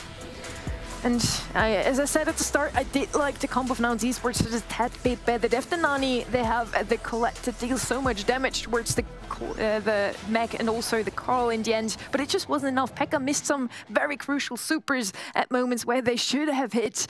I think it could have gone either way in this one, but VN proving to us that they can indeed win the first set. Yeah, and I think just a running theme for me today is Nouns. On paper, that comp looks great, and I agree. I thought it actually looked a little better, too. They've got the Colette going for them. They've got Nani, who might be the best overall pick on this map, Charlie aside, obviously. But nonetheless, if you don't land those shots, if you're not making those tags, they're single-shot brawlers. They're very punishing if you miss at a professional level, and I just don't think enough tags piled up for them to really get the job done. Obviously, game number 2 going their way, but along the way, got to make those Nani peeps, got to hit those 3K plus tags with Nani, and just weren't enough of those. I mean, as we mentioned before, it feels like every single time VN Esporting is down a set, a game, whatever, they're going to come back even stronger. And they did just that once again, winning the first set. Now, let's see if Nouns Esports feels just as comfortable in that position, if they take this as a motivation, taking it into the next set split. Is it going to be? We already see the draft here. Charlie banned that once again. What a surprise. No Charlie allowed whatsoever. And in addition to that, Barley, an interesting one to get rid of as well. Cordelius, I think these are brawlers that show up a lot more often than people give credit for. Cordelius getting a ton of play time at the World Finals and being very successful. I think removing him will take out a few brawlers. Obviously, Cordelius out of the mix empowers Chuck a little bit more if they're deciding to get crazy with it. Gale, Spike, and Dynamite, though, are 3 very specific brawlers. They don't necessarily pop off as that #1 choice all the time. I think it's just, you know, kind of going to dictate how they maneuver around this. So they go with Lou, they go with Gray. I think pretty solid start for both sides. I feel like we haven't seen Colonel Ruffs really excel recently, and that's something that's standing out to me so far. Do like the pickup still though. Always been a Ruffs fan, coming out now on Split once again. Definitely one of the best bowlers here. Usually picked up to counter the surge, which we haven't seen in a very long time, but still one of the best bowlers here. Can open up the map on the left-hand side, always going to help them to get into their lane. Now, with the Barley band out, VN Esporting going to go with the Willow. You want to have a thrower just to give your 2 teammates the opportunity to push in even more aggressively, giving them some control over the map itself. About Gray, we talked before. In my opinion, still the best pickup on Split. I think with Barley out of the equation and Dynamite out of the equation, Willow is a great shout here. Having that mind control capability too, to kind of mess with the other team or just direct them outside of the objective, it makes it so entertaining, so fun. And it's just, Willow is one of those throwers that they're not necessarily the flashiest, but Willow is kind of unique in the sense that she can make those big time plays. She definitely can. So thus Colt, gonna be the last pickup from Nouns Esports, breaking up the map there, helping them against the Willow. But with the unbreakable walls in the middle, Willow will still have some sort of control and some cover to hide behind. A lot of breakage overall from the side of Nouns. They really want to take away any space for VN to hide behind, but I don't know. Colt? We haven't seen him in a while, and I think that's for a reason. Only on Heist he's ever been picked up. Yeah, again, really spicy. I mean, in the olden days, we'd see some B-Colt kinds of combos. Colonel Ruffs in there to break open some walls too, but Firecrow, obviously we thought a super is just going to start things off with a bounce shot, and it's kind of got that Rico mechanic to him that's going to be just fine. Mebius with a big pop-off play here too, as Rama's going to be able to make a connection, so they're going to send 2 to their home side and just let Buzzco kind of work on Firecrow. It's a stalemate on the left, but Rama and Mebius are at least piling up kills, but nonetheless, it's still Motep cycling in energy. It's Pekka with follow-through shots to get time onto this right-hand side, and that is really the key, is that away side on this map. Lou and Maisie, those 2 rely very heavily on their hypercharge, and both Motep and Mebius have been able to claim a lot of charge already. Motep already with a hypercharge, Lou with his first 2 supers, Pekka on the left-hand side trying to go up against Buzzco, trading each other out. Now Esports still in the lead for now, with Motep standing on the right-hand side. Now Motep pushing him back there, gets the stun off. Getcha didn't save Motep there. I feel like Nouns still have a pretty heavy lead here too. VN still working on their home side. Meanwhile, Firecrow and Colt have also been working on the away side. They break this open a little bit more too. The sandbag's a perfect counter that as well. Brilliant plays going down as Firecrow and his teammates look to try and tackle Buzzco. Not enough. Motep getting a win on the other end though, and they're continuing to climb past 80%. Rom on the right-hand side, very, very low there. He teleports through, gets the healing in, and gets the takedown on the way. Now, Esports only 11 more percentage to catch, but VN Esporting knows that now, standing in the right-hand side zone, just defending that one. Then eventually go to the left-hand side, but now still standing in the zone for now. Firecrow, Motep, both still alive. Motep is not going to be taken out by Rama there. Now Esports taking the first game, but as we said, that's the comfort zone for VN. I'm impressed with how Nouns played that. I think starting off so strong on the away side, as I like to call it, from our blue spectator perspective, right-hand end is going to be Blue's home turf. That's supposed to be the easy one. Left-hand side was a complete stalemate. We just had Ruffs dropping some bounce shots. We had some Willow throwing up some shots. Nobody was getting enough to make a kill, but early on, Nouns did enough work on the harder and tougher side to get the job done. And once again, they're just going to be tearing open these walls and relying on Motep and Pekka's mechanics here to just out-duel Lou and Gray here. That was very well explained. Let's see if Nouns Esports can repeat what Kenny just praised them for. Maybe it's quite low on the right-hand side. Nouns looking even stronger there. Pekka getting 2 takedowns on the right already. And with that, Nouns claims the lead on the right side. Left-hand side, though, has been all in the name of VN Esporting, still with a slight lead here, all thanks to that. With Firecrow's last breath, he's actually going to open up this left-hand end. Now they've established Motep in there, but Buzzco looking to get some extra work as well. Might even rely on some gadgets here to try and get something done. A nice TP in there from Rama, and this is the first time that VN have really controlled both sides for this set. Now they're going to be piling up percentage points, obviously 50% for each end, and they are just thriving as well. That number is just going crazy right now. VN taking over the lead right from the get-go. He doesn't give it back at the moment. Motep with a hypercharge now, trying to go up against Buzzco and Rama combined does fall in the end. Buzzco too squishy to get some more percentages, but it's only 9% more that VN still needs. This is going to take an insane defense. Mebius just hanging tight. All he has to do is stand back, hit some ice cones, and it's going to be a brain freeze for Motep. He's going to be left skating, and Buzzco and Rama deal with the left-hand end. Easy percentages as they climb their way up to 100%. And that game was just pure mechanics. VN just outplayed them. Easy percentages, you say? It did look quite convincing what VN was throwing us. I'm really scared every single time the opponents win a game or a set. VN seems to thrive on that. I'm scared for Nouns at the moment. Can they still claim this set and equalize the score overall? The next 3 minutes are going to tell. It's going to be a tie ball game here. VN Esporting could come away with 2 straight, but Nouns Esports really need this win. They see an opportunity in front of themselves with Foot being down for the count right now. They're actually going to make an interesting decision to just go ahead and open this up a little bit. They're going to rotate Pekka out. They know this away side's a little bit more difficult, so let's just establish some home turf. Make life a little bit easier for Firecrow, make Buzzco a little more vulnerable, but right now it's not making a difference in the world. Buzzco against Firecrow on the left-hand side. Thrower against the Ruffs, and Buzzco seems to have the upper hand at the moment, falling low now, but still claimed a lot of percentages. On the right side, just the same story. Mebius and Rama doing a fantastic job, claiming almost 2/3 of that zone on the right side already. Pekka with the super now, trying to get rid of Mebius. Hits the whole super. Mebius still alive though, 400 HP, and Pekka falling to Rama. I'm kind of crushed he didn't get that kill. He hit every single bullet, and maybe just climbed into a corner. You know, dropping this super is also going to prevent Motep, and unfortunately for him, he gets tagged up big time. So now a freeze going down. Rama in prime position. Buzzco in the wide open, still doing just fine. Can threaten them with a loose super and some mind control. If he tags this, VN Esporting are going to climb away with this if they're not careful. Somehow, amazing plays by Nouns Esports, and still VN is in the lead for now. Make it work somehow. 3v1 situation now against Pekka. Can't survive that one for long. He can't do much. And VN Esporting run away with this set as well. It was a close one after all. Again, Nouns Esports winning the first game, but can't win the sets. 2-0 up already. VN. A lot of times when teams come back in a set, I call it kind of halftime adjustments. They see something, they don't like their lane matchup. They got smacked in the game number 1. Nouns Esports popping off, piling up kills. But to be honest with you, I didn't feel like much changed on the VN side. I think they just got stronger as the set drug along. You know, we see Nouns overpower them here. They pile up some percentage points at the end here and drag to 80. But look at this domination from VN Esports. They're getting tags. Pekka can't pop off. Mebius is out-dueling a long-distance brawler. Those are the kinds of things that are making a difference here. So I really don't think that came down to too many crazy different decisions from game number 1. I feel like they were just hitting the shots in games 2 and 3. Halftime adjustments. Okay, taking notes here. It's been something that I've been calling calling VN out for, even back when they were still EUR. They did that every single time, somehow learning how to play against the opponent's comp in the time between the matches and then turning things around, making it as dominating as they just did in this game 2 and 3, where it didn't look at all like that in the first game. It's something that separates great from special. And this season, VN Esporting have been special. Despite going down in these early sets, like you've said, now they're taking first sets. Now they're climbing their way back in sets. And if they continue to do this, it's only going to get tougher and tougher. I feel like we've been complimenting VN Esporting and Humble all day long for this. They're a team that's been slept on, that haven't hit those high performance, that came this close at LCQ, that came this close last season. And now they're starting to beat the best in the world, some from their own region, some that were representatives at the World Finals.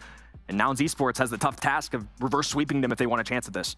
You know, Christmas time is approaching, the season of love. So, Kenny, you're both great and special. I hope you know that. I appreciate it. Thank you. Right back at you. I mean, very festive. I appreciate Spike's gift. I'm very much digging my nice Christmas sweater. I mean, let's go. Oh, that has always been my mojo. Is that your motto? Ever. No, but it is now, I guess. VN Esporting could have the potential 3-0, the first sweep of the day in their hands if they win this next set, which is going to be Pinhole Punt. Again, one of those maps where you need mid control. Buster is definitely going to help Nouns Esports, but isn't it a bit too risky to pick that up that early without banning out a single tank counter? Yeah, I'm really surprised they go for this with the 1.1 overall. Obviously, we throw out Charlie. Lou doesn't surprise me. Maisie doesn't surprise me. Nouns throwing out some very specific brawlers, though, for Pinhole Punt. Sandy is somebody that's actually been doing better into tanks more recently with 4 gadgets in hand, with ability to put brawlers to sleep, Squeak with some area control. I think that's just something they want to remove. But Nita would actually have been a great play into this. Instead, they're going to directly address this with Colette and Spike, who's just Mr. Well-Rounded. Pick up the Cordelius at last, and VN is gonna counter out that Buster 3 times. Not gonna have a great time at all, whoever has to play it on the side of Nouns Esports. Now, I'm really eager to see what they came up with. They certainly have to have an idea what they want to pick up if they go with Buster first pick. Lou banned out, Colette picked up, Spike as well. They don't have that much that still can deal a lot of damage. Very wise of them to pick up the Cordelius just to prevent that triple counter. Maybe a B comes out now? I don't really know. Yeah, I think you have to find a way to duel these longer range brawlers because Buster's going to have to try and work his way up the map a little bit. And like you said, if they draft a Cordelius, Buster is wiped. Buster's one I'm not necessarily 100% sold on either as a numbers guy. At World Finals, he was played the 4th amount of times, 37% win rate. It just hasn't necessarily been there. But nice call out. B makes sense though. I think they almost have to go this to duel with Colette and the Spike. At least you listen. I did that before today. I always listen. And Trev didn't realize it. Trev's different. We don't. Yeah, Trev is also special. Yeah, he's also special. In another way. Yep, correct. Okay, Meg is going to be the last pickup here from Pinhole Punt for the side of VN. Interesting to see tankiness now coming out from them as well after Nouns Esports deciding to go with the B and Cordelius. Gonna have a great time against that Mag. At the same time, they do have a lot of range in the hands as already. And with that Mag, they have what it takes to push up aggressively when they have some mid control. Do like both comps. Still kind of afraid of the Buster though for the side of Nouns Esports, so I kind of side with VN here. Could be the first 3-0 of the day. He's a big playmaker, so I kind of get it. This is actually a really creative way of going about this. A high HP brawler with a big swing and Meg. It's a brawler they've been good on before, so I'm just going to trust the process a little bit. It's not something we're used to, but this could be a beautiful play, a pull, but doesn't quite make the connection with the net. BB is able to intercept. Pekka still complete control for his teammates. Is now Motep circumventing this on the other end. Pekka just walking forward with confidence and puts it in the back of the net. Beautiful execution to start off from Nouns. Never mind. I mean, I've always said it. Buster, great pickup there right from the get-go. Amazing plays. That B also coming into clutch now. Great gadgets coming out of Firecrow time and time again. Rama's one shot needs to put down a gadget of himself. That little life plant is going to help him stay alive, but is it going to be enough to evade that goal? Shadow Realm coming in from Pekka. Rama can't do anything to evade that goal, and that has been the quickest Brawl Ball set or game of the day. Little speed run coming in from Nouns, and certainly a confidence booster too. I'm always scared when I see Pekka on this brawler as well. We saw Firecrow execute beautifully earlier, but all season long, Cordelius already being as strong as a brawler as he is, and Pekka is not afraid to get up your face and use Cordelius, normally a defensive brawler, as a goal-scoring mechanism. They use that Shadow Realm play there at the end beautifully. It's something similar to like what people would do with the Sandy gadget, but they do it with the super that's much tougher to hit. But right now, VN Esporting clearly doing some special stuff right now. An easy walk into kickoff game number 1, speedrun number 2 inbound. We missed the first 10 seconds and they already score. What just happened there? Maybe Nouns Esports a bit over-aggressive. And again, VN Esporting in their comfort situation, right? They just lost the first game. They're gonna come back even stronger now. Complete mid-control from them, 3v2 situation, getting rid of Firecrow as well. Motep just coming out of spawn, immediately runs into the super of Rama. Can't do much there to stay alive. All three members of VN Esporting still looking quite healthy. Maybe picks up the ball, can't quite get it into the goal with the takedown onto Pekka. They should be able to score that one. Motep with a gadget though. Good evades that goal still. Very good defense. Yeah, I think they're actually going to be able to hold off due to the last effort there from kicking that ball. I'm shocked. But Motep with enough HP buys enough time for his teammates. Now a Shadow Realm play as well. Pekka dueling right now and somehow even winning that with 500 HP and survives. And now Motep climbing his way up the map looking for a team wipe here. The shield from Mebi is not enough. Nouns now have an opportunity. Maybe it was a bit of a mistake there from Mebius to pick up the ball. He falls out of the mecha, loses the ball, giving it to Nouns Esports, kicking it away. And now it's still 1-0 only for VN Esporting, but they can still win this one. Only need to hold on to this 1-0 lead for another minute here. 3 people against Mebius and Rama there though. Nouns Esports looking very strong. Quite low now. Firecrow falling. Pekka and Motep still in front of the goal of VN though. And Mebi is able to intercept this as well. Another great defensive effort on this map. Plenty of wide open space though. Low HP for Nouns. They have a super available for Pekka, and now they're gonna have to rely on the bounce shot here. Ooh, a little pizzazz on that one. Motep with a nasty bounce shot. Another beautiful goal for the day. How did they not see that one coming? I mean, I didn't, but that's why I'm a caster, not a pro player here. Motep and Pekka both fall low here, still surviving for now. Both falling. Firecrow, the last man standing. This is surely going to be a goal here. Rama pop and hypercharge as well. Busker would have had it ready, but he doesn't even need it. And without VN Esporting once again equalized the score after being down 1 game, it's a returning pattern, and they get the match point. So it's obviously, that left a little sour note on that goal. They made such a beautiful play and lost the game. That's devastating for Nouns. And now they're on match point as well. VN Esporting 1 speed run away, as a few of these games have felt like here in Brawl Ball. It's a game mode that has been phenomenal all day long. I expect no less here. Aggressive gameplay off the rip as it's Nouns taking a commanding start here. Firecrow dribbling down the mid, relying on Pekka to get some tags in here to drag somebody to Shadow Realm. There's one looking for the second here. Now they're going to be in a 1v1 situation. A bounce shot, Mebius interception. Motep taking out the goal side though, and Pekka standing strong here in the mid. Early goal for Nouns, who take their sweet precious time and enjoy one going in the back of the net. 25 seconds, it's all it takes for Nouns Esports to score that one. This round, they need to hold on to it though. VN Esporting can very well turn things around. We just witnessed that in the second game. Maybe just puts down a turret, helping him against Firecrow, and Pekka getting pinched quite heavily there. Still surviving for now. Shadow Realm for Busko. Doesn't find a connection with Pekka there, both still alive. Busko falling now. So is Pekka. Mebius revenged his teammate immediately. And now, a little hypercharge action going down, shreds through Motep. Mebius though, low HP, no mech to be found, so just gonna buy his time. Still 1-0 Nouns. Pressure not nearly as much on VN Esporting as it is for Nouns right now with the 2-0 lead, but certainly they'd love to end it right here, right now. Nouns can be a devastating roster. Kick over to the right is actually going to play into Nouns' favor, I think. They're going to be able to march this one forward. A big pull going down. Life plant keeps Rama alive, though, alongside the super. A big connection from VN as well. Busko now, and a breakaway here. Pekka with a shutdown when needed most. Goes for one, makes it a second, powering himself up with a mushroom and nearly gets the team wipe. But more than anything, it's enough to buy time for his teammates to recover. Pekka wreaking havoc there in the middle. It's all what is important on a map like Pain on Palm, mid-control, and that's exactly what Nouns Esports is going for right now. Great supers coming in from Pekka this time around. Doesn't find another super, gets fined by Busker's super instead. VN Esporting able to turn things around once again. The 40 seconds before overtime is going to hit. We are on an equal score once again. Pressure fully on for Nouns right now. Still in control of their destiny if they can get a bucket here. Firecrow dribbling left hand in. They know the counter's coming down. They need to make this opportunity count. It's the last one they may have in this set, in this match. Motep flanking right, holding on for dear life as Pekka exits the Shadow Realm. Now dribbling, kick over to Busko, looking for a defense here. That ball gonna be left alone for now, and overtime gonna be looking scary here as VN has a breakaway. VN breaks away, gets the ball 6 seconds before the walls are open up, and VN looking like they're in the favorable position here with the ball control, with another super on Mebius and Busko. They can hold on to this control for long if there isn't Firecrow tapping Busko up. He needs to fall back there. Mebius very soon gonna be out of mecha. Now Esports turning things around now all of a sudden.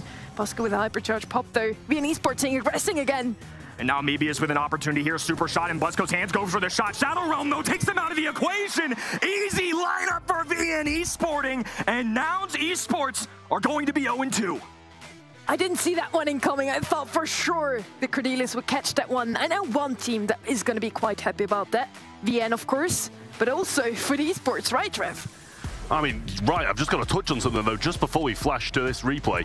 I think I saw Rama 8-0. I think he starts for 8-0 at the end of that set. That is absolutely unreal from him. Such incredible gameplay, really. But, I mean, VN just on top of the game at the moment. Nouns Esports just couldn't really keep up with it. It was so back and forward in this Brawl Ball, to be fair, but 3-0 is such a convincing scoreline. I love that moment, by the way. Beautiful. Forcing into the realm to then eradicate any saving off the line. I mean, it really was a lot of flair. But I feel quite bad for Nouns. I do. They're not playing badly, in my opinion. They're just not quite cutting it above the extent that VN Esporting is showing and displaying here today. And I mean, going back to that Challenge Day 6, it's the same scoreline, 3-0 sweep, and I don't think any of us predicted a sweep. The first of today, and definitely a tough thing to watch, Kenny. But, I mean, going back, though, to the leaderboards, let's have a look and see how things are shaping up, because this is now at a crucial point in the competition. For Nouns, for Foot Esports, it comes down to this next matchup, and so far, I mean, a fantastic day for VN and, of course, Humble. It's been a day of us praising the two teams of this group that weren't at the World Finals, but nonetheless, they've overcome a lot. I mean, this season, they've beaten the SKs and the Reply Totems and the Zeta divisions of the world. All teams that showed up to these World Finals, I'm really impressed. And again, I think they're legitimizing themselves, and especially amidst a season of roster manias and things like that. My heart kind of wants them to push through and stay together, see these results, and understand that what they're doing is special. And now Nouns and Foot are going to be battling just to squeeze by to tomorrow. Sonny, when it comes down to it, this is going to be such an important matchup. Nouns, Foot Esports, we're going to be obviously going to a break prior to that, but give me your early thoughts on how you think this could go, because for both teams, it's fair to say they struggled to get into the thick of things today. I mean, just looking at the stats here, Nouns Esports just lost in a 3-0 sweep, so that definitely is going to hurt their mental. It felt like Foot Esports were looking a bit stronger. Overall, they had some more set wins. I gotta say though, VN and Humble, they made this one look easy. VN, every single time, I need to point that once again, half-time strategies, half-time adjustments, coming back after losing a game or a set so strong, and Foot Esports and Nouns need to copy that somehow. Trav, for this next matchup, what do each side need to do to make good on today? That's the question for me. They've both had their moments. Win, right? That's what they need to do. Well said. Well said. Hey, that's what they need to do. I'll ask Kenny. Kenny, expand. I feel like it just hasn't been, as weird as it is, as weird as Nouns getting swept 3-0 there, I feel like they've still been playing slightly better. Like, that was not the worst 3-0 performance I've ever seen. I think Foot have had big moments, but I just feel like there are a lot of sets that Foot also could have won. This matchup last time was really intense as well, a 3-2 during the regular season, and now there's everything to play for here. This is make or break. This is Championship Sunday on the line. And last time this happened, both of these teams at the World Finals obviously couldn't quite crack that. It's tough for both of them. Obviously, they played some insane stuff, but now they're going to get to match up and see who the true winner is going to be and the better team moving forward. I'm absolutely loving it. It is the tale of the underdogs prevailing here today. And this next matchup, though, could be set to change that. One of those two teams will be going into day 2. Foot Esports versus Nouns, a massively important match coming right up after a short break. Welcome to the place where dreams come true. Where everything you want can be yours. If and only if you're willing to work for them. You're willing to hurt for them. But most of all, you're willing to be first for them. Ha! Look, I'm going straight to the top. I don't know how I would stop, like it or not. I got some goals that I'm hitting. You hear what I'm spitting, it's hot. Look what I got, whole lot of passion and pain. The road to success is insane. Stay out my lane, cause I'm on a mission. I'm getting what stands in my way. Yeah, I'm a beast, I wouldn't play with me, baby. The way that I'm training is crazy and I do it daily. You wanna talk about drive? I got more drive than Mercedes, I've never been lazy. I'm in the room, it's a red alert. You wanna compete, well get better first. I got 10 toes in the dirt, push through the hurt just to show them my worth. I'm the best. Yeah, I'm the best. I never stress. I know what's next. I'm who they test, like we playing chess. But I'm unimpressed, so now let me flex. Ha, yeah, I'ma work through the struggle and hurt, cause I know my worth, and I gotta be first. Ha, yeah, I gotta be first. Look, I don't want anyone's sympathy. I understand what it's meant for me. I give my focus and energy. If it's meant to be, then it's meant to be. But mentally, I'm undefeated. They hear that and say I'm conceited. Like there's no reason. Like I don't beat them and come back again just to teach them that when you work under pressure, you reach higher measures. They'll try and bring you down, but you cannot let them, and only get better and focus on cheddar. Eye on the prize and you'll become a legend. Like, when I'm in the room, it's a red alert. You want to compete, well, get better first. I got 10 toes in the dirt. Push through the hurt just to show them my worth. I'm the best. Yeah, I'm the best. I never stress. I know what's next. I'm who they test, like we playing chess. But I'm unimpressed, so now let me flex. Ha, yeah, I'ma work through the struggle and hurt, cause I know my worth, and I gotta be first. Ha, yeah, I gotta be first. They don't know what's gotten into me, how'd I turn pain into energy. Through all the struggle and hurt, remember my worth, and that's why I gotta be first.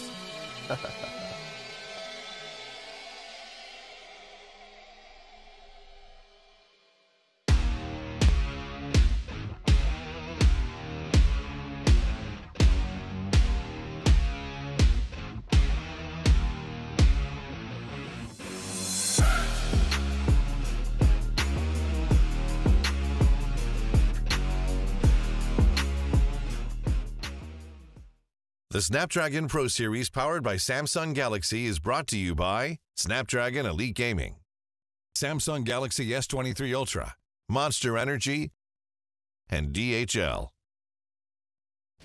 Welcome back to the Snapdragon Pro Series, where our next match will determine which 3 teams will proceed on to day number 2.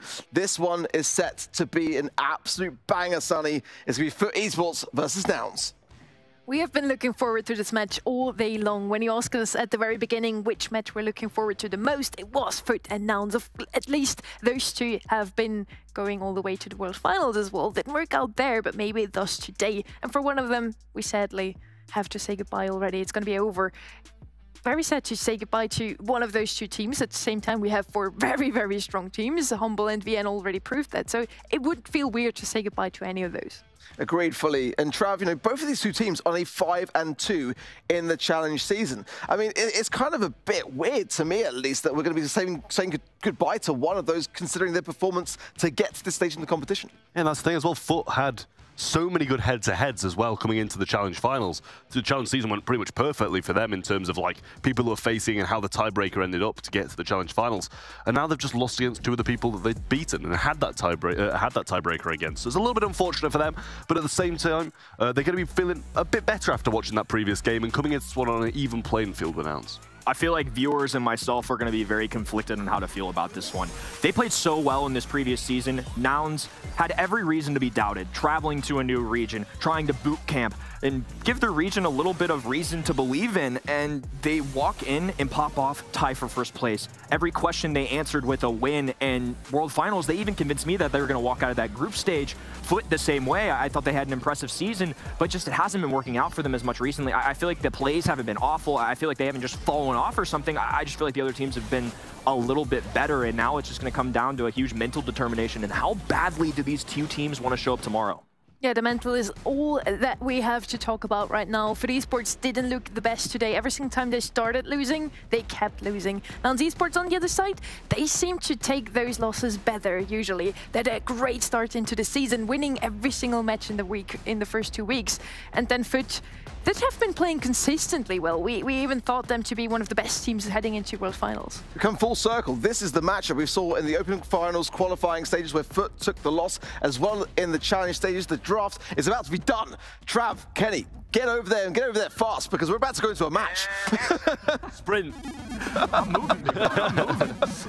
I think this is an interesting one, though. I have a hard time picking a favorite. despite Foot maybe having a little bit better of a scoreline, I'm going to make a prediction, maybe a bold one. I don't know how chat's feeling. Let us know how you guys feel. I'm going to go with Nouns. They won this matchup last time. They've traveled all the way over here. I don't think they're just going to go home in the 4th place. Well, I mean, they did at Worlds. Fair enough. I'm going to go with Foot. I think a Foot 3-1. I think that's fair enough, mate. Hey. Every prediction's fair, but I'm thinking Foot 3-1, to be honest with you. You've got the 8-bit, the Cordelius, the Nanny, the Colt, Piper, and Ruffs, I believe it was, on the other side over there for Nouns Esports. I think maybe I'm preferring that Foot Esports draft. Well, we're about to find out as it unfolds here. New map on the day. Let's get some semantic action in the mid. Lenon playing the Cordelius, who is as close range of a brawler as it gets, into the longer range P.E.K.K.A. We've actually seen quite a handful of Colt today. It's worked out sometimes better than others, but right now he's going to have to really pop off as he has a fallen brother on the field. Yeah, he's going to need to really hit some of these shots. And then just starting from square one again, just waiting for this super. Don't think he's really had any connections at all so far, but Sandbag's already placed down as needed to tank some of that damage there, but Drage has this extra speed now and extra damage if they do come a bit more aggressive, but Sandbag's already burned through, and the name just still waiting it out. I feel like you have to be really careful if you're Nouns as well. Defense is going to be critical, and for Foot, I feel like they can afford to go on offense a little quicker. Fortunate wasted gadget there, a little TP as well for extra measure, so Nani's gonna be able to pierce this high safe, and I feel like Foot just have enough answers to try and get to this high safe and get some quick damage in. Drage about as good as it gets on the 8-bit in terms of damage. Lenon, not anything crazy, but a good defensive mechanism nonetheless, and I think Nani is still lurking here, dealing with these brawlers beautifully off screen, and finally Semantic falls, but 40% piled up as a result. He's on 40% alone, but P.E.K.K.A. pretty much even out on the other side. 25% done by him now. Nice stuff. Sandbag's in the mid, just waiting to tank out some more damage. And these power-ups from Fycro really doing a lot for the side of Nouns. Now going to get one for herself and break down this wall. She's going to mean they're going to be able to pinch this turret down, and Drage is going to be in a tough spot all game. This is an opportunity for Nouns to just run away with it here. P.E.K.K.A. piercing the high safe now, well below 50%.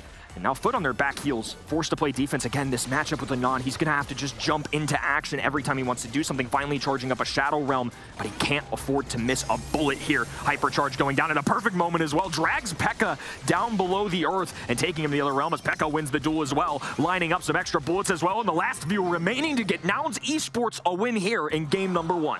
I mean, that was a big turnaround because it was Semantic. I think it was dealing all the damage through the mid there. You know, came TP'd around the back, got 40% alone. And I don't think Lenane or Drage even saw the top half of the map. Never mind, got some damage on the safe. So a little bit unfortunate for Semantic there. Seemed like he was doing pretty much all alone, whereas his teammates just couldn't really win those matchups. Yes, maybe a little bit unfortunate that all 3 of them got powered up and they couldn't even bring a single one of them down. So much damage just came down on safe for Nouns. 8-bit can be challenging, as good of a brawler as he's been, as he's shown up more and more at World Finals. He was a co-owner of the #1 most picked brawler. It's hard, though, to walk him up the map. He's very slow. That's his one weakness. He has 10,000 health points. He has a lot of damage that he can output very quickly, but if you can't get him up there, what good is it? They're not lining up enough shots. They have to get more kills. It's going to rely on Semantic a little bit to help open this up. They need to get some takedowns and take advantage of this Nani into Piper matchup, which is supposed to favor the other end, but Motep was around just enough there, I think, to give him trouble. Yeah, nice beams there coming through, but a TP round the back should be coming through now, and Lenane going to jump forwards and get some good shots in. Not bringing P.E.K.K.A. down just yet. I think it's Semantic still round the back, but cleaned up with 0 damage done this time. Big difference between last time and this one, and Ruff's breaking up that back map early on.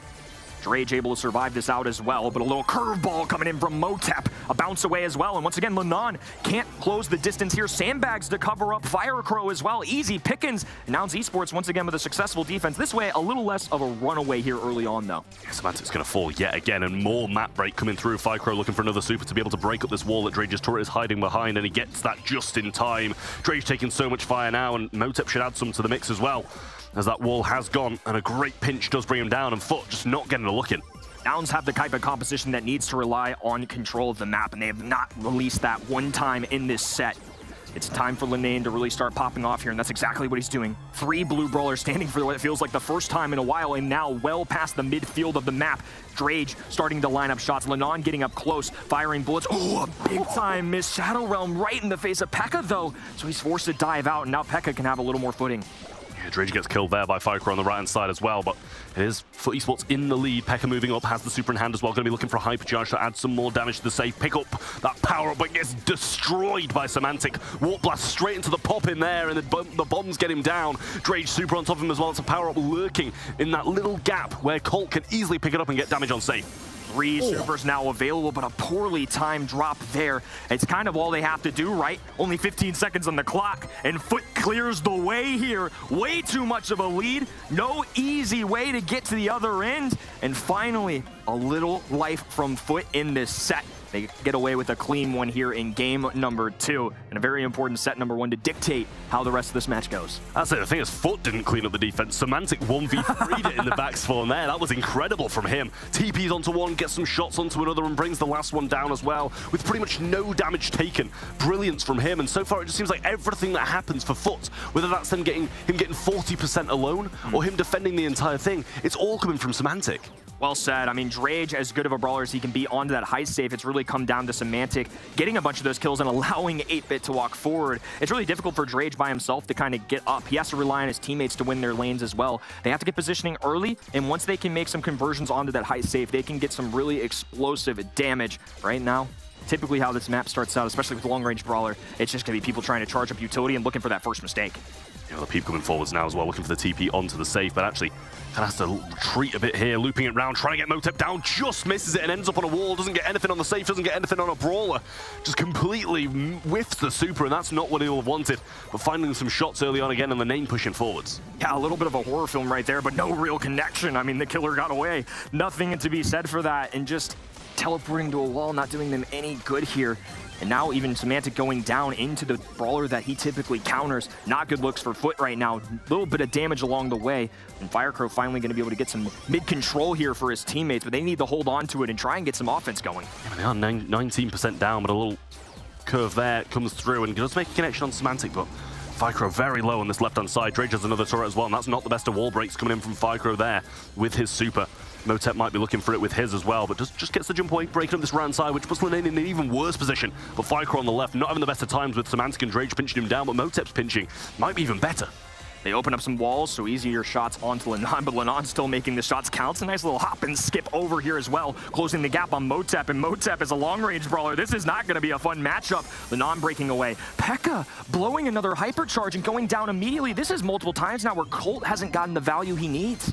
Power-up's there, but 23% leaders as well for the side of Foot Esports, and Firecrow not having the best of times against Semantic here, who's doing such a good job of pretty much keeping all members of Nouns back, but getting hit a couple of times. Drage going to be able to kill though, and now the TP should be coming forward straight onto P.E.K.K.A, gets the kill, survives a little bit longer as well, and all they need is to burn the clock. Super onto Firecrow, which means Linane's going to be in a good spot to get the kill here. Sandbag not going to be tanking anything, and it's 50% now. Drage just adding on to the numbers as well, and with 20 seconds to go, it's going to take some perfect gameplay here. Motep landing precisely where Semantic wanted him. He's just going to Nani peep right in front of their faces, look for a connection into P.E.K.K.A, disrupt that super, and there's no way they can get enough damage here. Started slow. Nouns came out swinging, but Foot are the ones that respond here in dominant fashion in game number 3. Beautiful from Foot Esports there, and that one was, you know, still Semantic playing well, but Linane actually showed his worth there quite a lot in that one, getting a few Shadow Realms, kind of stopping the aggression when it needed to, and also getting that hit on the Piper as well with the Shadow Realm was absolutely huge, allowing him to push up and kind of deflate all the pressure that Nouns Esports had. So definitely really nice from him, and getting a few kills here and there as well. It's just as soon as he can start cycling those supers, that's when Linane's really going to be worthwhile. I feel like Venon arguably had the hardest brawler to play. Oftentimes we talk about Colt being the hardest to pilot here. Difficult brawler to hit the shots.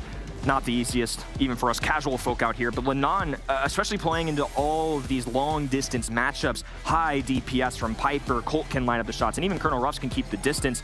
He's jumping into enemies. He's landing every single Shadow Realm that he possibly can, and just by doing that, he's removing an opportunity from the other end to get damage, taking away the mid-super, hypercharge, whatever it may be.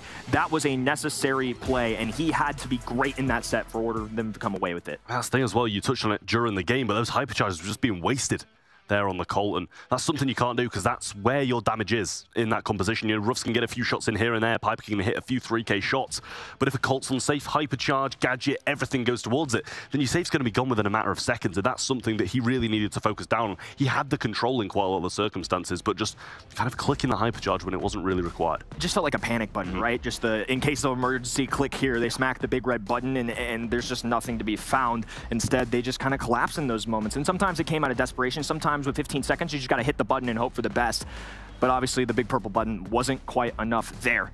So to kick things off, we're going to have another Colonel Ruffs. I'm just surprised. At World Finals, we have an exact same meta. No balance changes since then. Nobody really playing a lot of tournaments other than our North Americans. And Colonel Ruffs, it feels like he's showing up a lot here today. Colt showing up a lot here today. It's really interesting to kind of see these brawlers pop up a little bit more. Yeah, it really is. I like the Ruffs, though. I don't mind it because it has that bounce. Obviously, Rico used to be the brawler that bounced around a lot, but you kind of need wall break quite a lot of the time now as well. And obviously, there's kind of unbreakable walls where that 8-bit turret can sit behind, and I wouldn't be surprised if that's kind of what Nouns gravitate towards for their mid. They're going with the spike, though, and we've seen this time and time again, and it's worked time and time again as well. That super, the hypercharge, how versatile it is just a very solid thing to have. Sneaky one I'm kind of looking out for here is Tara. I think Tara actually going to be used by both teams if possible. Obviously the pull, I know you love it, but something that can be utilized for those big pop-off opportunities. For now, I think they're going to settle with Maisie to possibly be that mid option, and something with the longer distance shot that she has as a single projectile. She can play that mid. She's a really dynamic and interesting brawler, and now with a hypercharge as well, it's a reason why I think she's showing up so darn much. But into the spike life plant, into a tank, I think Tara's somebody that they could grab on the 4-5 turn, and is a brawler that Foot have not been afraid to use.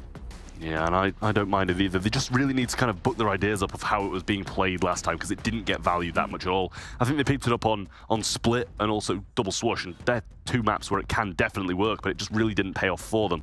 Gray going to be coming in now from Foot Esports as well. I like that. The TP, obviously, you imagine that's probably played through the mid. Can wall break as well with the Walking Canes, and probably quite necessarily so against that Maisie as well through the mid.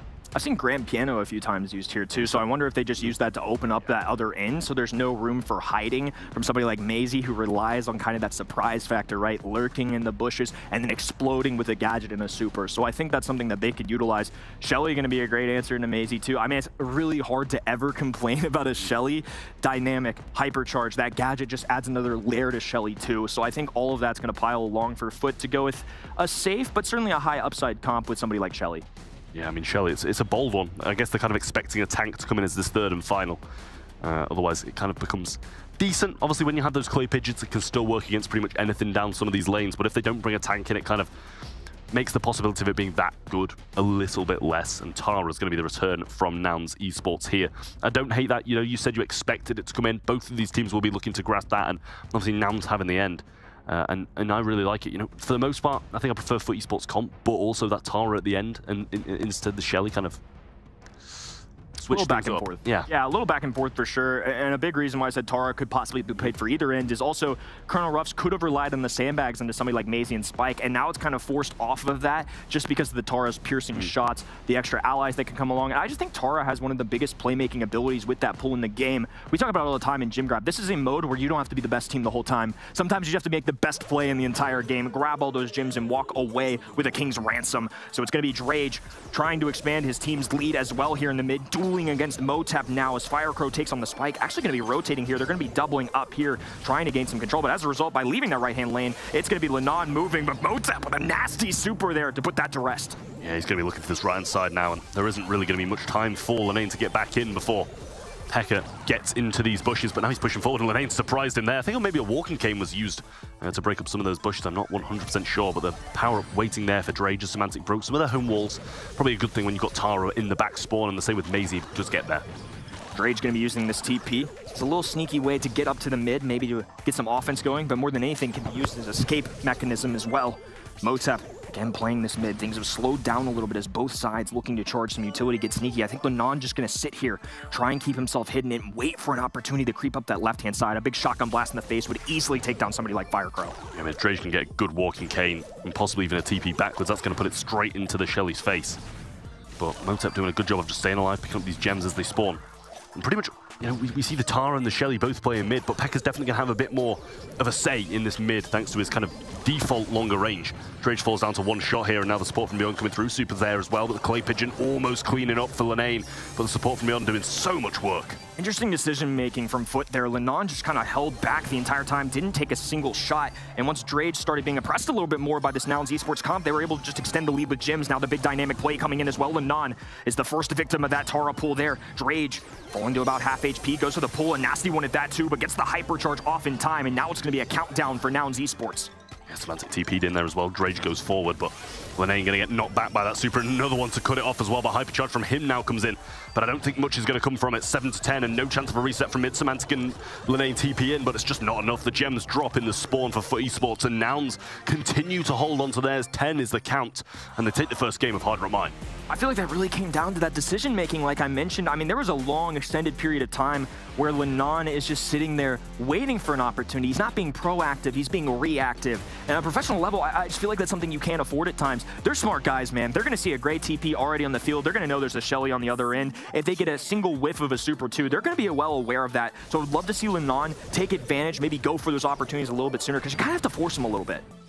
Yeah, I feel so, and EUR&MENA, oh, nice pull through there. Walking came from Drage, beautiful stuff, but support from beyond and the Tara clean up EUR&MENA on the right-hand side and give him control of the bus, especially now Drage has been pushed to the left-hand side by this gadget, but Semantic picking up a nice kill there. Ooh, Walking Kane not going to be the best, and Super there as well from the Tara. Should be able to get the kill, but actually so far not. A little bit of just a prediction play there. I mean, maybe an auto-aim from Drage, but that was an odd one, right? I mean, maybe just playing the guessing game and going to test his luck, but it didn't work out there. One thing that has been working, though, is Semantic on this top left-hand side.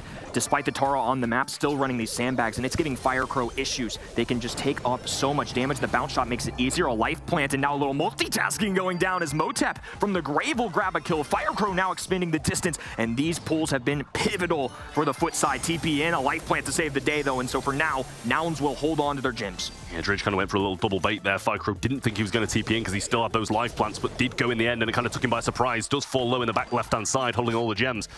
But Semantic can't quite get the job done, and I can't quite speak.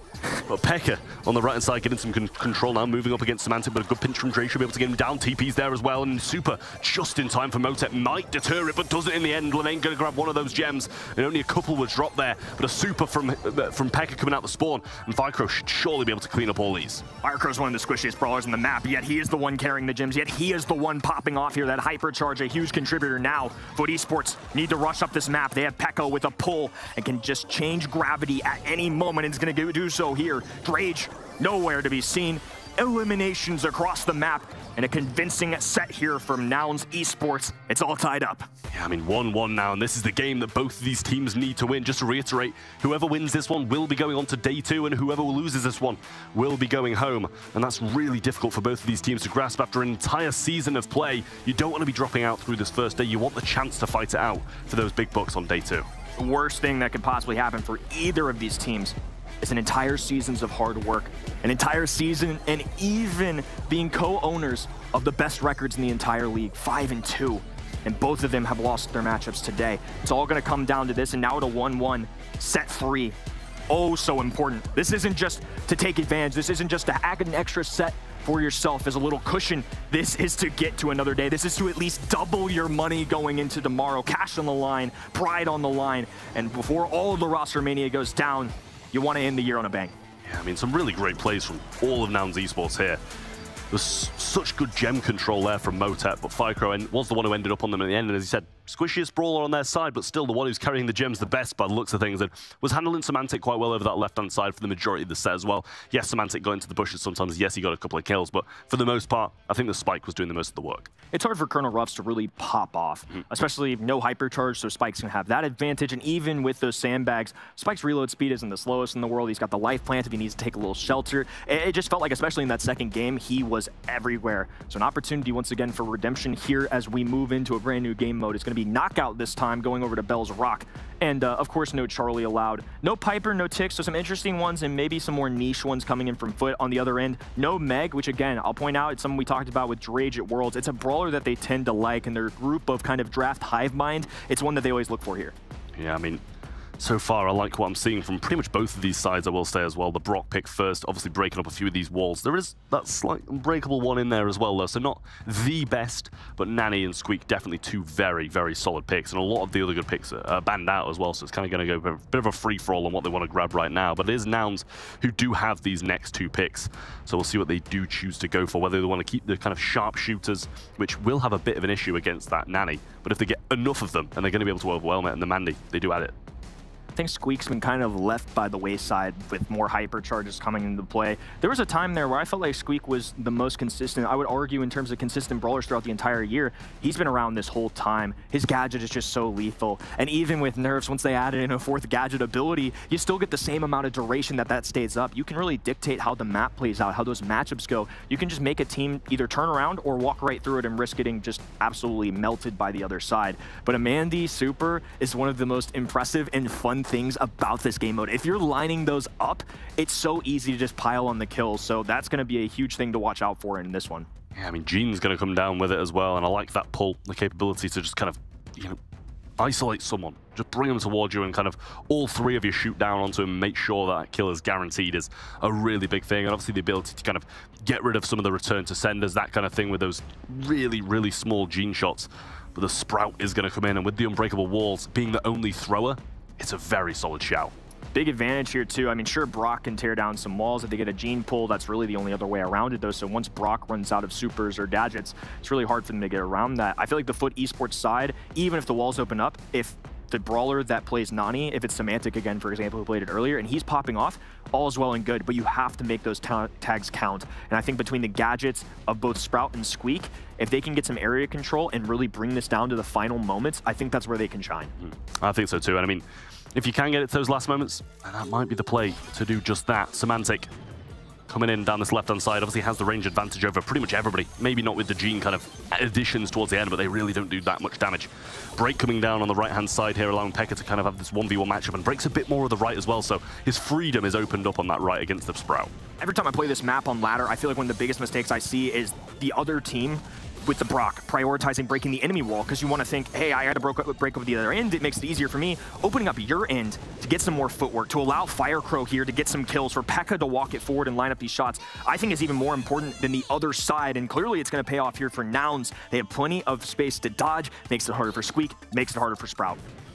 Yeah, well, we'll see if Foot Esports can bounce back now. The range and obviously how opened up the map is going to be really difficult. Mandy Super comes out, just almost clipped Semantic there, and the Brock shot wasn't quite enough residue placed down, but not slowing enemy. Return to sender, bounces back and brings Pekka down. Semantic once again utilizing this brawler. Gonna be trying to excel with it once again. Lenon in perfect position to isolate Gene. I don't think Gene's gonna want to waste a super here. No sense. Firecrow with only 468. Semantic will give him the final blow as they tie up the rounds here. It's neck and neck. Yeah, well, Gene pull not yet used, and obviously it's returned to sender, so we won't be seeing the warp blast forward. Wouldn't really be much use TPing in on knockout anyway. Oh.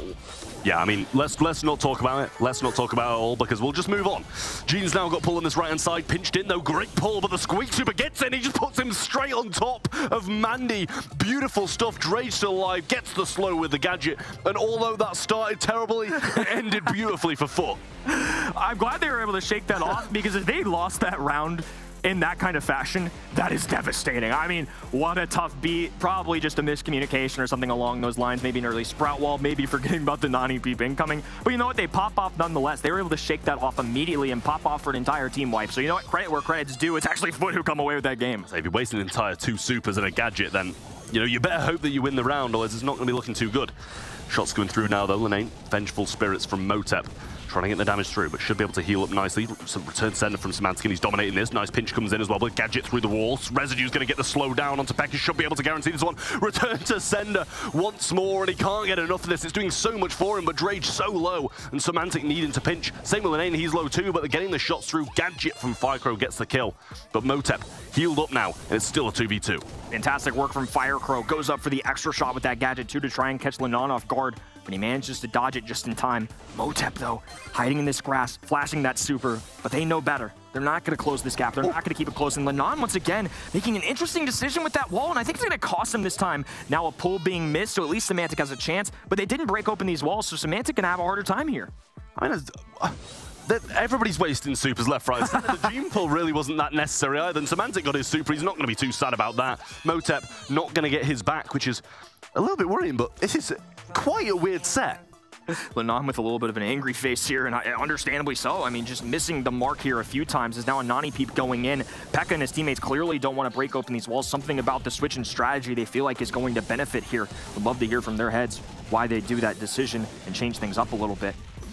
Now with the Mandy super in hand too. They're just going to be trying to get a big time tag here as Firecrow backs away. I think going to try and catch somebody off guard, but Lenon with a great heads up there. Dodges it beautifully and Foot with full map control.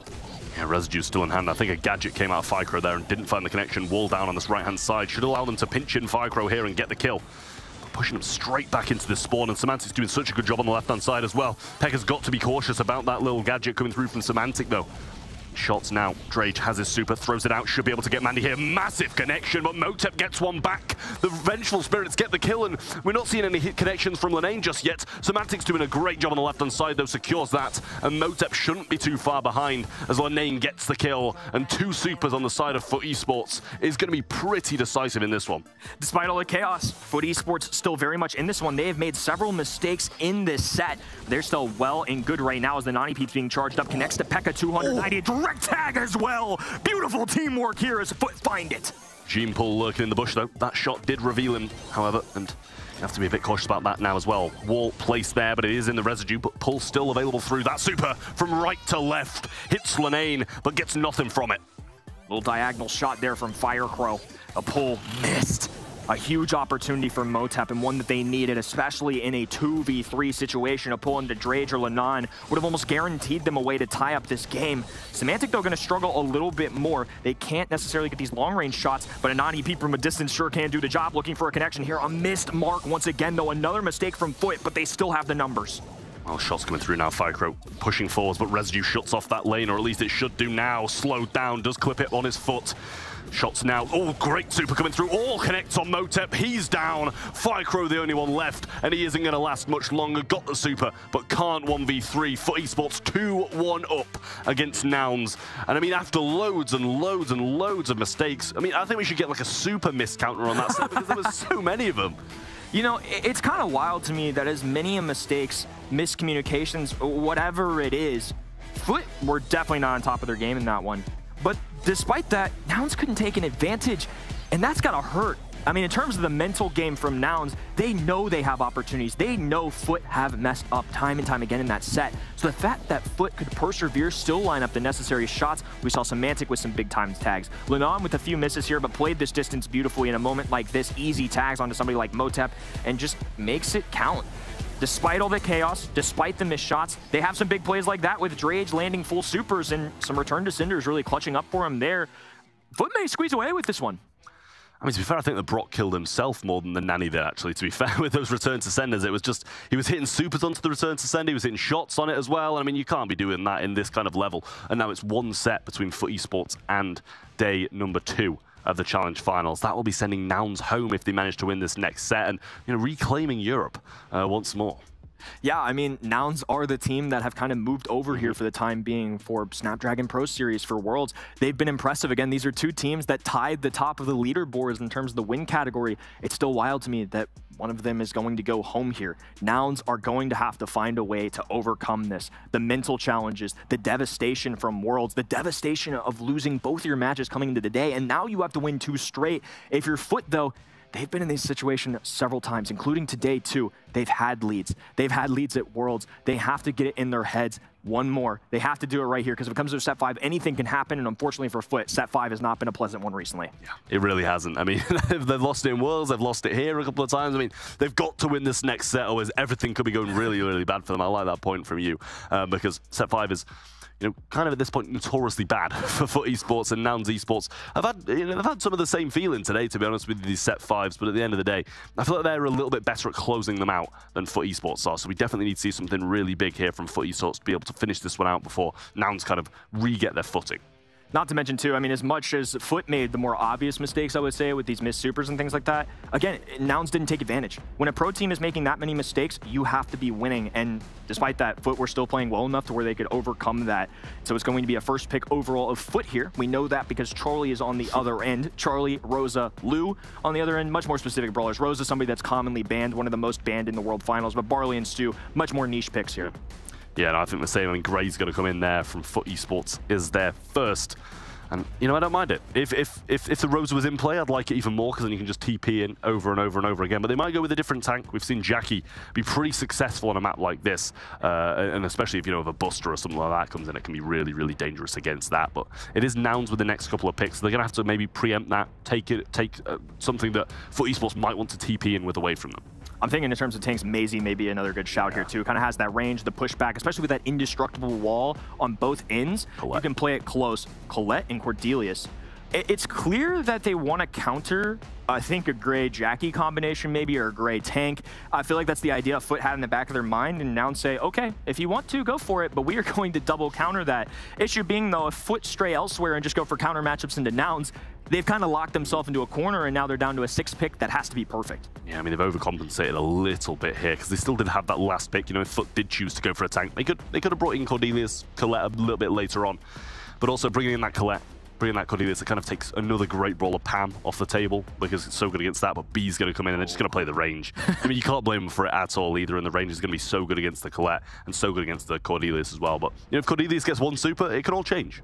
Yeah, and B hasn't been somebody that's been shining nearly as recently, but I feel like by taking this brawler rather than somebody maybe like a Bell, who's also a common selection of kind of that longer range brawler, now they're preventing multiple options on the other end. They have the range, they have the slowdown from the super, they can also take advantage of the wall break that Gray could bring to the table if they wanted, and that's where Colette and Cordelius are going to struggle most. Nouns have excelled with his brawler, similarly to FUT, but again, they're going to make it really hard for themselves. They're going to have to play those close range matchups, and they're going to pair this with a Shelly too, so they're not afraid to still get aggressive with it and putting all of their faith in the big bad brawler.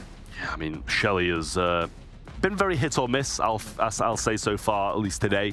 Definitely in the previous set, Harder Up Mine, or at least the one before the previous set, Harder Up Mine, it didn't really go too well for them, let's put it that way. It seems to kind of be dominated over and over and over, and Spike's going to come in as that once more versatile pick, but still good against more tanks as well. So kind of like a triple tank counter here with no tanks on the other side, but I think B can deal with these quite nicely. Life Plant obviously does quite a lot against that B as well, so that might be the driving force behind picking it, but kind of obvious that it's just good against everything, really. I'm nervous for Nouns here, to be honest with you. Again, this is brawlers that can pop off. Cordelius is somebody that if they're playing well, it's going to be amazing, but it is going to be really difficult for themselves. Colette typically doesn't do well in these longer range matchups, so I think Gray and B are doing great, but I feel like they almost wanted to call the bluff of FUT and say, do it, hit the tank brawler, and they didn't do it. They didn't fall for the bait, and with the 6th pick, I don't think it's enough to correct this. On paper, FUT look like they have the draft, but Nouns, they're going to have to pop off with some mechanics here to have a chance at going to the next day.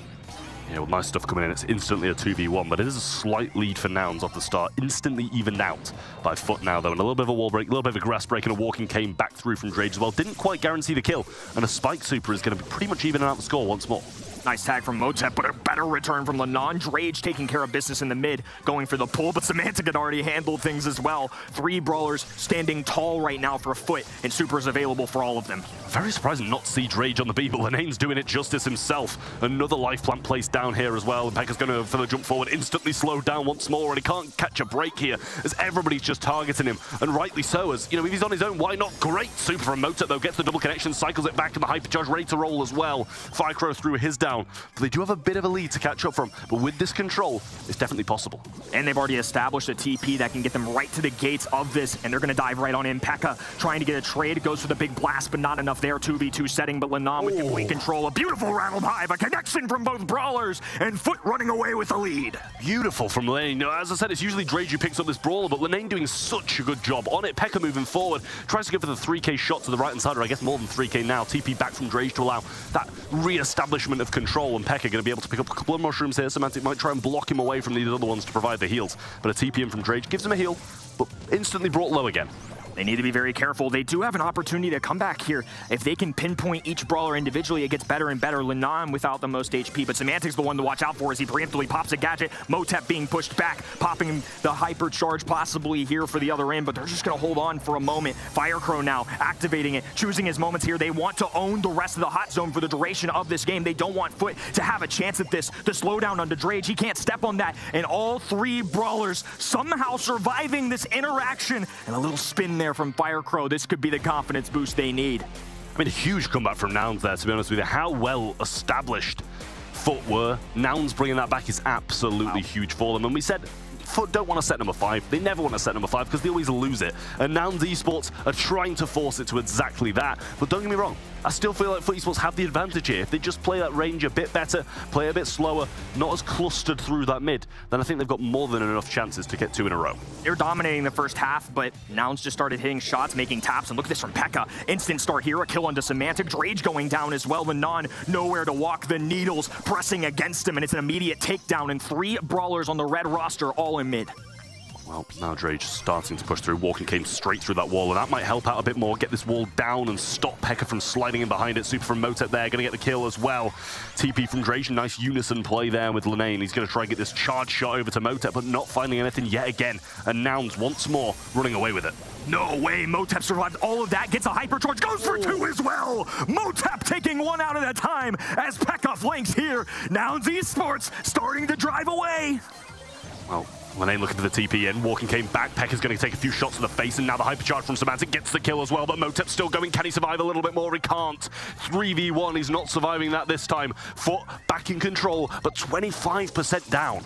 Foot finally taking control of things, and this is a moment that they have to take a stand. Set 5s have not been kind to them, and they need to go 2 straight here, but Motep continuing to run away with this brawler now. Goes for 1, make it 2. Pekka looking for a one-on-one in Semantic, but more importantly, Semantic put in the corner, and now dragged to the Shadow Realm as well. Nouns able to overwhelm the enemies. Foot not playing this together right now, and they're climbing upward, counting to 100, and more importantly, getting themselves to a set number 5. Here we go again. I mean, all Motep there, that was absolute destruction from him. Super after super after super, hypercharge after hypercharge. Brilliance from Nouns Esports there, and specifically Motep. That was really gorgeous, but all of them played it so well. Foot, they had a few moments, they had a bit of control, but every time they did, it was instantly lost. I don't know what happened. I can't really put a finger on it of what went down. Again, on paper, Nouns did not have the easiest matchup here. Again, today, they have really been challenging themselves with these matchups. Sure, Pekka can do great into Shelly, but the long range of B and Gray, and yet he was still able to get the job done. It's hard to not talk about Motep's insane super plays, though. It felt like he was making connection after connection. Down goes 1 there. Teleport from Drage, looking for more lineups, get some big dodges as well. 1 there, and he's going to pick up Drage along the way as well. This hypercharge just putting in so much work, and the scoreboard along with it. They were way too ahead. At that point, there was no way for Foot to come back.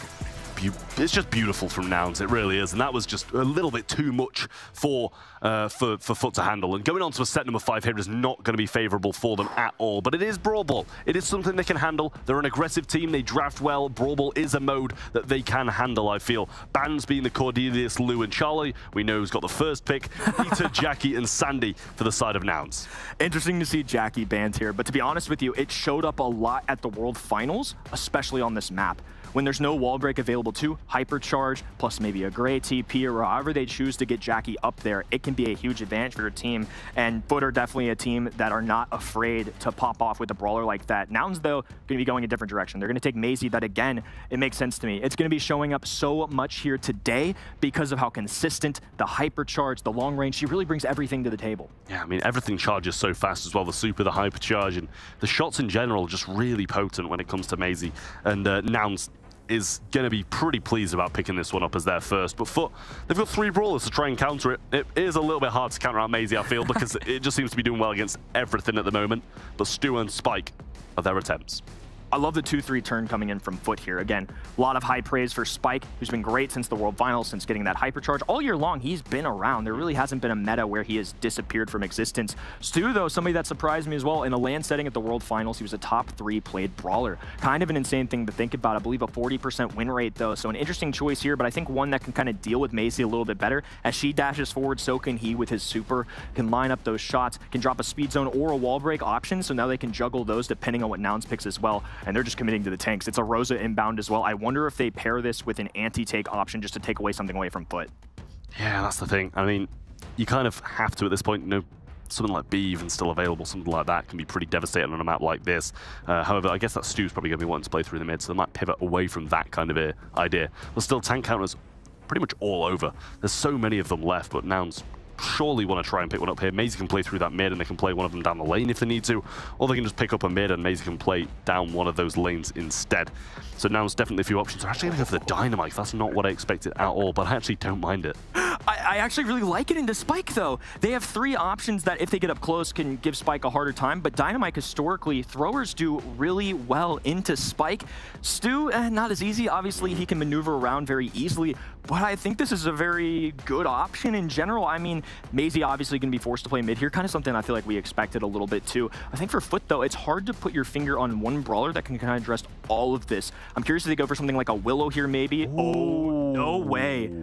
I don't mind it. Is that crazy to say? I think into Dynamite, it obviously makes sense. In Rosa's face, you're cycling super with Maisie as well. You have to either have a super from either of them to really deal with this. It's not the craziest thing I've ever seen, but the fact that they're putting all of it on the line for doubling their money, for getting to a championship Sunday, all on the line with Mortis is insane. It's giving me some like Worlds flashbacks of like gambling Edgar in the finals. That's the thing, and like Mortis, it can work. He's just gonna have to cycle brilliantly across the tank, so he's just gonna have to follow Dynamite around the entire time. And even if he does try, I'm sure Maisie or Rosa are always gonna be there to try and stop the Mortis from just bullying the Dynamite. So it's going to be a tough ask, but I'm more than here for the risk. I'm holding my breath for both of these teams. Some risks certainly being employed here in our 5th and final set. This is for all the marbles here, and it's first Lenon who's going to strike. Firecrow trying to punch him in the mouth, but can't get there. Lenon with the dash away. Drage dribbling this ball, another pickup, as well as Motep forced to deal with this all by himself. Can't get a super off as well. A kick over the other end. Lenon trying to deal with everything. Pekka, the lone goalie here. Lenon with the juggle and a dribble into the net. Foot strike first. I mean, if there's a man you want on Mortis, Lenane is that man. He's not got any super just yet, but needs to try and work for it now. Hypercharge ready on the Maisie, but he's doubled it. Got 2 as well. Brilliant from the side of Nouns, evening out the score and making it 1-1. Both these teams revving up their engines and ready to go here. Not afraid to end this one in about 30 seconds, I think. Drage with no super available, finally charging that up. Pressure being applied by Semantic here too as Lenon looks to do what he does best. A beautiful stun though. Lenon actually going to fall, and all 3 red members are going to stay alive. That is a huge pickup for them. Drage is looking to try and keep some people low. Pekka going to be slotting forwards and now going to go down, but and they're going, that could not have come at a better time, that kill. Ball going in the corner, and they're waiting for overtime here. Slow comes through, trying to stop the pinch coming in, but a little bit of a wall break from Drage, definitely going to help them out. And now Lenane looking for some super, knows he's not going to go down there, but almost did, because it was a little bit of a risk. The fact that Pekka is in a set 5 running Dyna Jump is insane. He's doing it to try and avoid these Stu shots and everything like that, and a perfect slowdown on the Firecrow. Another moment of wasted hypercharges for Nouns. That's going to make a difference. That adds up. Those are moments they could take advantage and push the other end, and now it's going to be Foot's advantage, I think. I mean, Lenane's just dashing in, turning back, baiting out shots. Hypercharge there, double slow. Drage looking for some kills, and Lenane going in too, gets the cycle through, and another hypercharge super from Foot. Semantic with brilliance. Lenane going in, and Drage with the goal. Match point to Foot. 1 between them and day 2, and 1 between Nouns and going home. Nouns have traveled all this way. They wanted to mark their claim to a region that wasn't their own, to put themselves on the map, and to get all this way, and to possibly be disappointed with an early exit here, not even making Championship Sunday, would be devastating, especially when they risk throwing in a Dynamite with Jump here as this final selection. Immediate though, a missed mark there, devastating from Drake, can't get the ball either. Foot, another pivotal mistake, but they're still outplaying Nouns for now. Semantic throws the super down, should be a trade out from Lenane there, but he actually chooses to go a bit more aggressive up top onto Motep instead. Not sure about that decision myself, but I mean, he's the Mortis player, I'm not going to question it. Semantic going to slot over this right-hand side once again, but with the Dynamite there, Lenane needs to join him on this right. And now it's Foot playing defense here. Shield available from Lenon, Drage with low HP, and now a hypercharge going down for Motep, an easy pickup there as well. A 3v1 situation, Lenon getting in as well, cycling super, not a lot of HP, debates to pass it to Firecrow. Lenon can't do enough here, Pekka's gonna try and walk this forward, doesn't have the timing just right though, and now Lenon with a possibility of a breakaway here. Blue roster down the other end, Drage positioning himself, and 3 supers available for Foot Esports. Hypercharge there as well, and that's gonna be huge in the goal now. 3 slows, Firecrow tries to use one of his own, but the super comes through from Lenane, go all the way through, gets the hill onto Motep. Drage versus the defensive line. The wall breaks there, and Foot Esports score. Nouns Esports, 1 goal away from devastation. 1 away from a championship Sunday, looking for a stun, and Lenon trying to pick off a counter matchup here. Wall completely opened up now as Motep dashes forward, gets a big pickup, and a major shutdown there as well. Firecrow inching his way forward, a pickup there, plenty of HP to work with, and a response here from the red roster. Nouns not going home quite yet. Well, super ready for EUR&MENA as well. That's going to be a big cycle if he can get through, but Hypercharge and super from Motep too. He looks like he wants to try and go forwards with this. Going to be a lot of damage coming through. Goes for it now. He gets the double slow down, but Semantic gets away from it. P.E.K.K.A gets the kill on the Mortis, but now the breakaway. Hypercharge there as well. Maybe a pass through and a shot from Semantic, and he finds the left. Foot Esports reclaim the region on behalf of every European player. EU and MENA teams are the only ones left standing here. Nouns traveled all this way to stake a claim in another region, to make a name for themselves, and they're gonna fall just short. Sonny, how you feeling after that banger?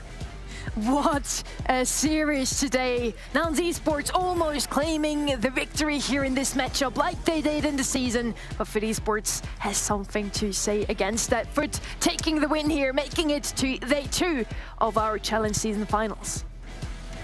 Unbelievable scenes. I mean, it's definitely a scrap, let's be honest. There's some moments for me in Knockout that were very questionable indeed, but nonetheless, what a way to finalize things. So I'll give a big shout out to Motive as well in Hot Zone. I mean, what a phenomenal player on that Colette. In fact, me and Sonny were walking back from backstage because we were certain it was done and dusted, chalked, FUT were going to win. And we got back here and we were like, sorry, what just happened in the mid-drift between that? But what an amazing final pick. That Mortis, Sonny. I've got to bring it back around to that because that was genius. To me, it really just felt like Lennell was like, I'm going to have some fun now. If we're going out, I want to go out with a banger. And he went into the next day with a banger. Lena popping off on that Mortis. Overall, it was really back and forth for taking the first set. Now it's taking the second, and so on and so on. And now in the end, FUT Esports manages to snack away and also evading that 3-2 reverse sweep in the end.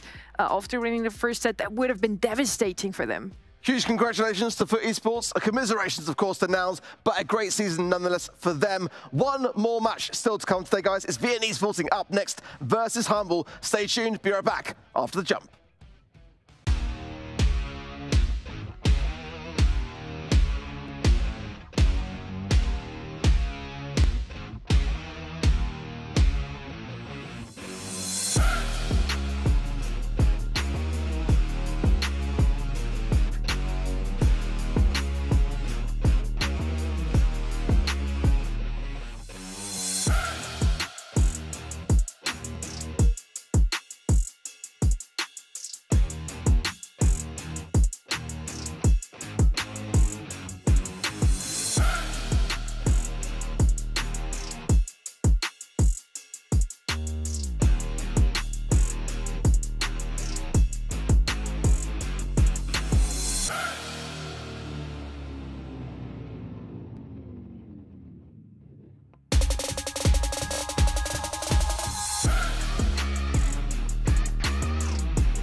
Welcome to the place where dreams come true. Where everything you want can be yours. If and only if you're willing to work for them. You're willing to hurt for them. But most of all, you're willing to be first for them. Ha! Look, I'm going straight to the top. I don't know how I would stop, like it or not. I got some goals that I'm hitting. You hear what I'm spitting, it's hot. Look what I got, whole lot of passion and pain. The road to success is insane. Stay out my lane, cause I'm on a mission. I'm getting what stands in my way. Yeah, I'm a beast. I wouldn't play with me, baby. The way that I'm training is crazy, and I do it daily. You wanna talk about drive? I got more drive than Mercedes. I've never been lazy. I'm in the room, it's a red alert. You wanna compete? Well, get better first. I got 10 toes in the dirt, push through the hurt just to show them my worth. I'm the best. Yeah, I'm the best. I never stress. I know what's next. I'm who they test, like we playing chess. But I'm unimpressed, so now let me flex. Ha. Yeah, I'ma work through the struggle and hurt, cause I know my worth, and I gotta be first. Ha. Yeah, I gotta be first. Look, I don't want anyone's sympathy. I understand what it's meant for me. I give my focus and energy. If it's meant to be, then it's meant to be. But mentally, I'm undefeated. They hear that and say I'm conceited. Like there's no reason. Like I don't beat them and come back again just to teach them that when you work under pressure, you reach higher measures. They'll try and bring you down, but you cannot let them, and only get better and focus on cheddar. Eye on the prize and you'll become a legend. Like, when I'm in the room, it's a red alert. You want to compete? Well, get better first. I got 10 toes in the dirt, push through the hurt just to show them my worth. I'm the best. Yeah, I'm the best. I never stress. I know what's next. I'm who they test, like we playing chess. But I'm unimpressed, so now let me flex. Ha. Yeah, I'ma work through the struggle and hurt, cause I know my worth, and I gotta be. Welcome back to the Snapdragon Pro Series powered by Samsung Galaxy, where we are ending the day as to how we are starting tomorrow with our upper brackets matchup. It's going to be VN Esporting versus Humble. A bit of a glimpse and insight as to how we can expect potentially tomorrow to go, Kenny. This one could really dictate things, and I feel like both teams need to be a little careful here, to be honest with you. Don't want to reveal too many bags of tricks from the hat. I don't know. You got to play this one. I think this one will be fun, to say the least, though. I feel like you're willing to be more aggressive, knowing that there's nothing truly to lose in the sense that they're both going to be upper bracket anyways. So I don't know. I hope they put on a show for us. How do you approach this, Sonny? Because as Kenny's rightly said, you know, it's one of those things where tomorrow's matchup has much more on the line in that regard. So, you know, how do you kind of ensure that you give your best, but also keep your best for tomorrow as well? I mean, it's the best scrim you can have. At the same time, usually teams don't scrim against the opponents they have the next few days. It's not what you want to do, to hand away all of your cards up your sleeves. So I do think both of those will take this as a bit more of a fun match, which I'm really looking forward to cast it, because I want to see some more Mortis and Dynamite, of course. Maybe an Edgar coming out, maybe a Mr. P, who knows? But yeah, in general, I mean, VN has been losing to two of the teams that we have today. Still, one of those two teams has been Humble. So Humble already coming out in the first win. Now, if they win this one again, they have great chances of repeating and winning it all tomorrow. For me, Trav, Humble are my favourites at the minute. I've seen some nods. It's kind of good. Yeah. That'd be fair to say. But for this matchup, I feel like this could be even like a potential grand finals matchup tomorrow.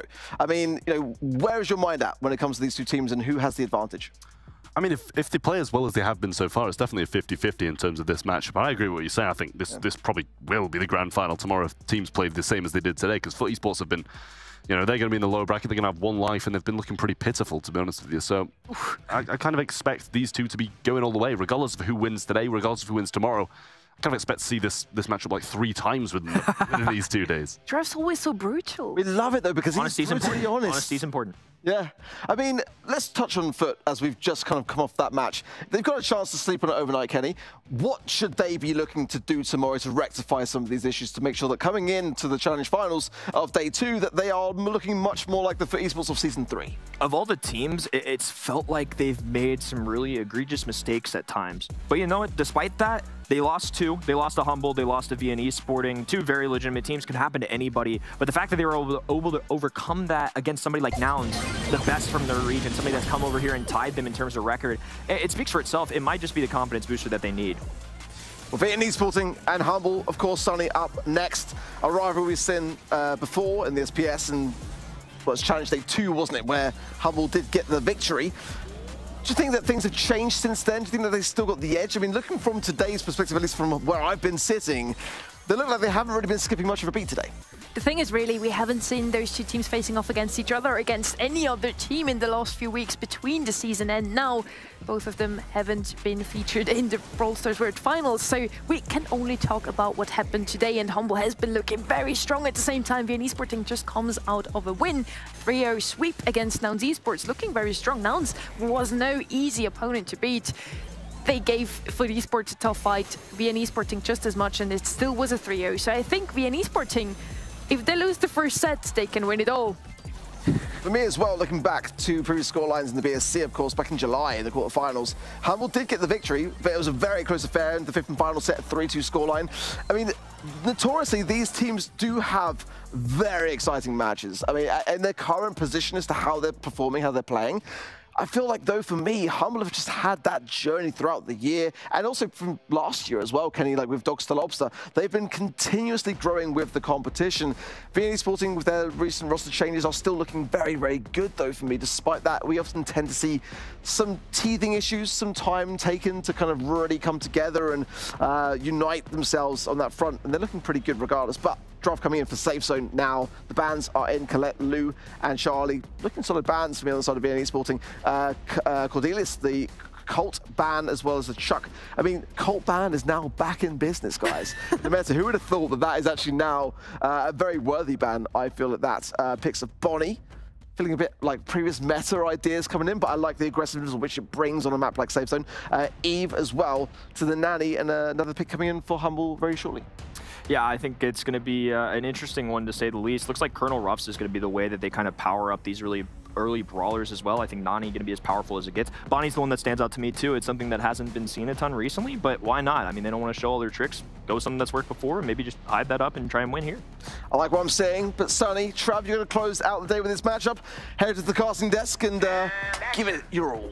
I always do. That's true. From coming out of VN. Interesting to see that one. Also, some of those brawls we have seen played out quite often on a map like Safe Zone, but at the same time, is he still that strong in the meta? Sorry, I didn't actually hear what you were talking about. Grom. But Grom. I guess he's strong enough to interrupt our draft. I guess so. It's kind of Trev is so used to casting 2 games in a row. Hey. Listen here, all right? I was too busy trying to stop my audio packs from falling off to be listening, all right? So that's my excuse. It's a good excuse. I don't blame you. I appreciate it. Well, into the game. More importantly than my mind switching off, the game is underway. Ramen out on this left-hand side, playing the Grom, as he did mention. Trying to push up quite early on, and maybe it's getting some great shots through already. Instant gadget, and that's 11% off the safe instantly, and another few as well. Maybe it's just trying to get a super. With Bonnie, he tries to jump on that safe as early as possible to get even more damage than they already have. VNE Sporting in a great lead here, already took 32% of that safe of Humble, and Humble can't really push out of the spawn at the moment. I mean, just Rama's shots alone have done 43%, and now jumping in is Mebius going to try and get the kill and get some damage on safe as well. Damage booster is there as well from the gadget. There was actually a mark shot backwards from Filippo to secure the kill, but he's just shooting some shots at safe. A little reverse polarity there as well. Goes for the bounce around and almost finds a connection onto the safe, but ended up really not doing too much. Rama even dodged that shot, gets it onto safe once again. Great plays by Rama, doing so much damage, so much work now, dodging those incoming shots as well, still sailing alive there. And Humble only able to take 8, now 11% of that safe of VNE Sporting. Filippo still with a few shots onto safe, but it's still not going to be enough to turn things around. VNE Sporting still with a great lead, and only 1 minute 20 left on the clock. Yeah, well, 28% is all that's going to be left. Grom shots coming in, that might finish it itself. Eve shots there as well. Rama gets the final blow. And VNE Sporting start off so strong. A very dominating performance early on and take the first game. Very convincing what the show is here. Let's see if they can continue to show greatness. VNE Sporting coming out of a win just now against Nouns Esports in a 3-0, and it looks like they just want to continue where they left off. You can't blame them either. Not that it's really going to affect seeding or anything tomorrow, but showing your opponents that you're as strong as they are is definitely going to scare Humble going into tomorrow if they carry on performing like this, and obviously vice versa if Humble start to bring things back. But maybe it's with some great shots through the mid early on and instantly establishing control again, and we know what happened last time with Rama in this spot. Maybe it's again standing in mid there, trying to get a super. Rama getting some damage onto Save, onto Cyclone, doing so much work once again on that left-hand side and can't really be pushed out of that position. Maybe it's falling low there. Cyclone not connecting those two shots. The third one hits, finds a connection, gets the takedown. VNE Sporting still with the lead, but Humble now pushing back, all three of them alive. All three of them standing in mid now, holding on to that mid control. So many of those, so much of the safe is just gone, thanks to a few shots from Rama and the gadget obviously as well. A few times, and wall break coming in. Rama's not going to be too pleased about that one, but a good trade coming in from Mebius, and the baby's following up as well. One hits Lukey, and now Rama establishing himself up top yet again. Might want to just go for a few shots here rather than trying to get anything towards Lukey. Buzzco cleans up the right, but still a long way to go to get to this safe, but a huge comeback is needed for Humble already. Maybe it's dodging those incoming shots from Lukey, trying to find a connection soon with Safe to deal even more damage. For now, staying back to defend what they have left of their Safe. Only 9% taken from Humble. Doesn't really look too convincing from them. We were praising them so highly. Now the pressure is on. Yeah, we know these power-ups are doing so much. Buzzco takes a massive hit to the face now, but Grom's getting some wonderful connections. Rama down the left-hand side coming through once more. Gets another shot in. But it honestly might be worth maybe it's just trying to go aggressive and trying to make something happen. Their lead has pretty much dwindled though, so it might not be the best shout now. And Buzzco getting some good shots on sandbags here, brings them down. Baby should be spawning in just a second. But with all these walls gone on the left-hand side, unless he can get up to that unbreakable one, Rama's not having a good time. Filippo, one shot, survives that one. Maybe is pushing up through the mid, gets immediately pinched between Filippo and Lukey. Cyclone pushed up now as well. All three of them have the supply drop from Cyclone already. All three of them dealing a great amount of damage, which they want to put on to save any second now. 30 seconds left on the clock. Humble starting to turn things around. It's only 6% that still separates them from the lead here. Equal score now. More shots coming in from Filippo and Lukey there. And with that, Humble takes over the lead. Yeah, maybe he's got his jump as well, though. Still a bit of time on the clock, and Filippo's really got to stop Rama from making any moves here. Jumps there as well, though. Needs to get the kill on the backside, but still damage coming through up top as well. Supply drop comes in, and it's not enough from VN to flip the score once more. Humble going to even things out 1-1 in safe zone. It's not the comfort situation for VNE Sporting. Winning the first game, that's very unusual. Losing the second one, very unusual. Let's see if they can take the third one. Very well played from Humble there on their part. Turning things around in this one now. Playing it a lot more controlled, I felt. Like never going for the over-aggression, never trying to deal damage when they can't really hold on to mid-control doing that. And it just worked out to even hold back that aggression that Bonnie shows us. I mean, they were just waiting. Had the wall breaks, had the power-ups, and everything kind of lined up well for them. Rama looking for a pretty similar start to the first game and the second, as he did good damage all the way through, but doesn't want to feed as much super this time. 19% already gone, and now actually shooting some shots at Cyclone instead of going for the safe, finding some good connections too, and so is Mebius. Mebius not too far away from his super, gets the kill onto Cyclone as well. They're doing so much work in mid at the moment. Oscar coming back from the spawn. Immediately in a 1v1 against Filippo once again this time around. He is going to be the one to win that one. Already 70% taken off of the safe of Humble. How fast can you take the safe down? VNE Sporting is showing us the fastest heist set potentially if they continue like that. I mean, reverse polarity just absolutely drops Buzzco on the right-hand side. Now Rama getting back up again, just sacrificing his life for a few shots on safe each time. And if he can get that clear path up the left every time, then he's going to take it. Buzzco moving up the right now and getting pinched in, but does manage to get a few shots in on Cyclone before he does go down. Maybe he's just looking for the jump now as well. Does manage to get it. Grom bomb from the left-hand side. Rama, the mute is there. Might want to throw this into mid, actually, and get some good shots. And there you go. Nice stuff, but actually not sure he found any connections at all. Actually, I think maybe Lukey's quite low there, but Buzzco's going to miss a few shots. Good tank, though, and the babies couldn't have come at a better time. Great pinch coming in from Buzzco. Mebius getting the takedown onto Filippo there on the left-hand side. VN pushing up once again. 3v2 situation. Cyclone is powered up by his own supply drop. Luca coming in with a great peep here, gets the double. Mebius falls as well. Rama gets the wrench for his two teammates. He's the last man standing though. Philippa and Cyclone able to get some more damage onto Safe, but it's still not enough to claim the lead. Grombomb's huge there though. Maybe he's got the jump as well, so that can get rid of this little mark onto him now. Going for some shots on Safe. Rama looking to try and finish this one off. Not quite just yet. 15% remains, but Busco still alive in a 3v1. Power up onto Filippo. Reverse polarity ready to go as well. Tries to bounce it around, bank it round, and try and get some shots on the Safe, or even Busco on the right-hand side. But holding this control isn't going to be too bad as Rama's now around this left. Too many shots missed by Humble. Too many shots not connected with the Safe. They need the damage so desperately. Only have 14 seconds left on the clock to do so. Cyclone falling. Luke and Filippo, the last chance for Humble to take this first set. Mebius jumping in there. Luke and Filippo put everything they have on to save, but so was Mebius at the top. It's a 0-1 victory for Humble in the end. I did not see that one coming. Oh my, I mean, Rama goes 2-4, but grabs the star player. Massive plays from him. He pretty much put his team in a position to win the game every single time. If they did the tiniest amount of damage to the Safe, they'd win. But every single time they get a great start and then Humble claw it back. I mean, you can't be leaving those two players. There's no point in leaving them. I don't know why they went towards the Safe towards the end there and just left the defense completely open. But I mean, you've got to commend Rama for his gameplay throughout that entire set. But at the same time, you can't be losing a game like that. To be fair for them, they do win a base race with the Bonnie that had jump and also the Rama that does so much damage every single time he pushes up that left-hand side. But yeah, I agree with you. They had the lead. They could have just defended, pushing up a bit more slowly. Instead, they took the aggressive route, but that's exactly what VN is known for, right? I mean, you can be known for something and not make a mistake that big, surely. Like, that just seemed a little bit odd for my eyes, you know?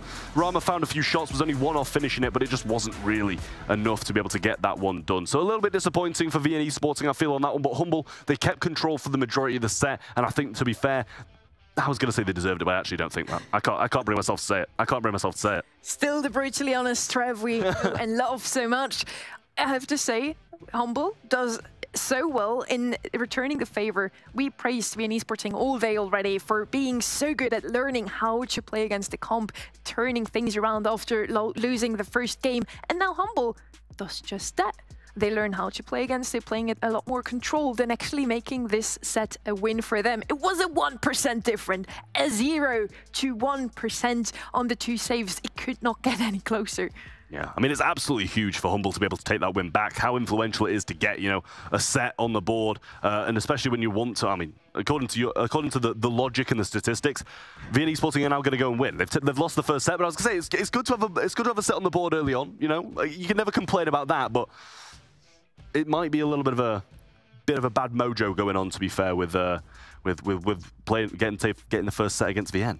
You know, I love my stats. I think VN Esporting is in their confident situation right now and gonna take the win here. But honestly, Humble has been looking so strong throughout all day. They've been looking very strong at the start of the season, and now they look even stronger today in the finals. Really eager to see how well they're gonna do in the sets to come still. Do you think this is gonna be a 3-0 or a close one once again?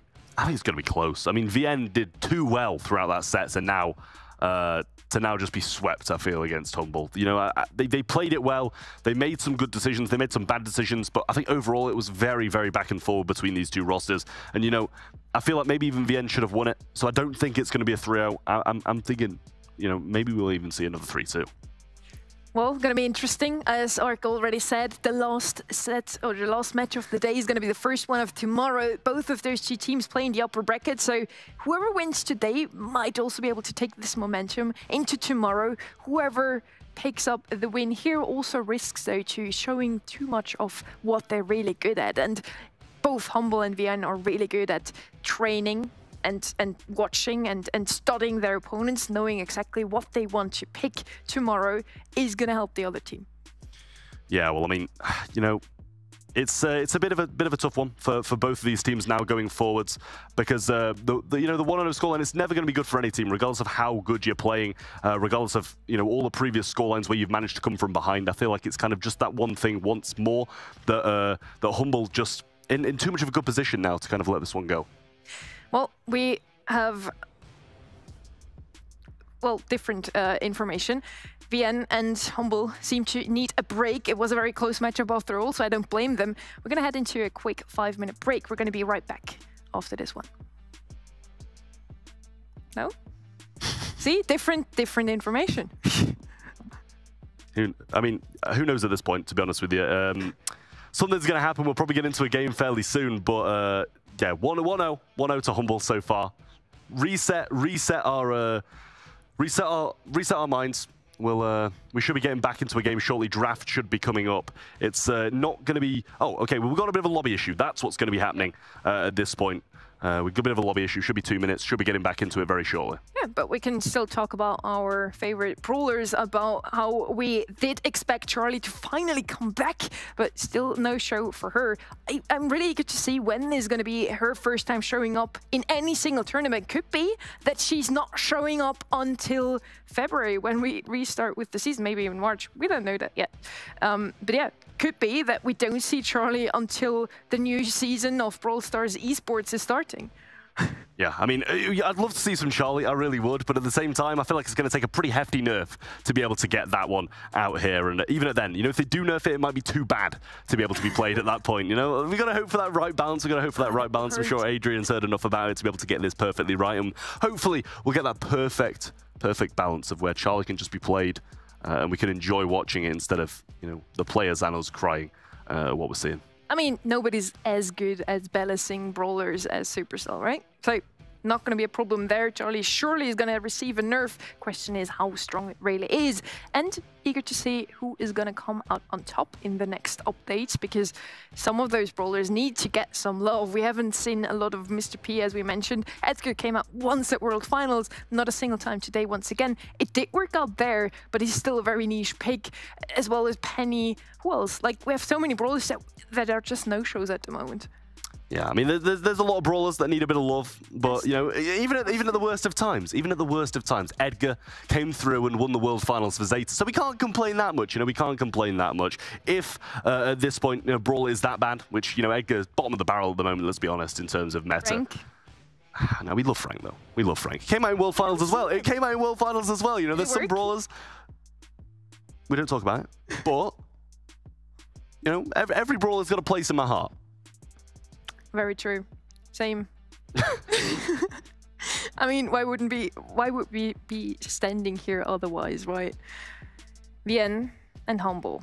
We didn't really expect them to be at this point both on a 2-0 win streak. Both of them have been looking very strong throughout the season, but not really in the whole of the year. They're still top 10 EMEA, but they only made it to LCQ and then didn't make it to Brawl Stars World Finals. Now, what changed? Yeah, no, I actually don't really know. But this time, I think we are actually going to be going to a break, guys. Don't go anywhere. We'll be back very shortly.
Thank you for bearing with us. As we promised, draft should be here imminently. It's been a bit of a tough one.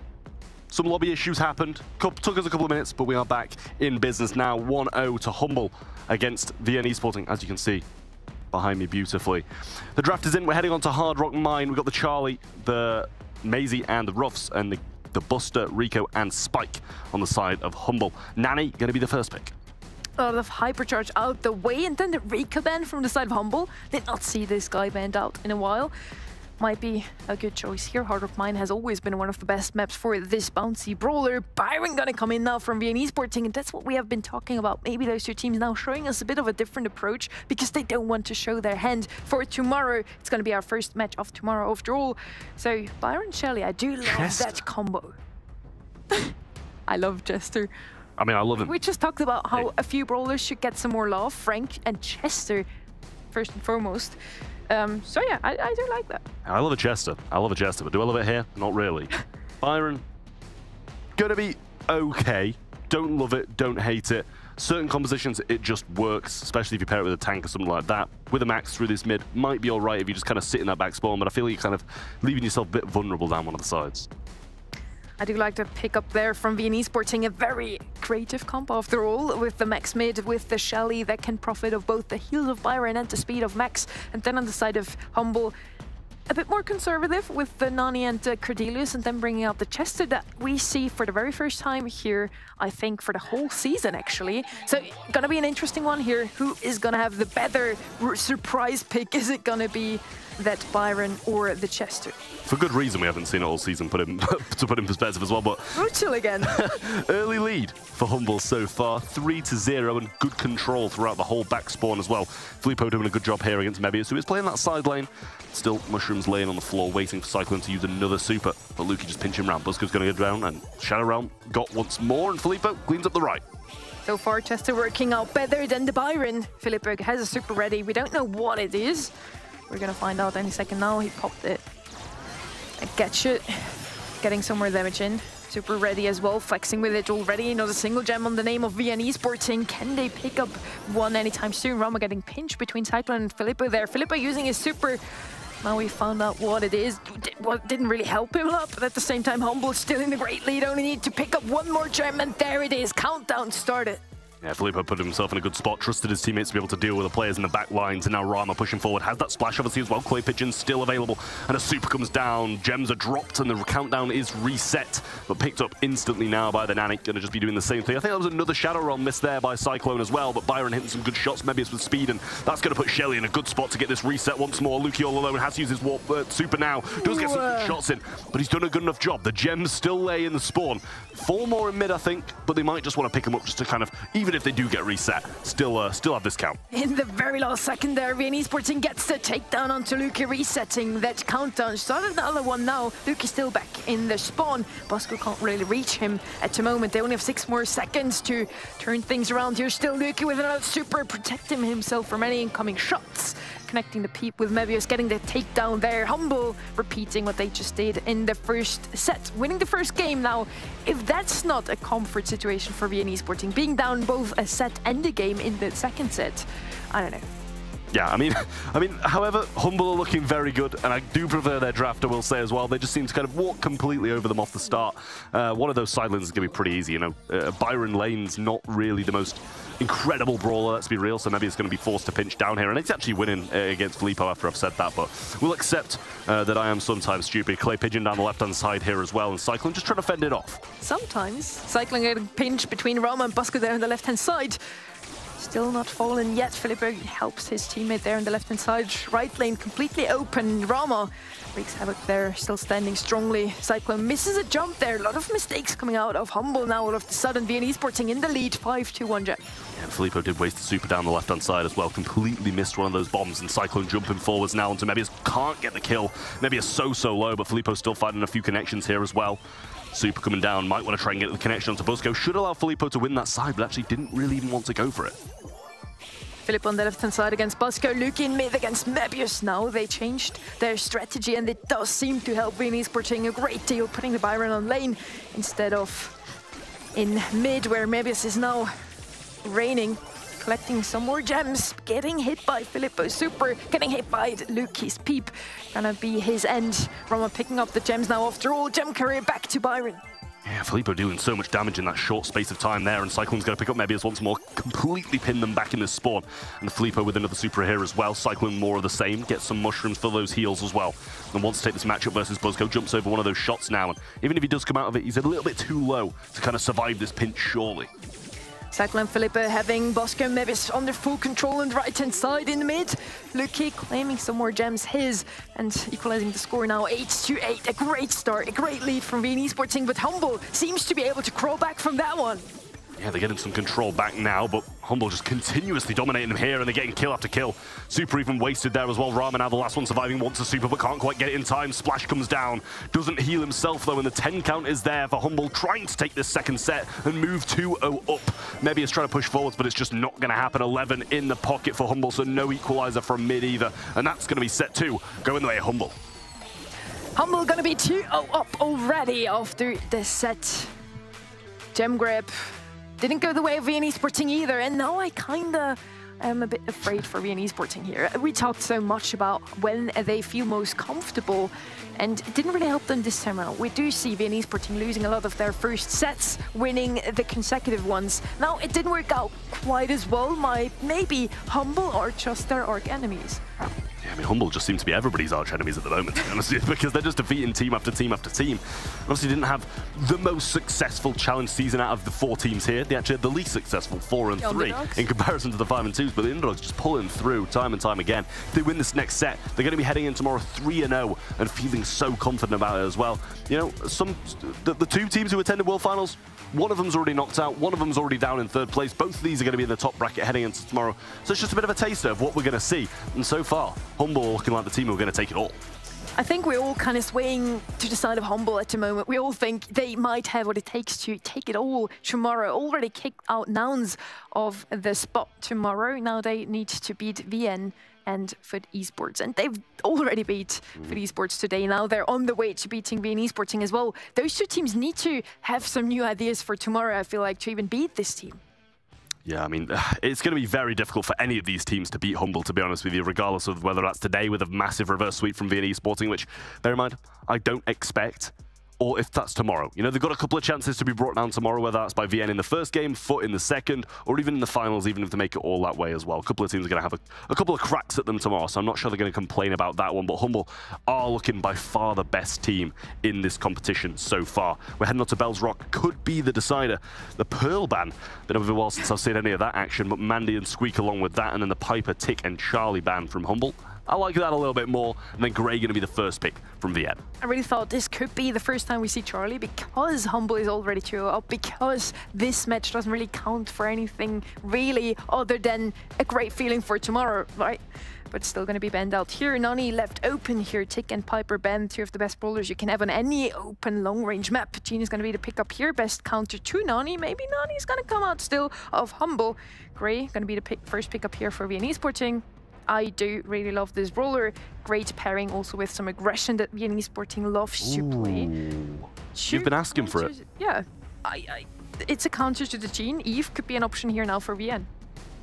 So you've been asking for this Mr. P, and it's finally asking. I mean, you've been saying, let's see some Mr. P, let's see some Mr. P. Listen, that sounds like asking to me. That sounds like asking to me. But Shelly going to be the next pick coming in from VN Esporting, and Mortis to follow up as well. They're bold, they're being brave, and I like it. But Cordelia's going to be the last pick, and that might shut some of those ideas down. I do like to see that Mortis, and that's exactly why I never tell anyone to go Mr. P. I love to see him because I think it's a bad pick. I just love to see how Humble still can make it work. STMN did make it work time and time again at the World Finals in EUR&MENA. But Humble, I don't know if they can make it work against the Mortis and the Shelly. So much aggression against this very squishy brawler. Cordelia's coming out as last. I do like to see that one. Has great cards against those 2 brawlers I just mentioned from the side of VN Esporting. Any aggression that VN brings, as long as Cordelia's has a super, Humble can deflect it. Well, Rama instantly going aggressive here. But hopefully, for Filippo's sake at least, he'll get some super, at least quite quick, ready in time for the second thing. And Cyclone, I'm not sure if that was the best bait I've ever seen, or he accidentally let go of his joystick, not getting any shots through so far. Maybe it's going so aggressive. Pretty much 1v2. Oh, and Cyclone jumps over his super Shadow Realm with Rama here as well. No mushrooms and a dash away from Rama there.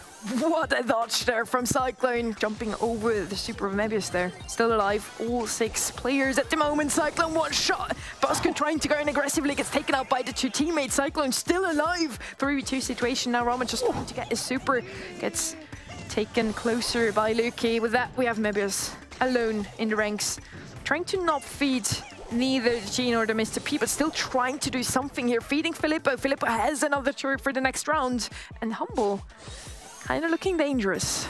You know, Laporta's going to be doing so much as well against Rama here. Same against Busco and Mebius. All these kind of... They're going to have big issues with the Porters coming through, but Cyclone looks like he just wants to be over here. It's directly on Mortis, and you can't blame him for it. Filippo's going to rotate over to his left-hand side, try to take this Mebius matchup. Walking Cane there, but yet another miss from Busco. I don't know what it is. Walking Cane from Busco, probably auto-aimed the first time around, just hitting the right wall. Mebius quite low, has to fall back there a tiny little bit, should still help his 2 teammates to get closer, especially Rama needs to get his super to even do a lot on that Mortis. And he wants Filippo. He is going to be his main target. Cyclone does have a super now. The Rama in the Shadow Realm both get taken out. Mebius revenging his teammate. 2v2 situation now. Filippo and Luki against Mebius and Busco. The pull's available as well. Not going to be the best of circumstances here for the side of VNE Sporting. Pull going to be missed though, and that's not going to be too pleasing for Humble. Now the hypercharge comes in. Clay Pigeon as well, and that's surely going to be a kill. Luki should be following Filippo shortly after, and it's even now. And with that, Busco, Mebius are gonna be clutching up in the end. Great hypercharge pop there from Mebius. Try to hold on to it for as long as possible, maybe even taking it into the next round, but it was important here to still prolong this game. Rama now going in aggressively. He does have his super, but he can't use it in the next round as this is the last one. Yeah, well, it's a little bit unfortunate pulls there as well. Now Shadow Realm ready to roll for Cyclone 2. This is pretty much what they would want the most. No Mortis to be able to shake things up, and a pull and a Shadow Realm ready to go. TP ready to go for Busco as well, though, but the pull's there, straight onto it, but the TP goes the other way. And now Shadow Realm from Cyclone. Maybe would have preferred a little 1v2 instead of taking the Shadow Realm here. But at the end of the day, Cyclone should be pretty fine in this matchup. Maybe bring him a bit low before he comes out of it. And they have been cornered there. And it gives him time to heal up here. Another pull coming in from Luki, getting rid of Mebius as well. Humble take this first game and match point. Match point, possibly like one of the least influential match points of the day, to put it simply, because we're going to be seeing this exact matchup tomorrow. Whoever wins this one, it doesn't really affect the seeding going into it, but I see your face, and I know you're going to say, they've given us a bit of a show. They did, and if Humble wins this one in a 3-0 sweep, I don't feel great for VN. It's going to hurt their mental, maybe a tiny little bit for tomorrow. Maybe they also just take it as motivation as they do so well. Rama gets his first kill, I think, in this matchup here. Finally, Mortis is going to be popping off. He does have a lot of his supercharge already. He's definitely going to be doing more this round. I mean, Mortis going in wants his supercharge, but at the same time, you've still got to win the round. And there's the pull as well, but the super's there for Mebius. No Shadow Run from Cyclone as he does go in. You can't really leave Luki alone in a 1v1 match, but we won't be too pleased about it. Little pull back there as well, but Mebius straight into the Shadow Realm now. Cyclone wins that one. Busco going for the TP in. 2v1, the knockback as well. They're tanking for each other, and Humble actually win it. Over-aggression from Rama costs his team in the long run. It was some great body blocking going on from Cyclone there. His teammate would have gone down for sure. Both of them in the end are on only 1,000 HP. Surviving though, getting the winner with this first round. Humble with the match point, only one more round, and they've taken this series 3-0. Little Porter came in there as well. I think that was maybe from the gadget of Filippo. Just wanted to tank a little shot there, but setting up one for the future. Now he's going to leave his entire team alone. Cyclone going in. Not sure if that's the best of decisions here. He's quite low against Mebius, and pretty much all three of them are going to surround it. Pull, I think, was missed there up top as well. Cyclone feeling bold. He's feeling brave, but nothing's going to happen from it. Now, VN in a good spot to win this round. What a timing from Rama there. Just waiting for Luki to pull the trigger on his super, teleporting through in the last millisecond, literally. Rama now with the super as well. Going to have a great time, especially against that Mr. P. It's a 3v2 situation. VN Esporting should be able to get this one. Should. That's the word, because they're in a 3v2 last round. Yes, obviously the Cordelis was still live in the previous one, and that definitely helps out some more. But Rama going in, going to cycle out those bats, get them low once more, but the porter's still there. It's not going to matter, though. He cycles it back through, and still, one round for Humble to win it all, but VN, one round for them to start their entire reverse sweep. VN should, and they did win this round, still able to prolong this one. Maybe if Humble doesn't claim the next round, with Luki and Cyclone both sitting on a super, though it's going to be a very tough exercise here for VN to turn things around. All three of them themselves have a super ready, so if Luki pulls anyone, he does want to Mortis, I feel like. Mebius is going to have a super blast ready in his face. He still goes for Mebius, he does miss it. That's an opening for VN Esporting. It's a little bit unfortunate there. Clear Pigeon got one shot onto the turret, but nothing more than that. Cyclone trying to look for someone in the Shadow Realm here as well, but Rama can dash out of the way, Buzzco can TP, and he really hasn't had the best of luck against Mebius in the Shadow Realm. Oh, Gadget's coming through now as well, everything's falling down, but Shadow Realm from Cyclone, beautiful from him, but Rama in a tough spot, should be able to get that kill, does, but straight out on top of Mebius, who gets the kill as well. Traded out, but it's a 2v1, and this is something that Humble surely can't lose. Once again, Mebius alone in a 1v2. Luki with a pull ready, they're already spinning. I hope they don't lose for their sake.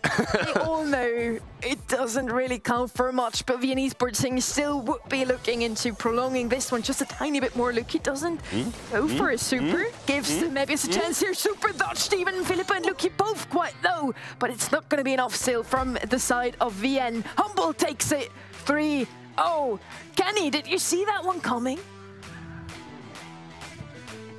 That I would have expected that. 3-0 Humble, some surprising draft picks as well. Again, kind of something we expected, right? They're not going to reveal everything today, but a good warm-up match, especially considering tomorrow's stakes are even higher than this one. I mean, for me, Humble are just looking like the team that could very well take it all tomorrow. I mean, if they continue this up, I'm very much looking forward to seeing that grand finals, for sure. I mean, certainly for VN Esporting, not a bad day by any means at all, but a couple of learnings. I quite like that Mortis final pick. I mean, for me, it was bold, it was brave, but it just didn't quite work out well for Rama. Some great cycling, but nonetheless, I think a well-deserved victory for Humble and a clean sheet. I mean, you can't say better than that, Sonny. I mean, it did really seem to me like VN Esporting did have some fun in this one. Picking up the bunny that we haven't seen as much today as in previous metas. Also then the Mortis pick, it did work out for 3D Esports, and it's a very fun brawler to play, so why not try it, especially since Humble is also bringing out that Mr. P finally. Apparently I was asking for it. So yeah, good to see that the teams are still playing for fun, even after doing this professionally for years. Well, Kenny, there was one specific moment that had us on the edge of our seats, and we've got it on the telestrator right now, so take it away and talk us through it. I mean, the thing that has separated Humble today has been these clutch moments. They've been consistent all season long. They squeeze by and get this number 4 spot, but one moment today really stood out to me earlier on. We had a moment here where we had VN versus Humble, and it was actually this very first set. We have some big moments here. Take a look at the scoreboard. Normally, we're isolating brawlers. Highlight circle on scoreboard. 53, big number. 15, small number. Let's keep it simple. VN Esporting are about to take a set here against Humble, and it's a very tough situation for them. They put their foot on the gas pedal thinking that they have won this already. VN Esporting have positioning here. They can play defense if they elect, but instead, they're going to be down tremendously here. Luki with some chip shots as well, so they take down one brawler. VN Esporting have the numbers. They just dive away. I don't think they expect nearly as much damage here, but the comeback is imminent. They even throw out a little heart there at the end as well, down to 1 percentage point. Never fold on that spot. They had the numbers advantage, they had positioning. That's just an example right there of VN Esporting making a clear mistake, and Humble really took advantage of it. Never give up. Just 1% in it. I mean, that is honestly about as close as it gets in a game of Brawl Stars. Congrats on a lovely, thorough breakdown there, Kenny. I enjoyed it. I massively enjoyed it. But what a day. I mean, today has just had it all. And sad to see Nouns waving goodbye to them. But nonetheless, Sonny, I think that we got the best teams going into today too. I mean, today was all in the name of Humble. I would feel quite heartbroken if it did go a completely different direction tomorrow. Imagine Humble losing tomorrow against the other two teams that we still have in the reins here, VN Esporting and 3D Esports, that still can claim the victory after all. VN on 2 wins, 3D Esports on 1. Nouns Esports, sadly, we had to say goodbye to them, but the other 3 still up for grabs for the to be called champion in the end of the Season 4 of the Snapdragon Pro Series. I've got to say, looking at that leaderboard, I'm getting some serious flashbacks, Trav, of Season 3, and Humble looking like the new Zeta division of this region. And I mean, I've got to be honest, you know, Zeta went on to do some pretty good stuff, you know, actually. Yeah, they've got some good results recently. I know you saw a little tournament that we held a few weeks back. I think you were actually involved in that. Oh, was I? Yeah. No, I'm not sure about that one, mate. But, I'm sure. I believe you. I believe you. We've got to say as well, Nouns have lost more games today than they had throughout the entire season.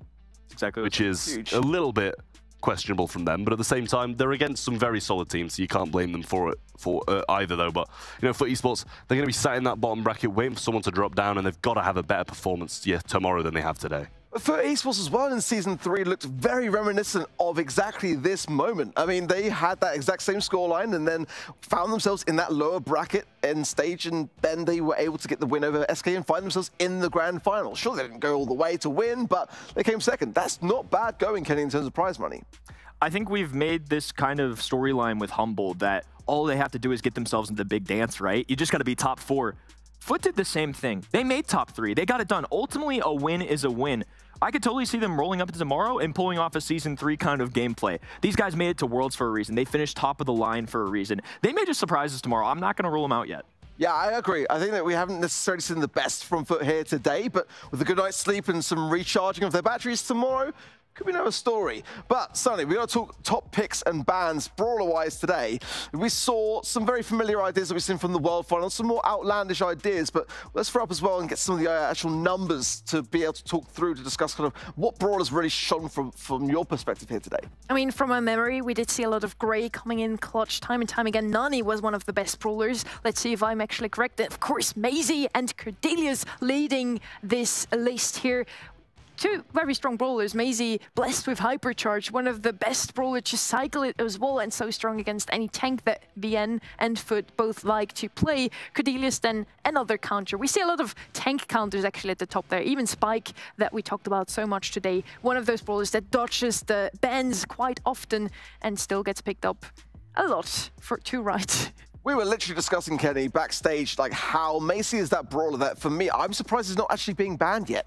It's so often left, like, available. But you were saying as well that the win rates are actually relatively low for her as well, at least as far as the World Finals were concerned, about 40% win rate. Was that correct? Different brawler, 61%, I believe, for Maisie. So she's had some pretty good success. Her name's been called a lot today, and it felt like she hit the ban stage quite a bit. I feel like in terms of just number of times a brawler's name's been called, obviously Charlie #1, but you got to think Maisie's right there with it if you added bans and plays together. I mean, I think it worked out today too. Obviously no win rate on that. We can do some digging after the show, but it seemed like Maisie was firing on all cylinders. Yeah, Trav, any chance of seeing Charlie tomorrow? No. Moving on. All the way, you asked me the real tough question.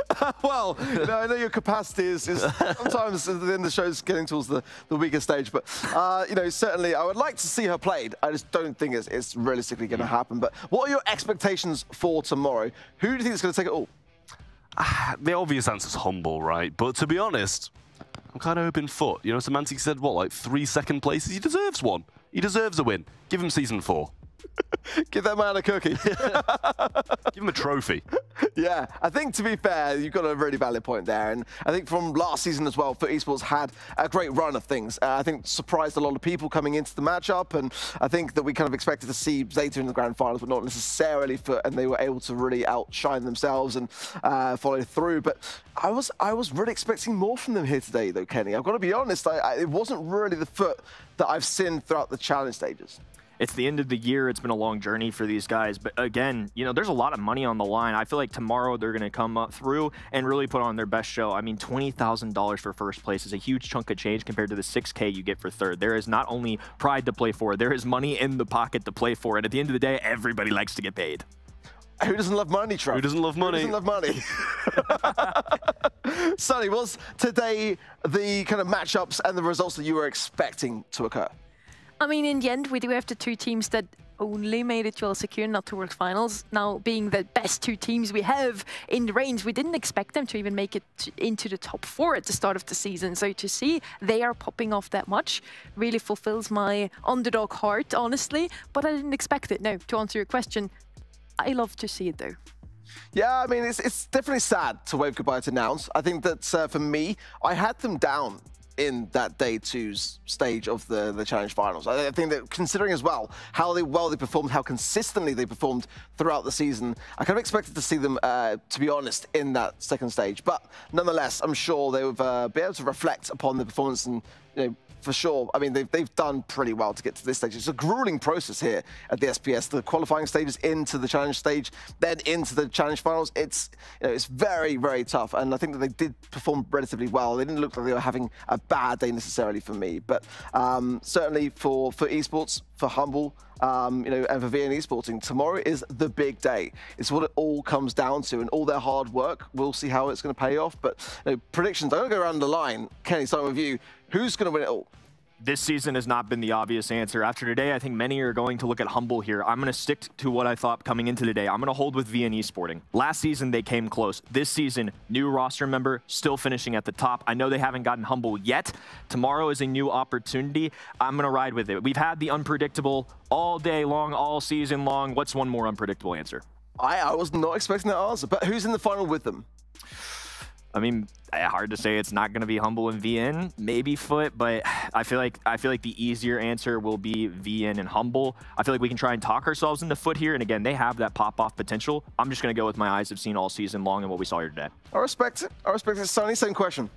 I mean, stats are stats. I am also going to say, though, VN Esporting is going to take it all because what they just did now is not what we usually see from them. If they lose the first set, they're going to take it all in the end. So I do think they're going to be in the finals with Humble. 3 second places for Semantic. Maybe tomorrow it's a 3rd place. Trav, grand finals. Who's in it? Who's winning it? I was just going to say different to other people, to be honest with you. I was going to say Foot Esports, but now I feel like I have to say Humble.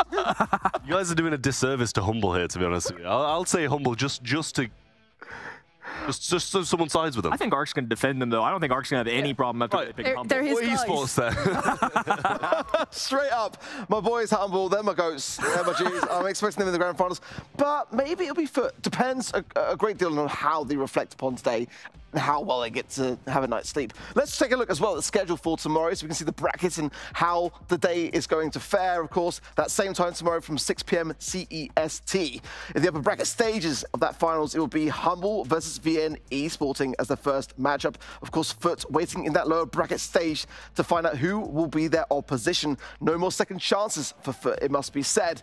And whoever then is able to win that match will proceed on to that grand finals scheduled for 8 p.m. CET. And of course, in that grand finals, whoever stays and remains within the upper bracket will get that 1 set advantage over their oppositions. We saw in Season 3 bringing back that same format again. So it does pay to remain in the upper bracket, Kenny.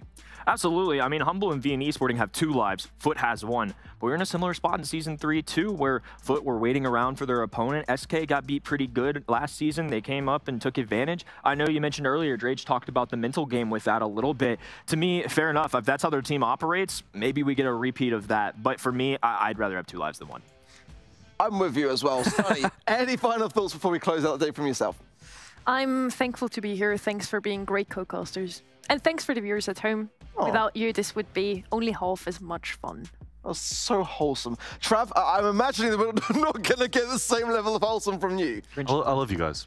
Wow. I love you guys. That's a Christmas miracle. You can say it. It's the season of love. I've never heard him say that word. I know. Great. Wrong. I'm waiting for the psych. No psych. Stand by it. Very cute. Kenny, yourself, any final thoughts before we close out the day? It's been an awesome season, obviously. Sad to see Nouns go, but somebody's got to go at the end of the day. Tomorrow is going to be an absolute banger and some must-watch Brawl Stars in December. Well said. Well, from all of us here, it's been a fantastic day of Brawl.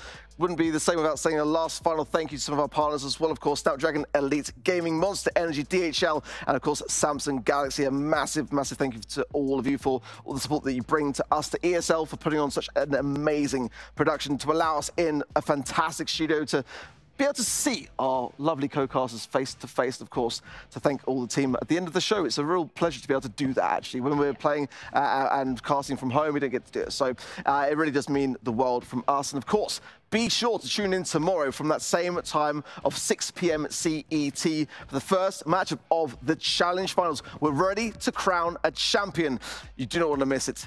From all of us here at these studios here at ESL, it's goodbye for now.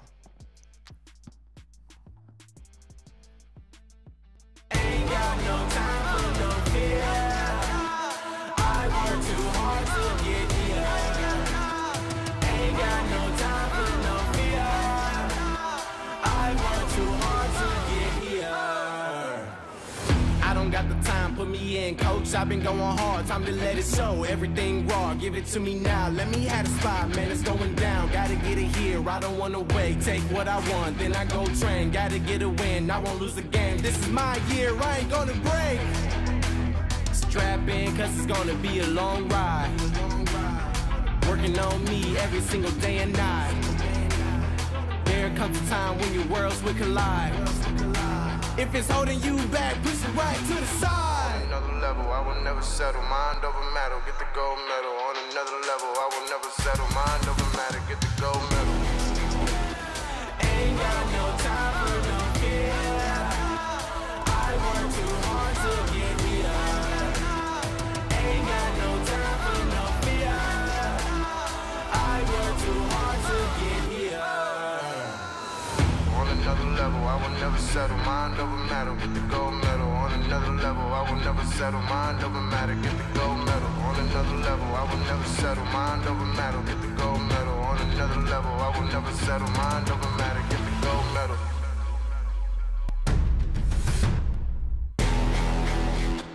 Ain't got no time for no fear. I work too hard to get here.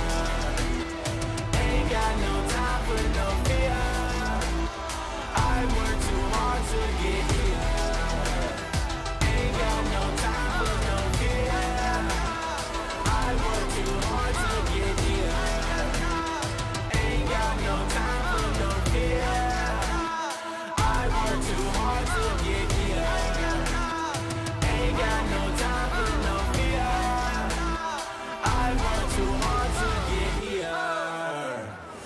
I don't got the time, put me in, coach, I've been going hard, time to let it show. Everything raw, give it to me now, let me have the spot, man, it's going down. Gotta get it here, I don't wanna wait. Take what I want, then I go train. Gotta get a win, I won't lose the game. This is my year, I ain't gonna break. Strap in, cause it's gonna be a long ride.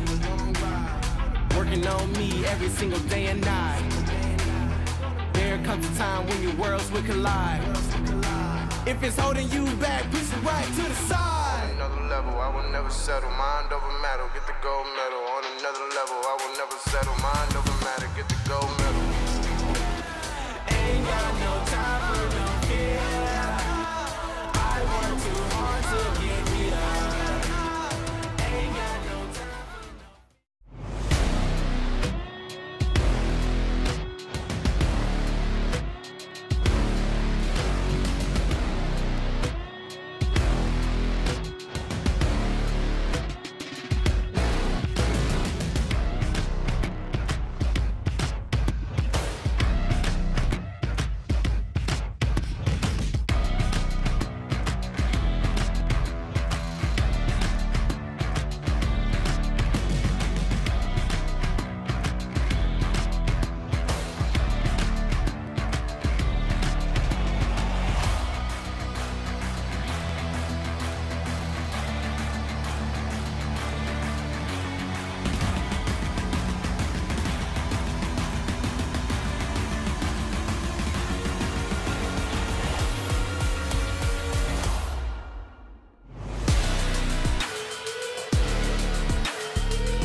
I'm on the mission, snap any minute, casually winning. Stop tripping on me, stop dissing on me. Yeah, I got a dream, can't take it from me. My fire's burning, I'm always learning. Tell me where to go, man, I'm on a journey. Yeah, I can't explain it, I get excited. Keep it 300, King Leonidas.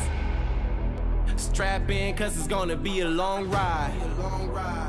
Working on me every single day and night. There comes a time when your worlds will collide. If it's holding you back, push it right to the side. Ain't got no time for no fear. I work too hard to get here. Ain't got no time for no fear. I work too hard to get here. I don't got the time, put me in, coach. I've been going hard, time to let it show. Everything raw, give it to me now. Let me have the spot, man, it's going down. Gotta get it here, I don't wanna wait. Take what I want, then I go train. Gotta get a win, I won't lose the game. This is my year, I ain't gonna break. Strap in, cause it's gonna be a long ride. Working on me every single day and night. There comes a time when your worlds will collide. If it's holding you back, push it right to the side. On another level, I will never settle. Mind over matter, get the gold medal. On another level, I will never settle. Mind over matter, get the gold medal. Ain't got no time for no fear. I work too hard to get here. Ain't got no time for no fear. I work too hard to get here. On another level, I will never settle. Mind over matter, get the gold medal. On another level, I will never settle. Mind over matter, get the gold medal. On another level, I will never settle. Mind over matter, get the gold medal. On another level, I will never settle. Mind over matter, get the gold medal.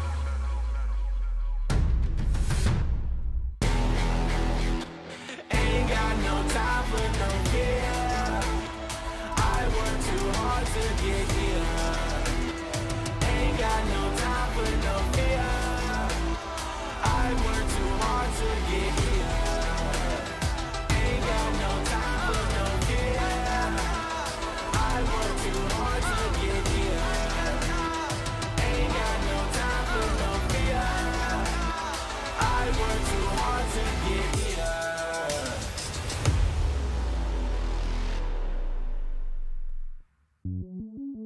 Welcome to the place where dreams come true, where everything you want can be yours, if and only if you're willing to work for them, you're willing to hurt for them, but most of all, you're willing to be first for them. Ha!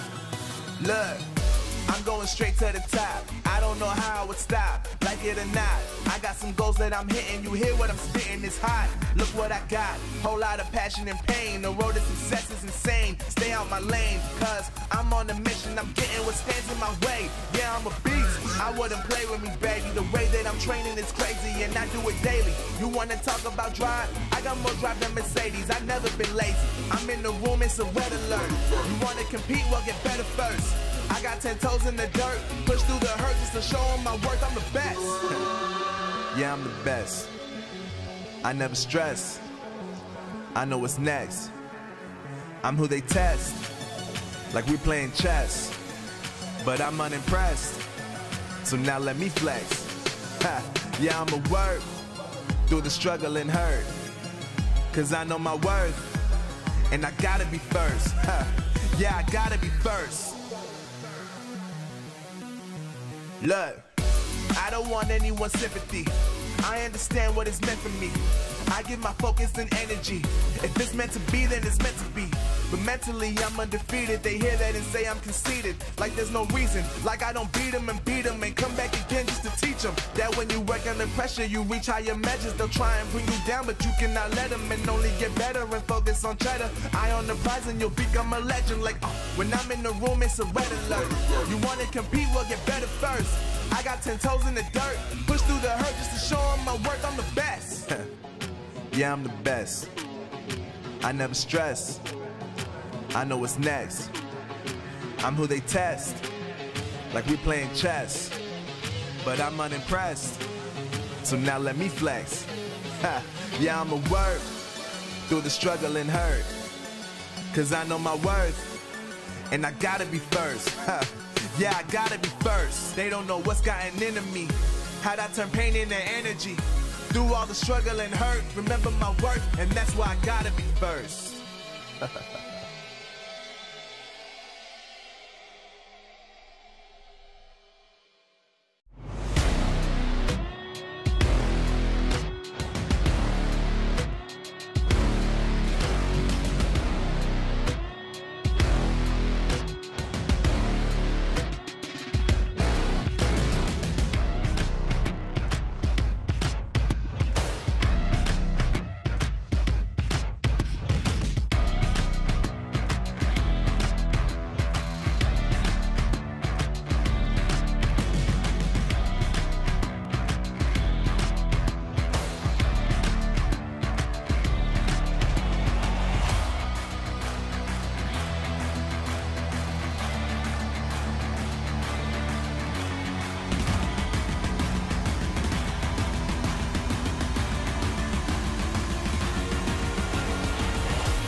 to get it. I'm on the mission, snap any minute, casually winning. Stop tripping on me, stop dissing on me. Yeah, I got a dream, can't take it from me. My fire's burning, I'm always learning. Tell me where to go, man, I'm on a journey. Yeah, I can't explain it, I get excited. Keep it 300, King Leonidas. Strap in, cause it's gonna be a long ride. Working on me every single day and night.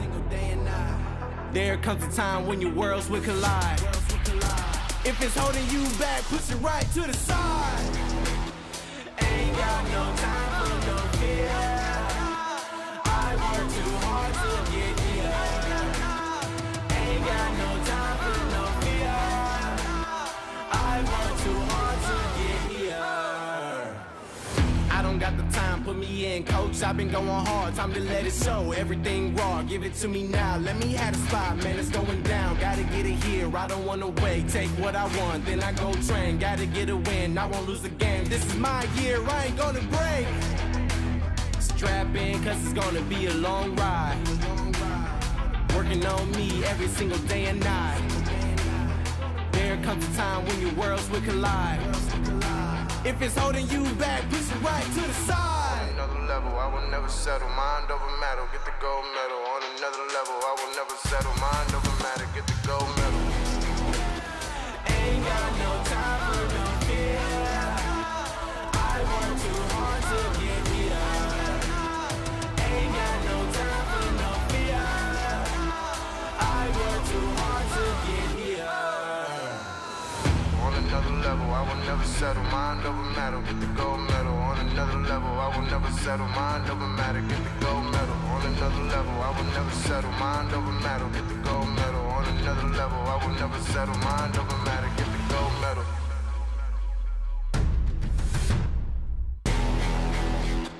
Ain't got no time for no fear. I work too hard to get here. Ain't got no time for no fear. I work too hard to get here. Ain't got no time for no fear. I work too hard to get here. Ain't got no time for no fear. I work too hard to get here.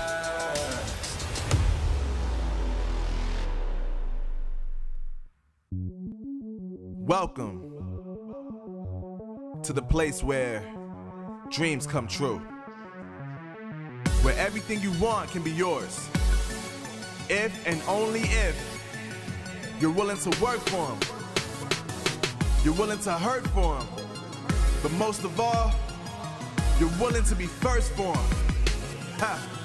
Look, I'm going straight to the top. I don't know how I would stop, like it or not. I got some goals that I'm hitting. You hear what I'm spitting, it's hot. Look what I got, whole lot of passion and pain. The road to success is insane. Stay out my lane, cause I'm on a mission. I'm getting what stands in my way. Yeah, I'm a beast, I wouldn't play with me, baby. The way that I'm training is crazy and I do it daily. You wanna talk about drive? I got more drive than Mercedes, I've never been lazy. I'm in the room, it's a red alert. You wanna compete, well get better first. I got 10 toes in the dirt, push through the hurt just to show them my worth. I'm the best. Yeah, I'm the best. I never stress. I know what's next. I'm who they test, like we playing chess. But I'm unimpressed, so now let me flex. Ha. Yeah, I'ma work through the struggle and hurt, cause I know my worth, and I gotta be first. Ha. Yeah, I gotta be first. Look, I don't want anyone's sympathy. I understand what it's meant for me. I give my focus and energy. If it's meant to be, then it's meant to be. But mentally, I'm undefeated. They hear that and say I'm conceited. Like there's no reason. Like I don't beat them and come back again just to teach them that when you work under pressure, you reach higher measures. They'll try and bring you down, but you cannot let them, and only get better and focus on cheddar. Eye on the prize and you'll become a legend. Like, when I'm in the room, it's a red alert. You wanna compete, well get better first.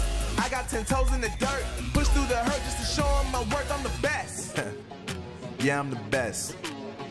I never stress. I know what's next. I'm who they test, like we playing chess. But I'm unimpressed, so now let me flex. Ha. Yeah, I'ma work through the struggle and hurt, cause I know my worth, and I gotta be first. Yeah, I gotta be first. They don't know what's gotten into me, how'd I turn pain into energy. Through all the struggle and hurt, remember my worth, and that's why I gotta be first.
minute, dime on the mission, snap any minute, casually when it stops.